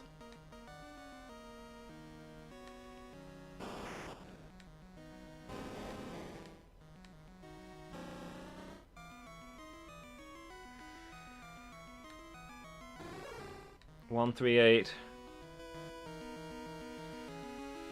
Lady Bar is the most durable against the kind of damage that they'll be putting out. I think we've got to go to Lady Bar here.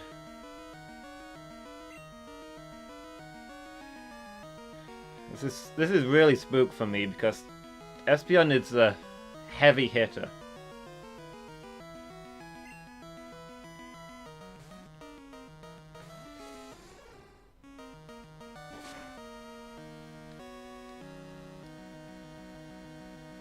No. Oh boy.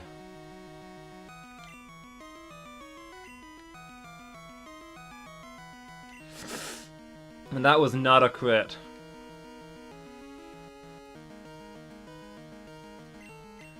Okay, I'm gonna use a Hyper Potion and see what they do.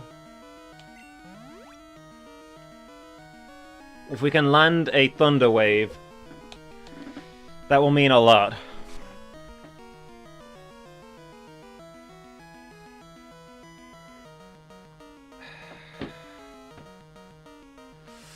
They're just gonna keep doing this, aren't they? Do we switch to Captain Amphi? It's gonna be about the same up there. Is there anything that he's gonna be able to do differently?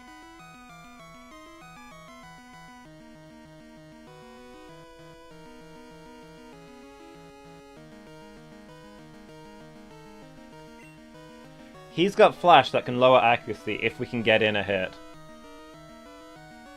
That might be better for us.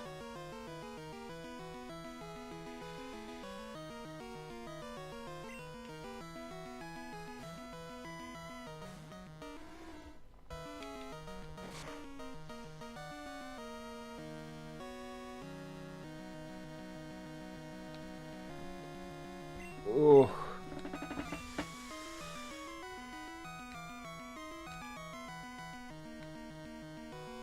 There's not much we can do here other than just keep healing.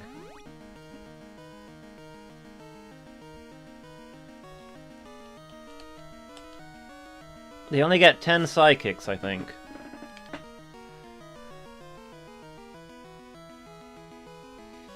But if they get a crit, we're doomed. There's nobody in the party who can take 2 of those.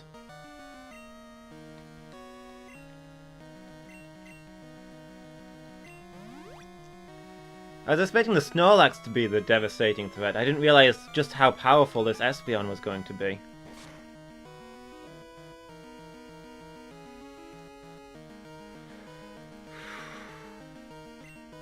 If they do something else just one time, or miss or something, then we could hit them with a flash, and then then the attrition goes in our favor. But war of attrition, running out of psychics. I think that's what we got to do. We're gambling. Gambling that they'll run out of psychics before they'll crit us is what's happening here. It's not a game I like to play. Imagine what Mystic Meg could have done. Mystic Meg would have won this effortlessly. She would resist the psychic damage, and she'd counter with the Shadow Ball move, which I gave her specifically for taking down rival psychics. So yeah, really wish Mystic Meg was here now.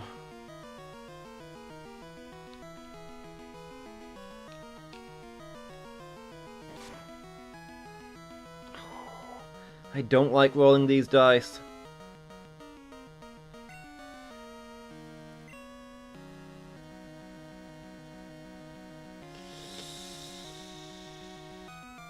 The mathematics of defeat, it is a hateful equation.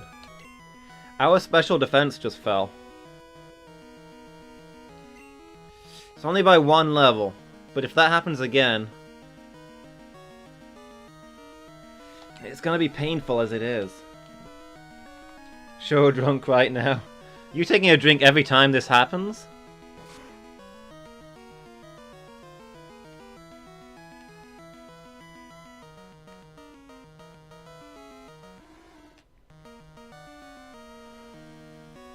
Wow, that was from 1 special defense drop.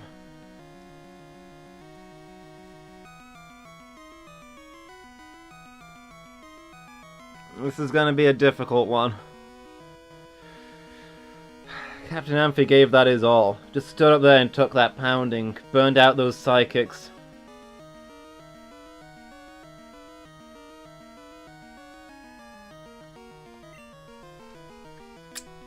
Now we've got 2 options. We switch to Lady Bar and continue the healing until they run out of psychics, which we must be very close to. Or we go to Cooler, who has Bite. If Cooler is faster, the Bite will do a lot of damage and cause them to flinch. But I don't think Cooler will be faster. You know, when I say it out loud, it's obvious. It's got to be Lady Bar.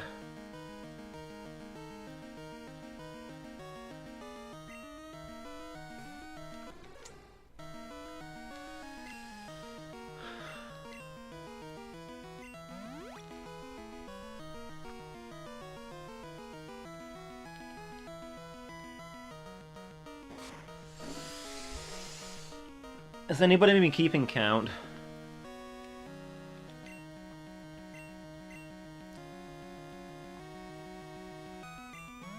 How many are we on?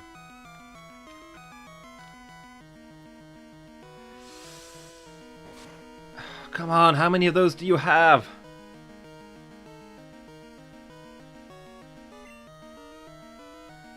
We did not overlevel for this year. Gotta be more than 10. It's possible that he's used PP ups to get more than 10. I think the maximum possible is like 15. Maybe they can't win out, only us? I'm fairly sure they can win out in this gen. In Gen 1 they couldn't.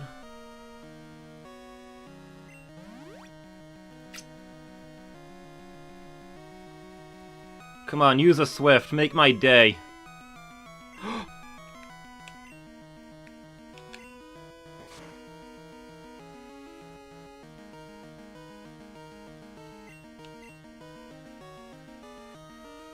They're out. We've got them.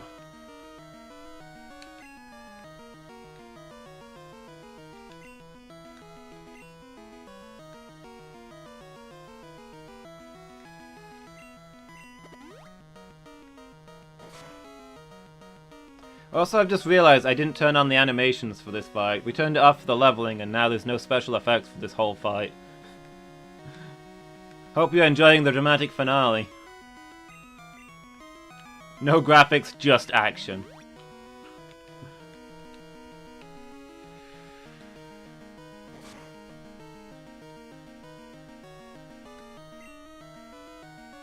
Where's that X accuracy? I don't know that you've got anything that will miss, but you're using it anyway. We're going all in here.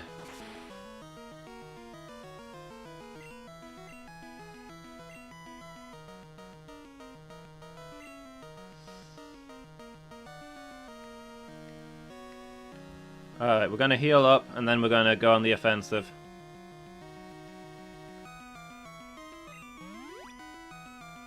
No filler here, absolutely. You won't see me spending a dozen episodes charging up a Kamehameha. Just get in there and make things happen. Paralyzed and flinch chance. We should be able to keep them locked down reasonably well.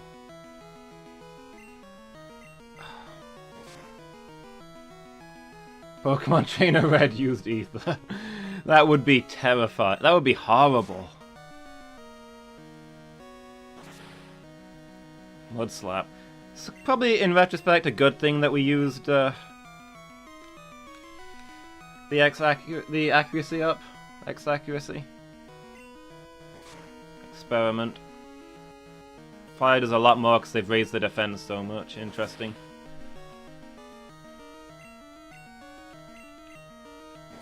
I don't like how low our accuracy must have gotten. But I think has he only got 2 Pokemon left? I think I know what they both are.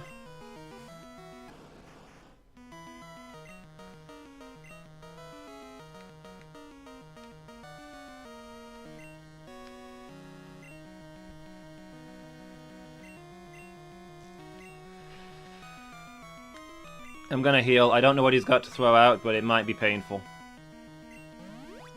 Want to be at full health. Surf. What's it gonna do?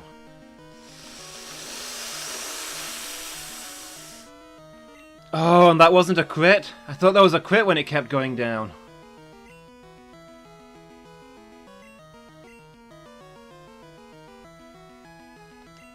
This needs to be a full heal. We need him to be paralyzed, I guess.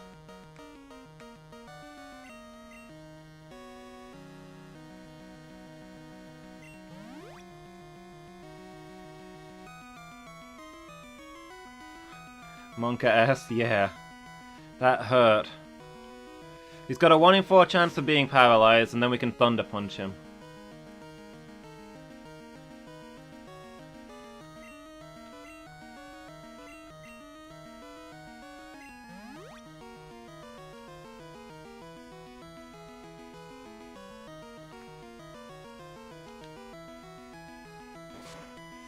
Why are you not paralyzed?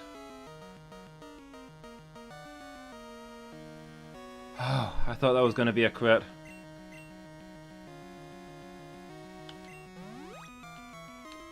This is with Rain Dance, which is making his water moves stronger, so when that wears off they'll be weaker, but I think they're still going to be more than half our health. I don't like this one bit.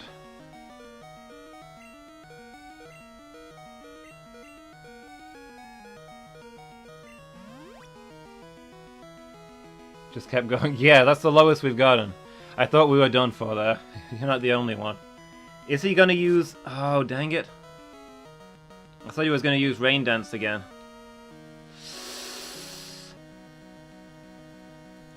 That was... 102 damage. If he doesn't Rain Dance, it's possible for us to survive a crit. But it requires a... requires good luck. Come on! This is like 10 times in a row he's not been paralyzed.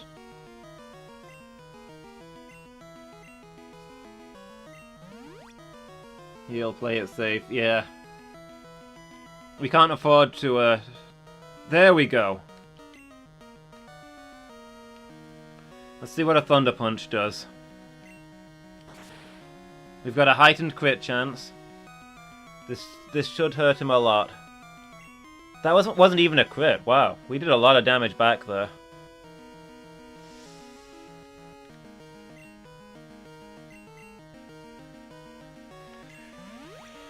Ah, right, Lady Meow. He felt that one. Paralyzed.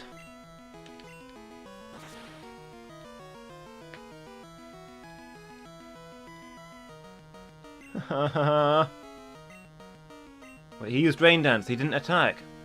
That means we can stay on the offensive. Oh, I was worried he was going to use a full restore or something. If he'd used a full restore, that would have broken me. Level 57. Trying to learn Thunder.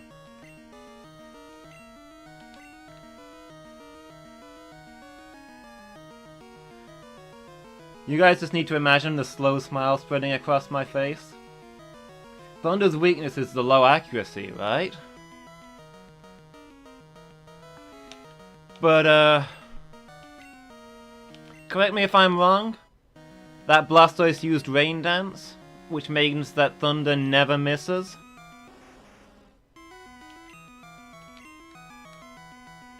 See how this goes.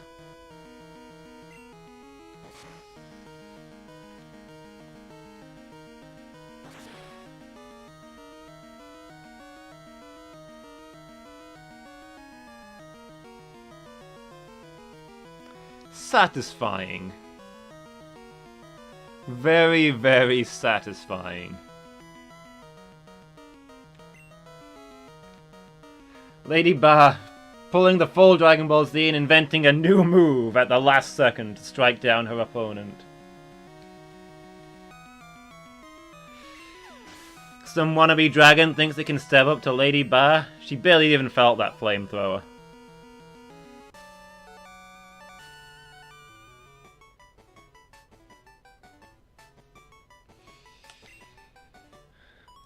I think this proves once and for all that Blastoise is a much bigger threat than a Charizard. I mean, come on. Send some to Mum, of course. Poof. He's gone. Or was he never there at all?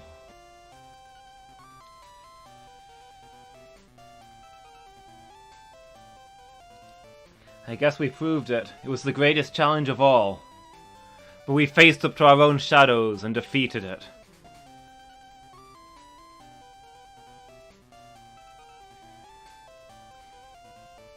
Still more fell behind, but...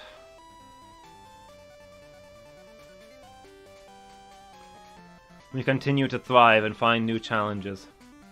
There's no need for despair. We've not made ourselves useless yet. Mr. Fast will continue to travel the world, seeking new people in need of help, new challenges. And he will be the greatest trainer of all time.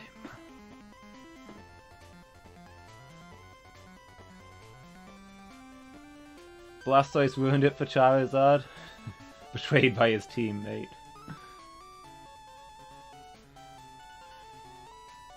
Are you suggesting there's some kind of rivalry between Blastoise and Charizard mains? Did he ever exist? Not a talkative chap, is he? Wait, was it a mirror? It was a mirror all along. A struggle, but we made it. More relief than the triumph of blue. Yeah. That one was, Oh, that was close. If he had gotten some crits at certain moments, then we could have wiped there. That was a fight. You know, we had to go in like 30 levels underneath to make it a fair fight, but that was a match.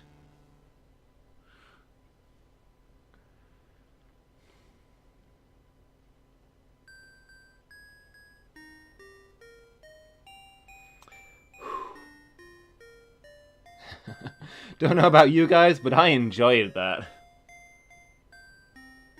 Moments as Fuminia Rings of Power. At this point, I am a Ring of Power.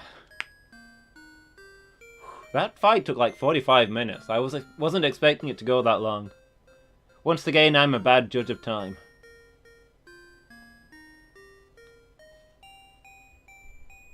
You'll enjoy it in hindsight 2/10 right now. I didn't think we were going to make that. I thought that Espeon was going to get us. That was freaking close.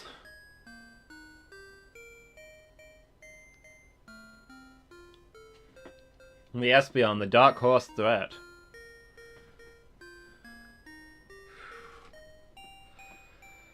Alright, well.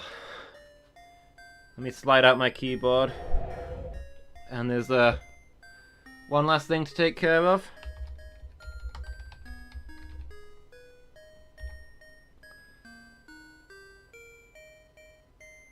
Hey, what do you know? It's not a three-way tie.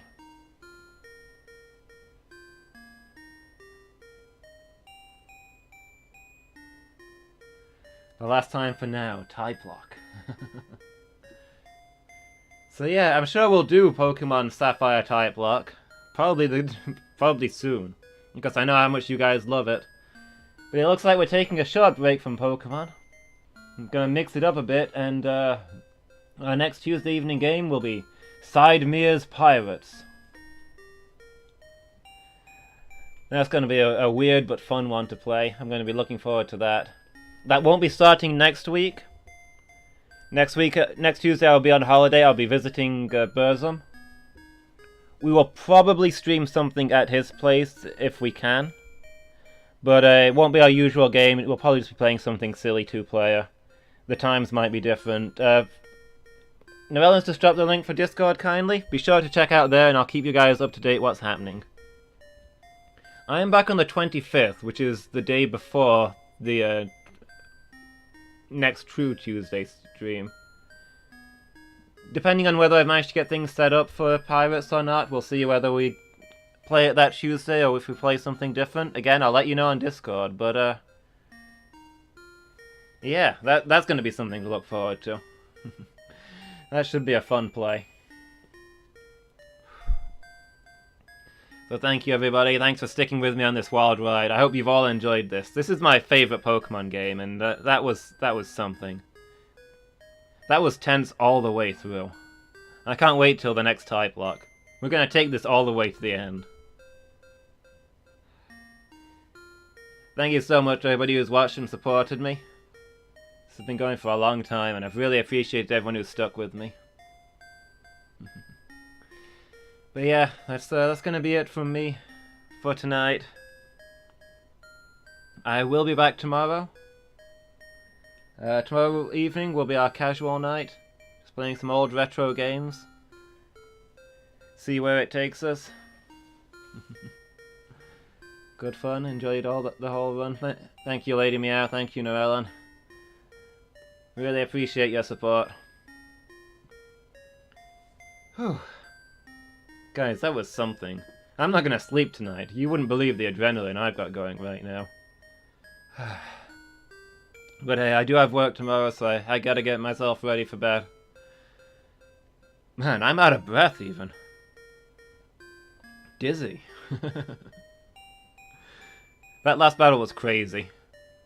Sad to see us lose some more Pokemon, but we couldn't have asked for a better challenge. So yeah, thank you everyone. Thank you all again.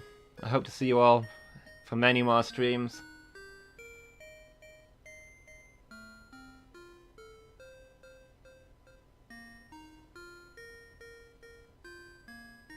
I may have 2 things.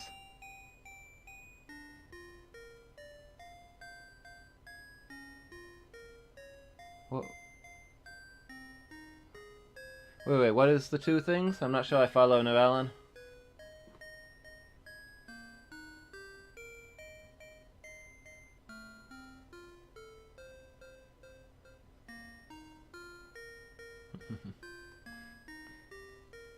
He said night. I'm not sure if he's already taken off.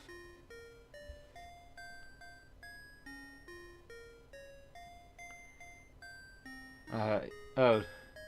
Dizziness and shortness of breath may not be Pokemon related. It has been a difficult week. I wouldn't be surprised if that Pokemon match put me on the edge of a panic attack. But kind of in a good way. The point of a Typelocke is to get that tension, get those feels, you know? I am also kind of thirsty. I finished off my mug just before that last battle. Thought I could get away with it, didn't realise how long it would run.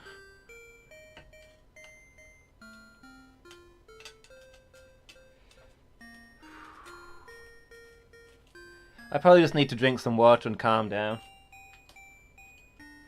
Just got a little bit too excited after that difficult week that I've had.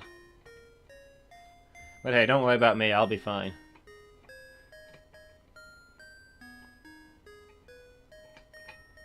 Were you planning on typing?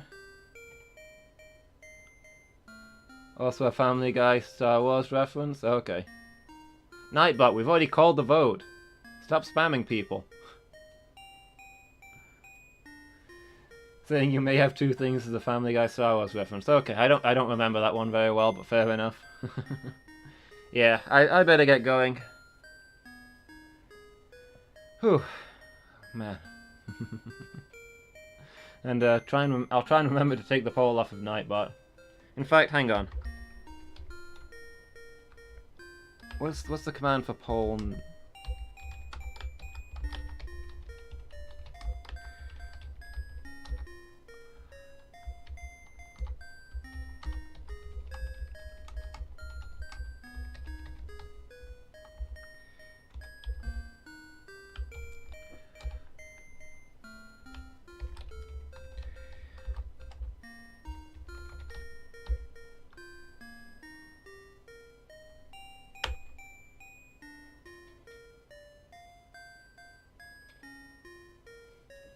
There we go. As promised, a Charizard poll. You guys can tell me how you really feel about Charizard now. And with that, I'm gonna go. Thank you, everyone. You guys are great. I hope I see you all again. Good night, everyone.